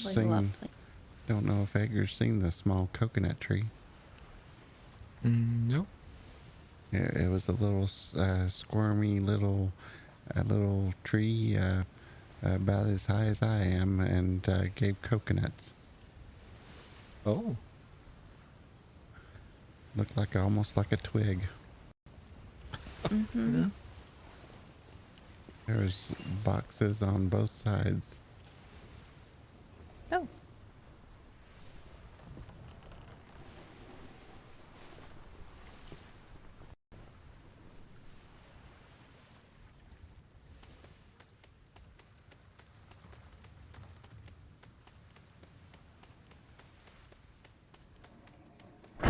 prepare for this journey at all.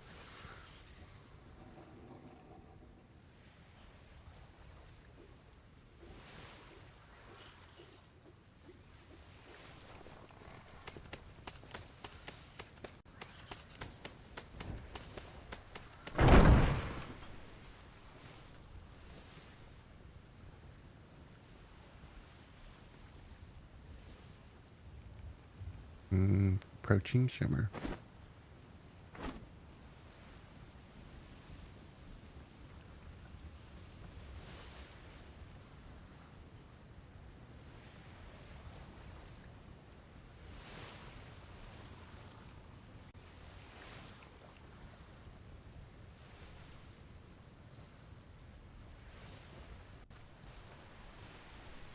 Okay, buddy, check.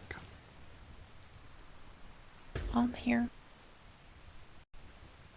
Yeah, I'm here too. Agatha?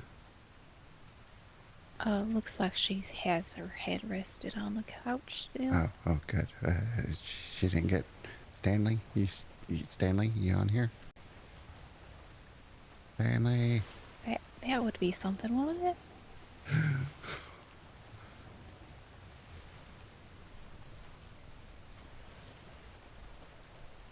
Now it wants to shift in that direction.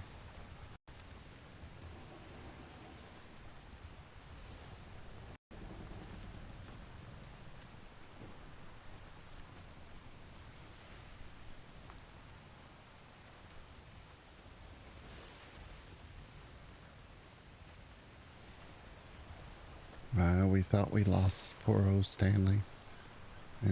Luckily he was able to see the ship while he was bobbing up and down in the water. Yeah, that's real fortunate. He sounds so shaken up about it when you talk to him.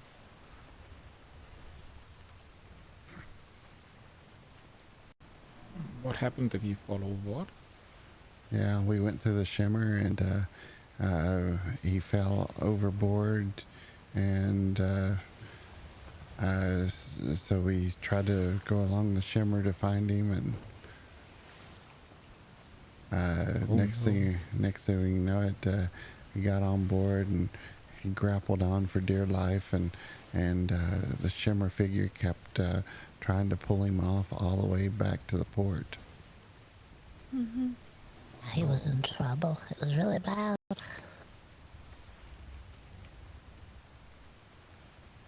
think that's why he's taken to the barn so much lately. Yeah, that's right. Not wanting to get on the ships anymore. Mm-mm.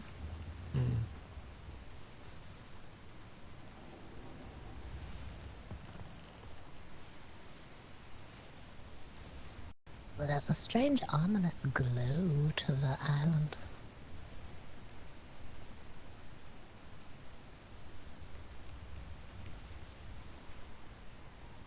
Oh yeah, that does look kind of strange, doesn't it? Yeah, it does. I was wondering if it was, trying to get foggy. You know how it is, Boggy, right? Mm-hmm. I'm at the wheel. It's foggy boggy. That's right.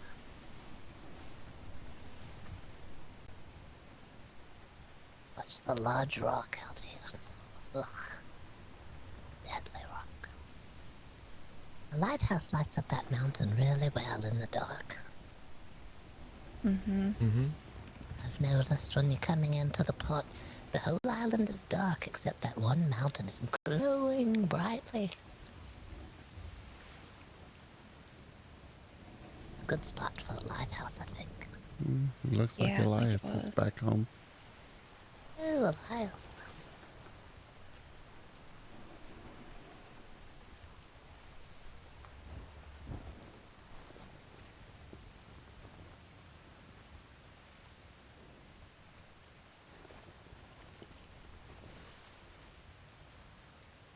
It's quite choppy. Yes, it is. Yeah, I'm gonna take it slow and easy. A real mess.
Welcome to a Five of Torches, the only town where we build around your ship when you dock here. Yes, we do.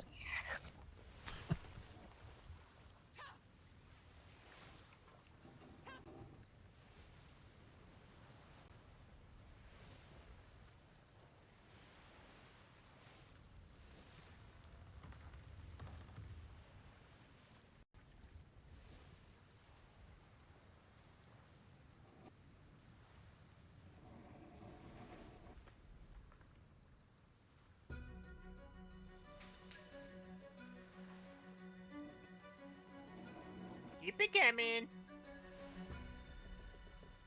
You're only like 4 months away at this point. Oh, perfect. Closer. Right?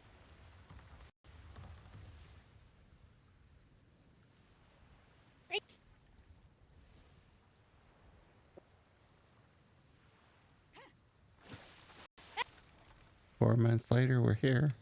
Here. Wahoo. How's it going? I'm doing well. How are you? Just lost the race, so, you know, kind of bummed. Elias won again, didn't he? Elias, that's the Technically, but, you know, technically I was in the town first, but technically he knew took the this. island first, so, you know. I knew it was Elias again. I kind of tricked him. What? I said 1, 2. Oh, yeah, what the balls? I Go. wasn't even... my ship was not... We were standing on the dock. I was nowhere close. I had to run to my ship, spin it around, open the sails in the junk. What the balls? Now he got Dancy, you made it sound like you never go out anywhere. You've been going out like every night. What the balls? No, I think that's the first time I've been out in a while. Oh yes, we took her on her adventure. We got to see a clockwork hunting on a jungle island. Yeah, you went to Dead Man's Cove or some junk. That sounds dangerous. That is dangerous. Actually, we didn't ever make it there.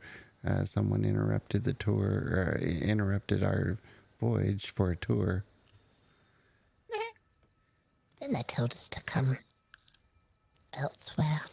Yeah, we went to So Twin you giving Rivers. a tour now? Oh no. That's cool. How are you today, Mr. C? Yeah, yeah, I guess. I brought other stuff that I'm supposed to bring, but I can't hold other stuff, so I gotta like give a lot of stuff to a lot of people. All right. Toss it out. We'll take it.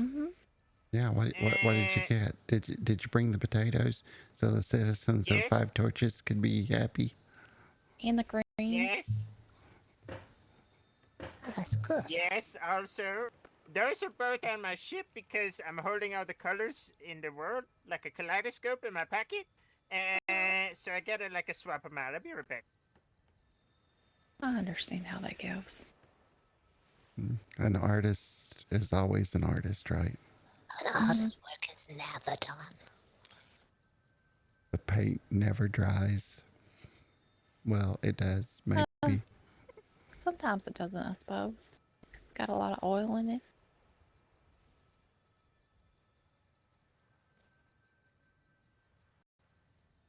I was gonna bring the paintings with me, but I don't have a lot of storage, so they would have got wet in the rain.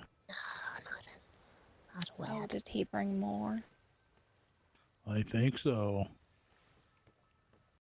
Okay, one for you. Wait, is that right? Yeah, I think so. And a one for you. And a one for you. And a one for you. And a one for you. Ta-da! Thanks. All right. We got it. Yeah. Now I gotta go get the colors back, but yeah. What the boss? What the boss is this? And one for you. Thank you so much for bringing potatoes. And from the greens. It really helps us No out. problem.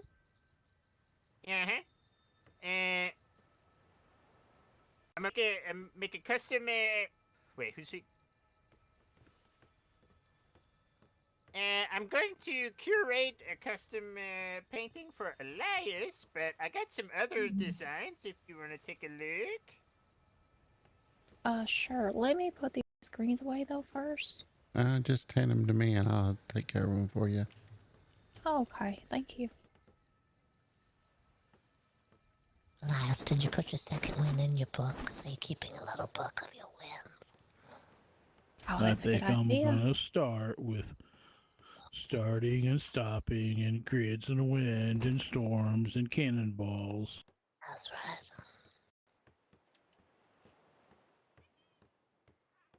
They tried to shoot my pipes off a while ago.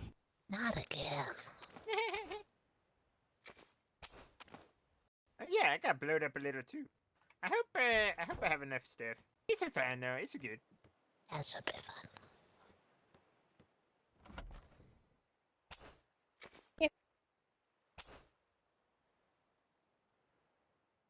No, there's no fiber here.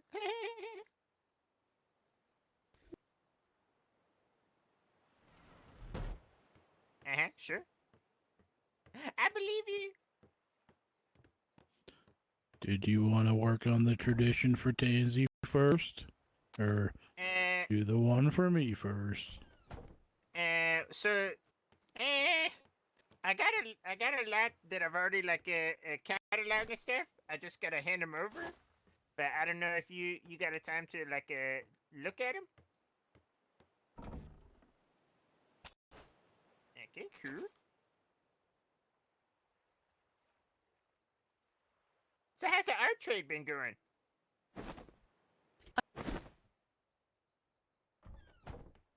Oh, nice.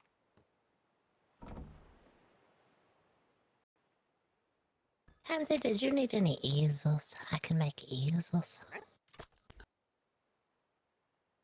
Alright, okay. Oh, you're welcome.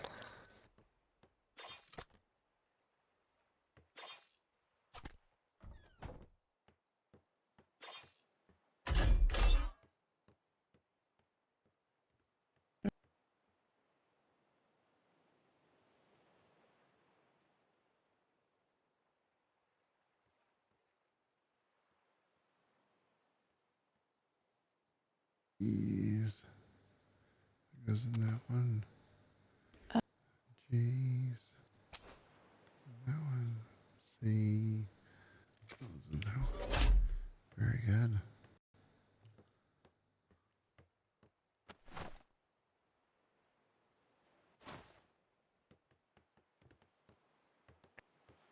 I got a saddle and a cannon for those 7 silver. Oh.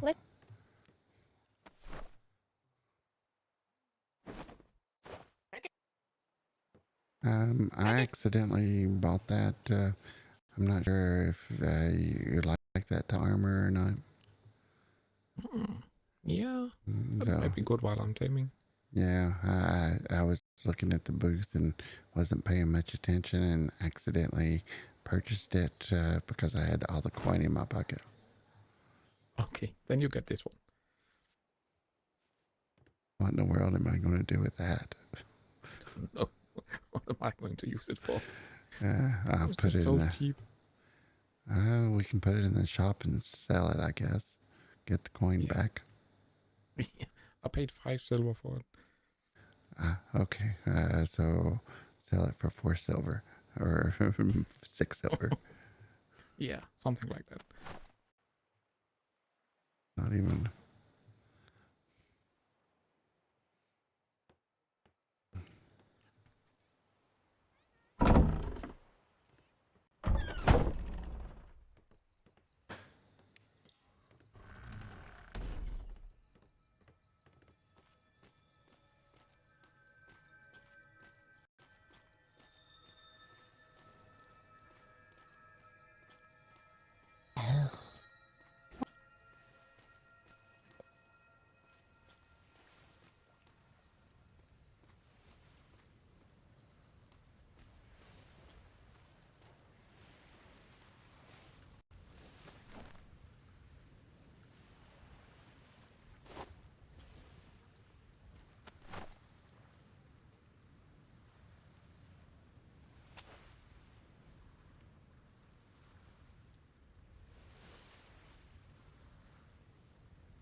We just got back from meeting a strange clockwork in the woods. Mm-hmm. Oh, well, I mean, if you want to try to recruit her for the town, I won't, stop you. I just... No, no. I know that she probably has somewhere that she has in mind. Oh, It's honestly, fine. If she wakes up again. If she ever wakes up, we know how it Just is. like this ship at the end of town. If they wake yeah. up again. They all come here to die, Mr. Owen.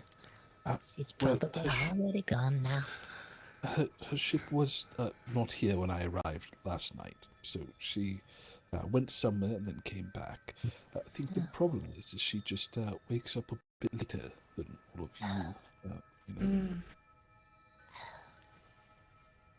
We'll have to build around it. Yeah, we will.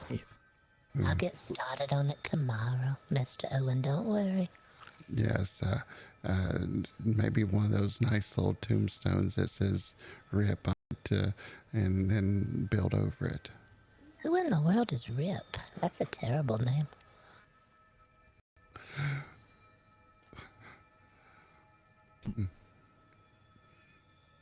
Oh, so good evening, Mr. Owen. How are you? Oh, I'm fine, I suppose. That's good. Tansy got a new recipe book. You did? Oh, which one? It gave me some more desserts. Oh, very nice. I did pick up a more exotic cookbook, but I need to find that culinary arts book too first.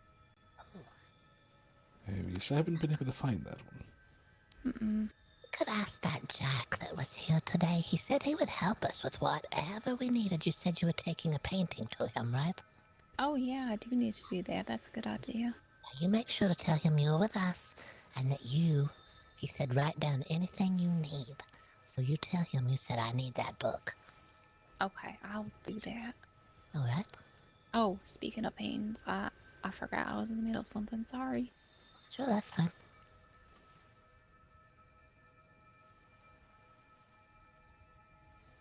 Now, if we could only get rid of the hum. Oh no, not the hum. It's horrendous. That reminds me. I think we need to go to the courthouse and start registering the trademark for some of the common phrases that Mr. C, or Mr. Pierre, whoever probably want to address him, says, since we can throw it back in his face whenever he tries to charge us for this noise. So it's trademark, what's a poppin'? Right.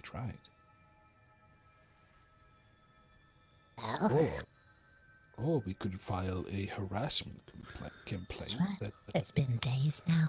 It's been almost an entire week now. Now, if noise is coming from the bottle, and the bottle is being planted all around the islands, isn't that littering? Mr. C said he controls all these bottles somehow. Well, in that case, it definitely is harassment. And isn't inside of each bottle has a map that takes you to a treasure. Now, if that's the case, Edgar, have you been on any of those treasure maps lately? Mm-hmm. Yeah. And can you describe them? Usually yeah. Happen. Yeah. Stuff is coming out of the ground. What? Not very friendly, and you have to put them back into the ground. And are they trying to kill you? Yeah. That sounds dangerous. That sounds like... That's endangerment. That's endangerment, manslaughter. Mm-hmm. Oh my goodness. I think we have a true case here, Mr. Owens. Sorry, what? You were saying about the bottles. If Mr. C is planting the bottles around the islands, and if it has a map inside of the bottle, and the map takes you to a place where someone's getting injured or hurt or killed, isn't that murdered? Yeah. murdered, manslaughtered, additional charges. Yes, I suppose. Willful neglect. So I think there's all sorts of things we could take him to court for, and and then settle. Just to have him, not charged for. But then again, it could be a conflict of interest since he's on the council of Five Torches. No, he's not on any council. Oh, I thought he was. Who has put him on any council? That's what he says. Oh, that's what he says, yeah. Is that not true? There's no document saying that it's true. No.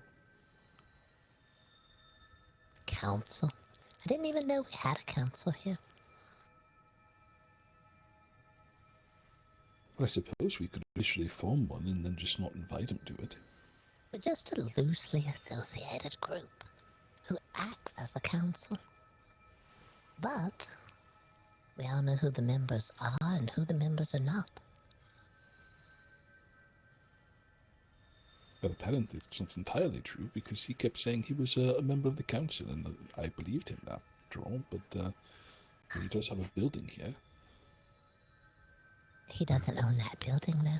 It's rented. He's only renting. Is he paying his rent? Paying fiber. Oh. That's something then.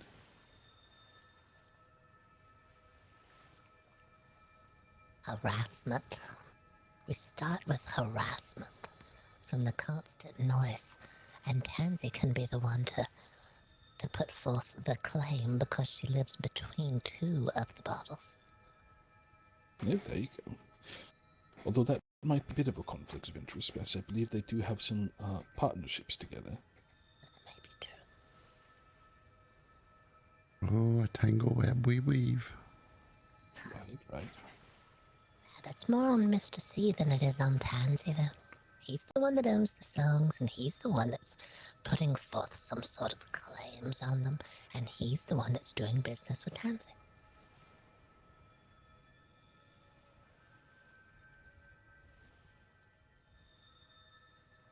I don't know that's on her.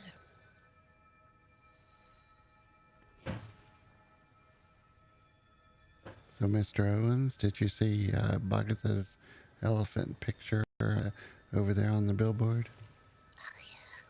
Oh, yes, I did see that. Quite creative, really. Did Tansy paint it? She did. I told her, I said, that's a marvelous representation of me. Yes. Just as the elephant gets ready to partake of poor old Boggertha. It's got its mouth open. It's ready to swallow. It's going to lift me. I was there. Edgar, I was there. I sat on the trunk of an elephant, and Tansy remembered everything, every detail of what it looked like. And then she put it on the sign over there.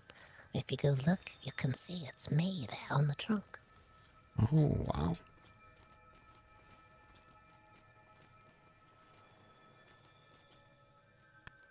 Oh, yeah, it is.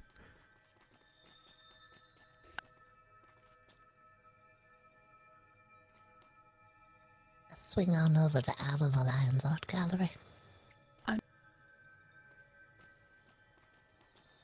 It is really good. The text is a bit...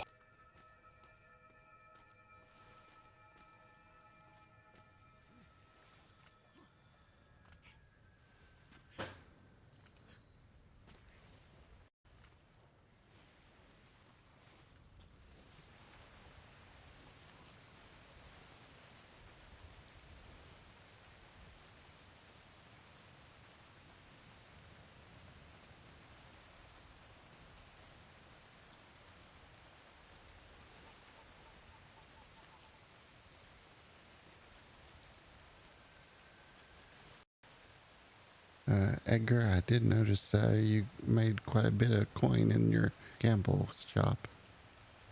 Yeah, they bought almost everything. Yes. Where do you get those more expensive pouches from? From the treasure underground. That's what I do believe I have a treasure map for this island as well. Maybe we can do that tomorrow. Ooh, that would be good. Oh, yes. Now that I can ride a bear, if we have any extra ones. I think so. I could ride a bear as well. I've trained myself. Yeah, I did. Boggert was reading a book on it, and I just looked over his shoulder. Okay. Learned.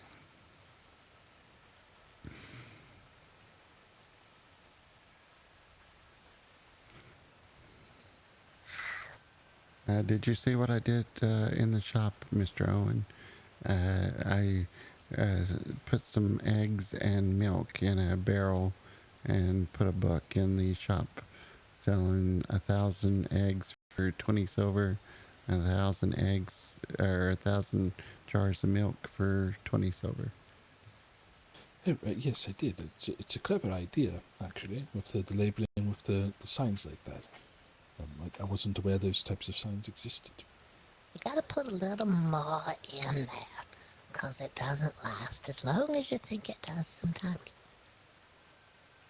Don't know how it works with things like the fish, if it gets the salt all over it while it's in there, or if it's able to stay out of the salt. The preserving barrels, they seal really well against the moisture, and so the salt doesn't really soak into the product. Works quite well. Stays dry in there. The problem is that the most demand that I have on the sea right now is for prawns, and they're a bit. Well, I can probably gather 2,000 a day when I go out and really focus on getting them, but I usually sell about 1 to 2,000 a stop. So I don't really have a lot of extra to sell here. Oh, that's fine. That's perfect. I suppose if I did upgrade to a galleon, I could acquire a lot more prawns. My goodness. How many fishing nets can you put on a galleon? Well, I believe a total of 6. I would probably do 4 fishing nets, a diving platform, and a a crab pot arm, or whatever they call it.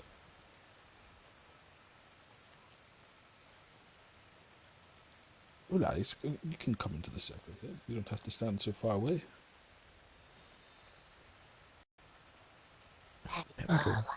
Right there. Oh, well. I didn't... There's a circle. Well, that's, Closer to the circle, you're too far away now.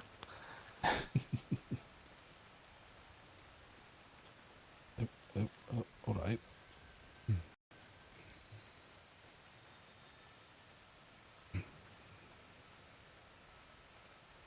Alrighty, so the plan is to get a galleon? Well, I do have 2 potential places I could get one for relatively cheap. But galleons, when I say relatively cheap, I mean bare bones, I could probably get one for 10 gold. If I wanted it fully designed, probably closer to 20. My goodness. Oh, yeah.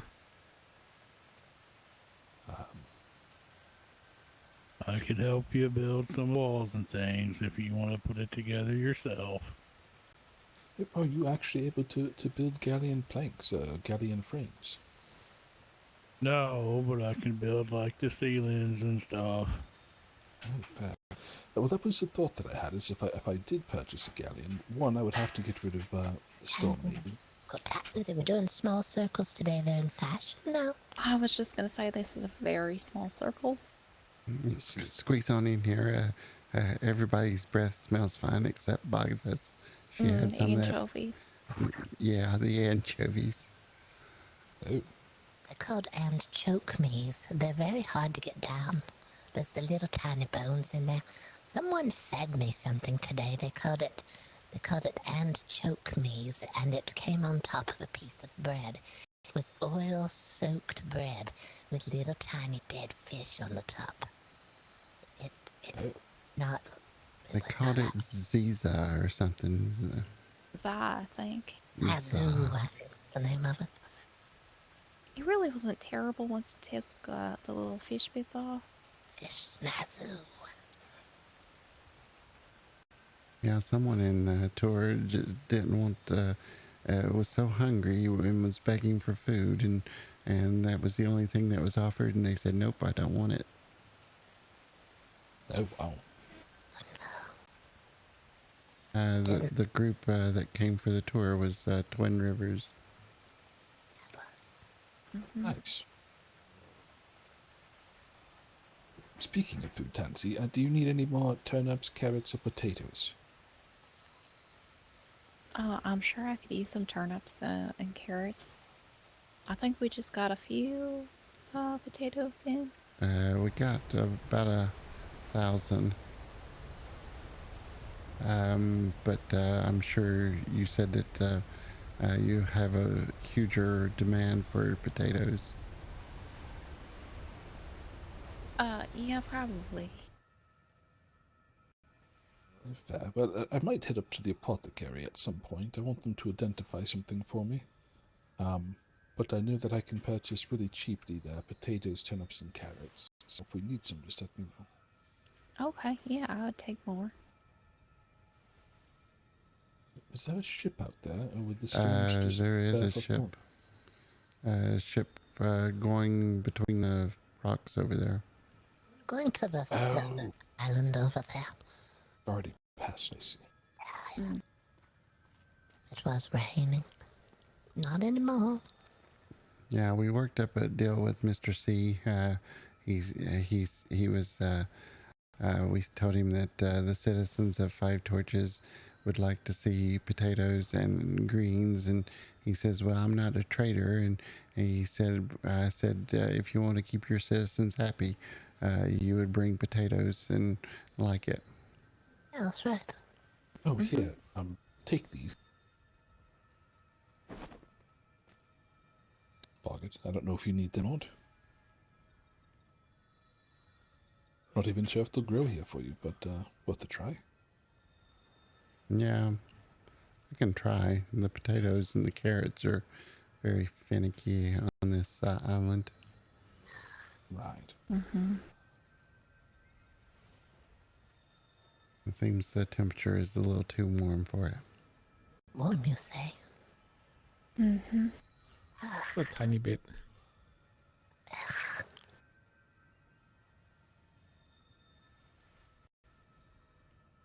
Hot enough to knock the fish smell out of your mouth here. I suppose. Can you smell it, Mr. Owner? Oh, well, now I can. Oh, my. That's because you ate those little fish. They were little tiny dead fish. Last they put them on a piece of oil-soaked bread. It was the weirdest thing. Fish Doesn't sound very good. No, it wasn't. Do we have any of that gum substance? It's kind of chewy. Maybe you could chop up some mint and throw it in there and give it to her. Chewy gum. That's an interesting idea. We do have some gum and mint, and so I don't know how you mix those two together. We could hand out a little gum here and there to people. We could do the fishberry jam mixed with a gum for a nice. Oh yes, that sounds like an excellent. That's wonderful. I like the idea. Well, I think that might be going down the wrong course, really. Maybe try a different path of something not fishberry jam. Maybe onions and gum. Got the garlic in the town. Yeah, we could try that too. What about like cardamom or mint or something not fishy? Well, there's those options as well. I'm surprised you would be against fishy things. Yeah, that's just Now we're boosting your business, yes. You can sell that little caviar stuff that people doesn't seem to want to buy too much of. Could tell him I have tiny dead fish on a piece of oil-soaked bread if you'd like to taste it. But the only place I can sell the caviar is to the Navy, and I'm pretty sure that the Lords eat a gallon a day. Oh, the Lords. You know, Elias is a Lord now. You're standing right beside one of them. Oh, wow. Well, Elias, Lord Elias, I see. Would you like to purchase 20,000 units of caviar? No, thank you. It's kind of icky. It's out of fashion now. The Lords are not doing the fishberry jam anymore. Well, I certainly hope not. So if we have a lord in town, shouldn't we have some type of festival or a ball? Oh. Yeah, well, you'd have to build a ballroom, I suppose. Oh no. We could have it here on the village green. Good. An open air ball. Oh, we got some new trees coming in too. We found the vendor that sells the seeds for the trees, so we know where to get them now. So we'll get them as we need them. The little tiny tree seeds that grow really fast. They grow in any kind of surface, it seems like. It'd be nice to have some shade. It would. It's very hot here.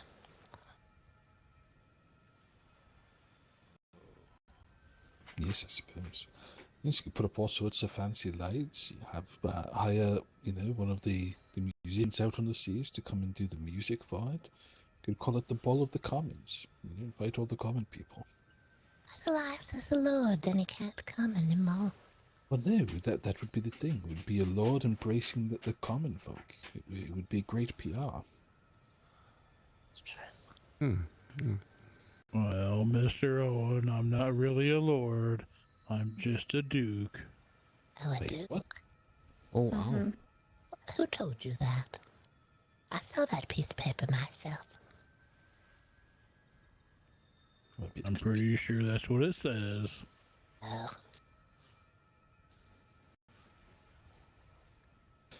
Isn't a duke technically a lord, though? I mean, lord is more of just a title of respect for someone that holds a royal title, isn't it? Yeah, it's high ranking.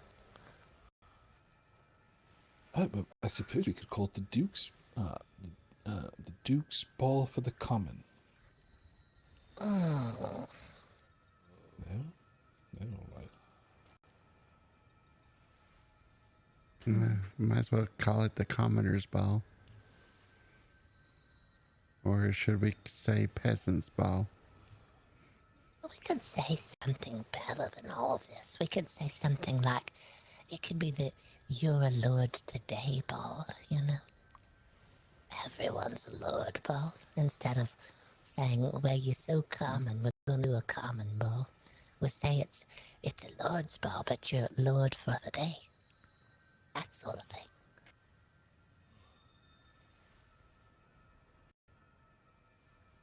Okay. Yeah, we'll think on it. We'll think on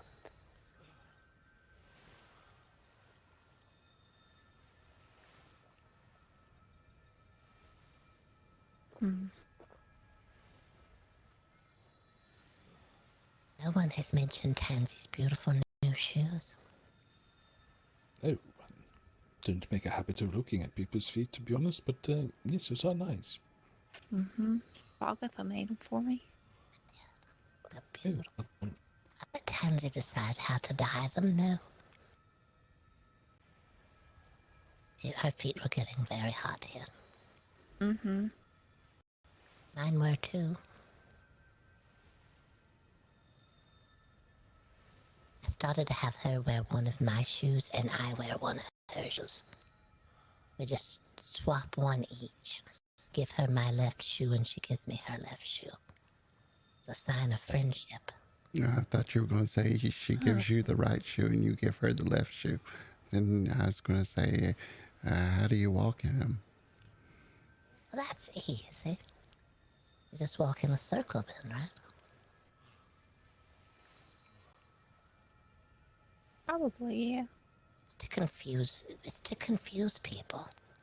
People come along, they see a pair of tracks walking along, and all of a sudden they only see 2 left feet or 2 right feet. And then me and Tansy walking along, we make sure to crisscross our paths and stuff, confuse those trying to follow us. It all makes a lot of sense. Mm-hmm.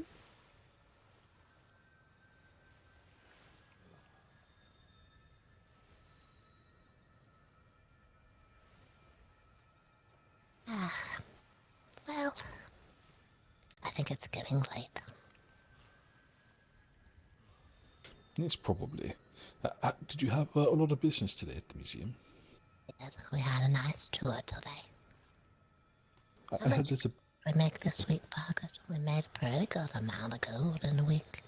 Yeah, I believe so. I think we made several gold. I think Twin Rivers was mighty kind to us. Yeah. We had another tour that was very kind, very generous to us as well. Yeah, a little farmer couple on a date. They were nice to us. Yeah, they did a commission too. Then we had a big tour group the other day. It was a special tour group. They came through, they gave us a lot of coins.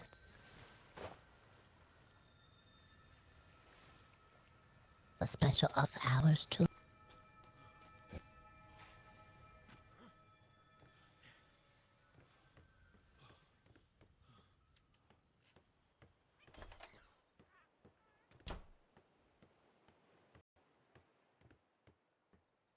All my vitamins are breaking down.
$2:30, I think. Boggert. Yes. Time is the party tomorrow. 2:30. 2:30 tomorrow. Party time. And a birthday party for 3. For 3 people. 6 Clockworks goodbye.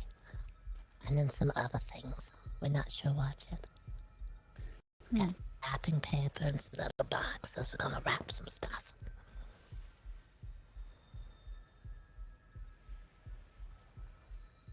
I better go and see if he's ready to paint my painting. Ooh, he's painting you one. Oh my goodness. Yes. I purchased a Nelson Falstaff tradition. That's because you're moving up in the world, Elias. I gotta like fancy stuff now.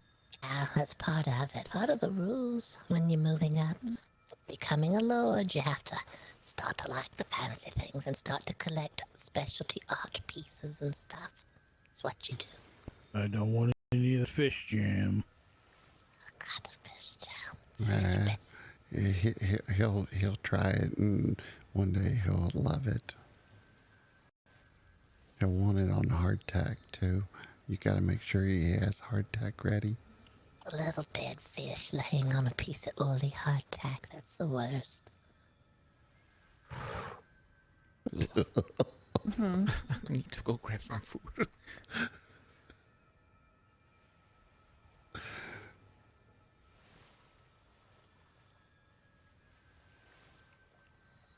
Apparently you made him hungry, surprisingly. It's all the talk of the fish bread jam and the little tiny fishes.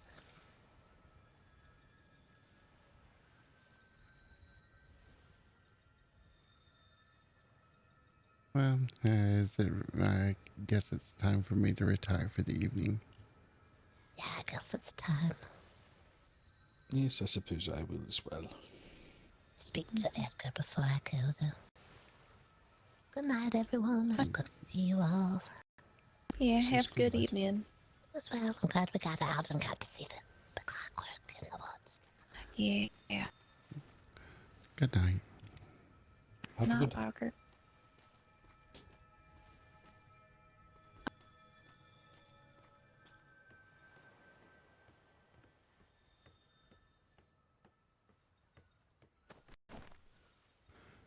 Let's see here.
It's a pretty ship.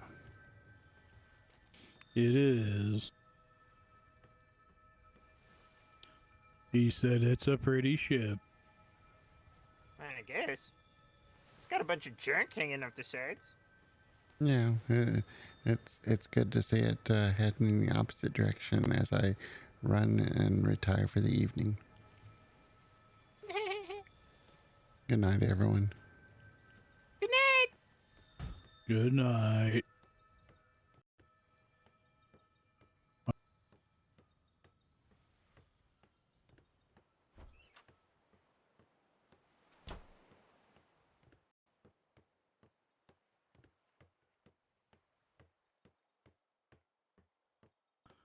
Good night, Tansy.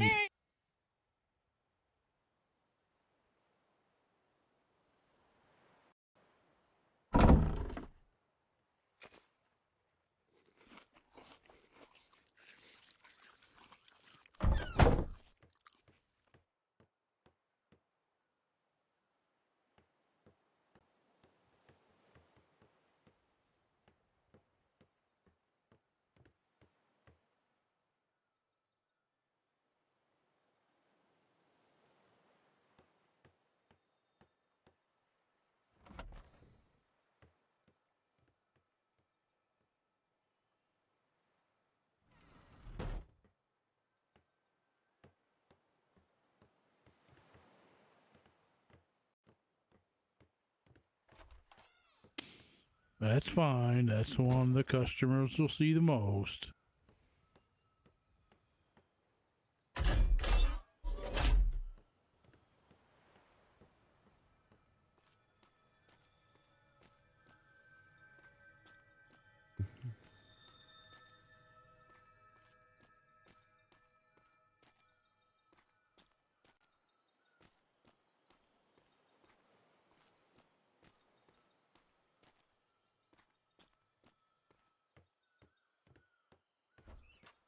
Saddle, and I can't make saddles. I don't know if you can. I cannot, but we have quite a few over in the barn. What kind do you need? Let me look.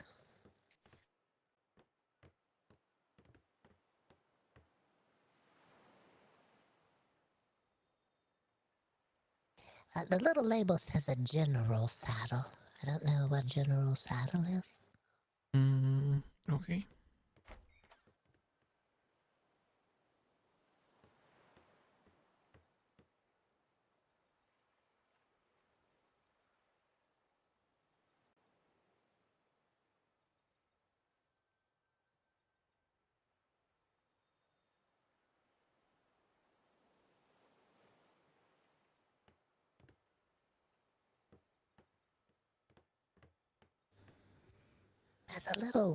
There's a little label on here, and it says it's crafted for Shire horses only. I don't know if that makes any difference. Yeah, I don't know. Yeah, I don't know that I've seen a bear with a cart on it. Except No.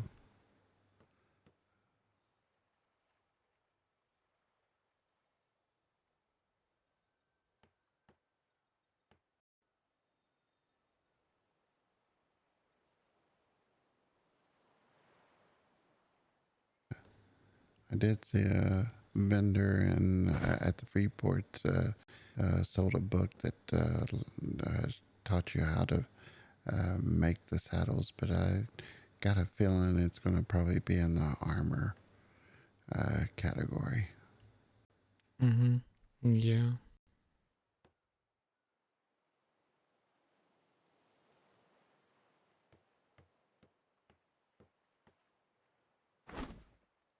This one looks like the one we have already, isn't it? Yeah, I think so. Yeah, okay. That should work on a horse.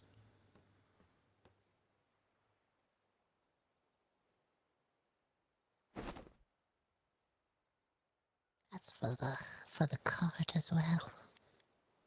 Oh, okay. Thank you. We'll try it out different ways and see.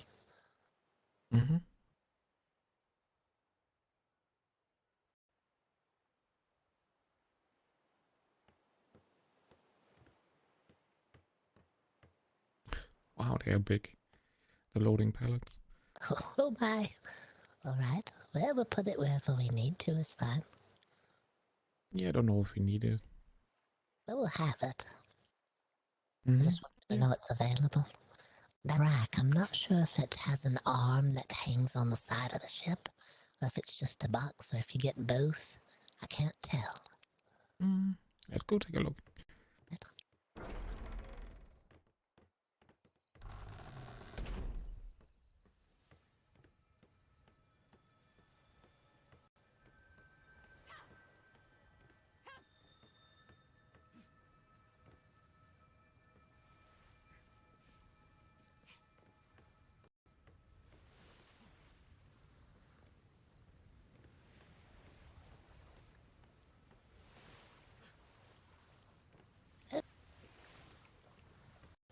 About that.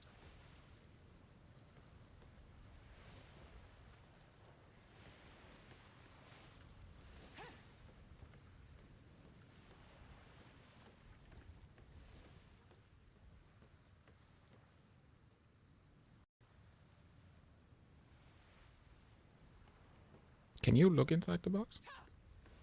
I can.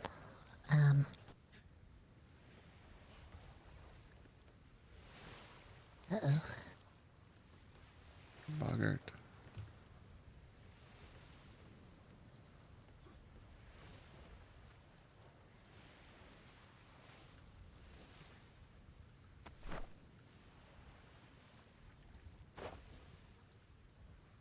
Oh, I can look from here.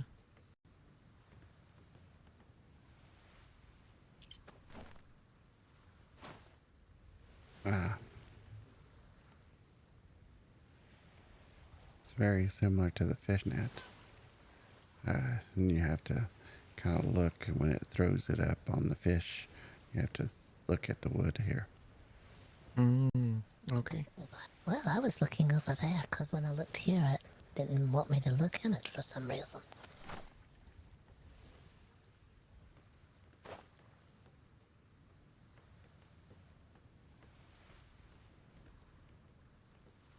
This guy's already sweeping it down for you. Yeah, he's a hard worker. Yes.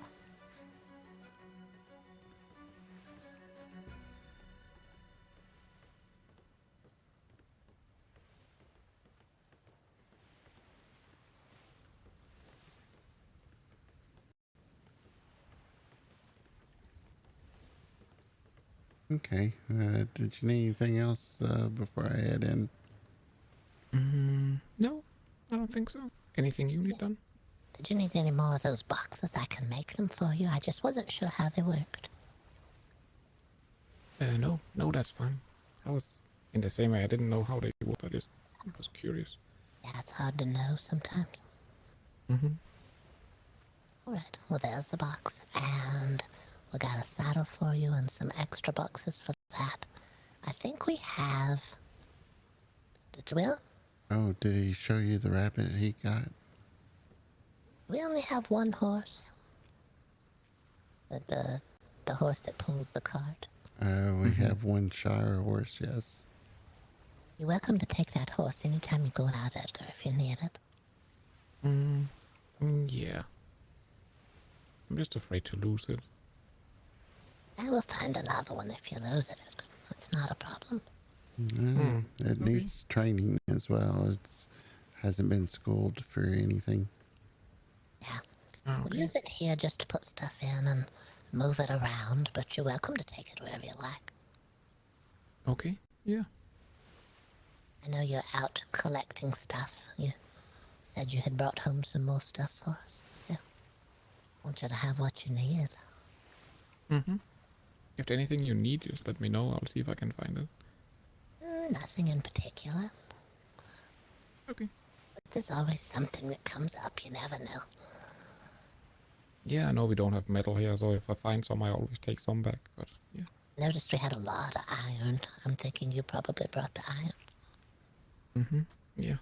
That was a lot. That really did help us out. That's good. Have you looked at the fiber? Oh yes, I did. That was a lot of fiber. Thank you very much for that too. Yeah, that was the bear. It's not really me. Well, the bear's doing a really good job. It doesn't do very good here. I've tried swiping and I don't get as much.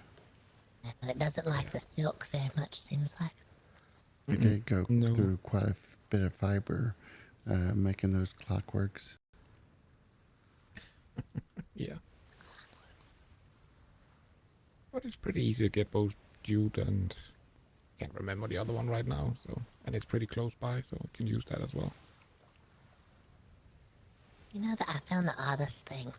We planted barley, and I harvested the barley a few times, and it gave me barley, right?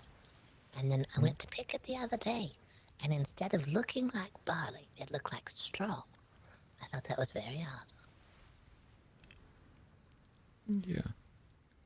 So sometimes you get the barley, and then sometimes you get the rest of it. I guess the barley's only at the tips, at the end. And then occasionally you have to collect the rest of it at the bottom. And that's the straw. I don't know. Yeah. It's planted in the crops over there. It's very strange. Yeah. Oh, by the way, I found something that's strange. You might want to take a look at.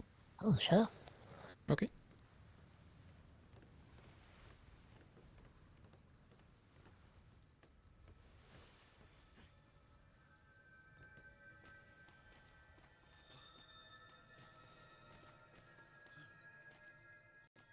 Just come in.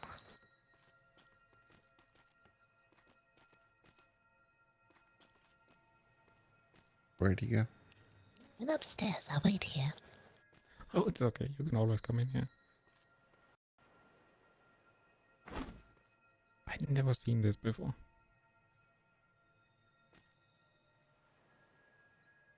Oh, we did have someone drop us some of this at the museum. Okay. Now you can keep it.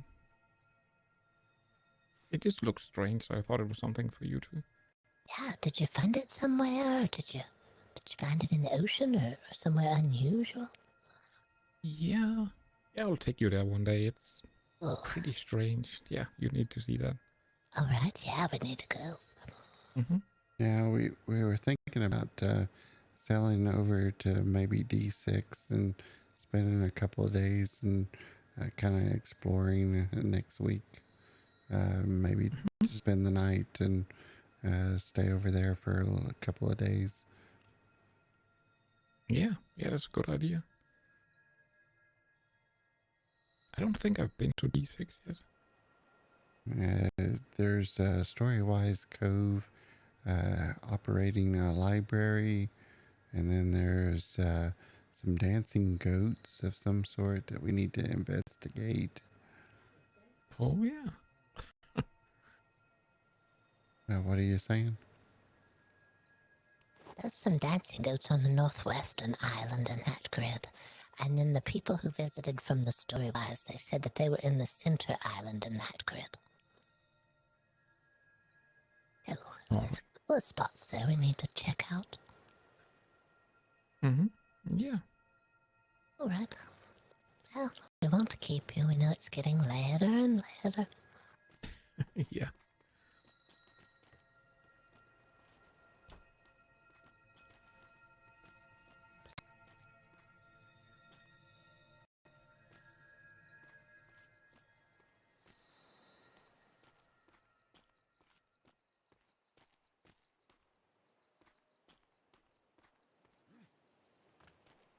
Well, that's going to be the end of the stream tonight. It's been a productive day. Did have a tour. Also found some books. That's going to help a couple of people. So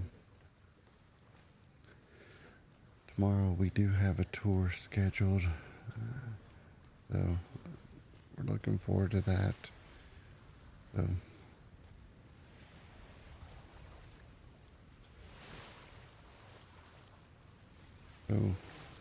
that's it for me tonight. Thanks for joining me. Have a good night.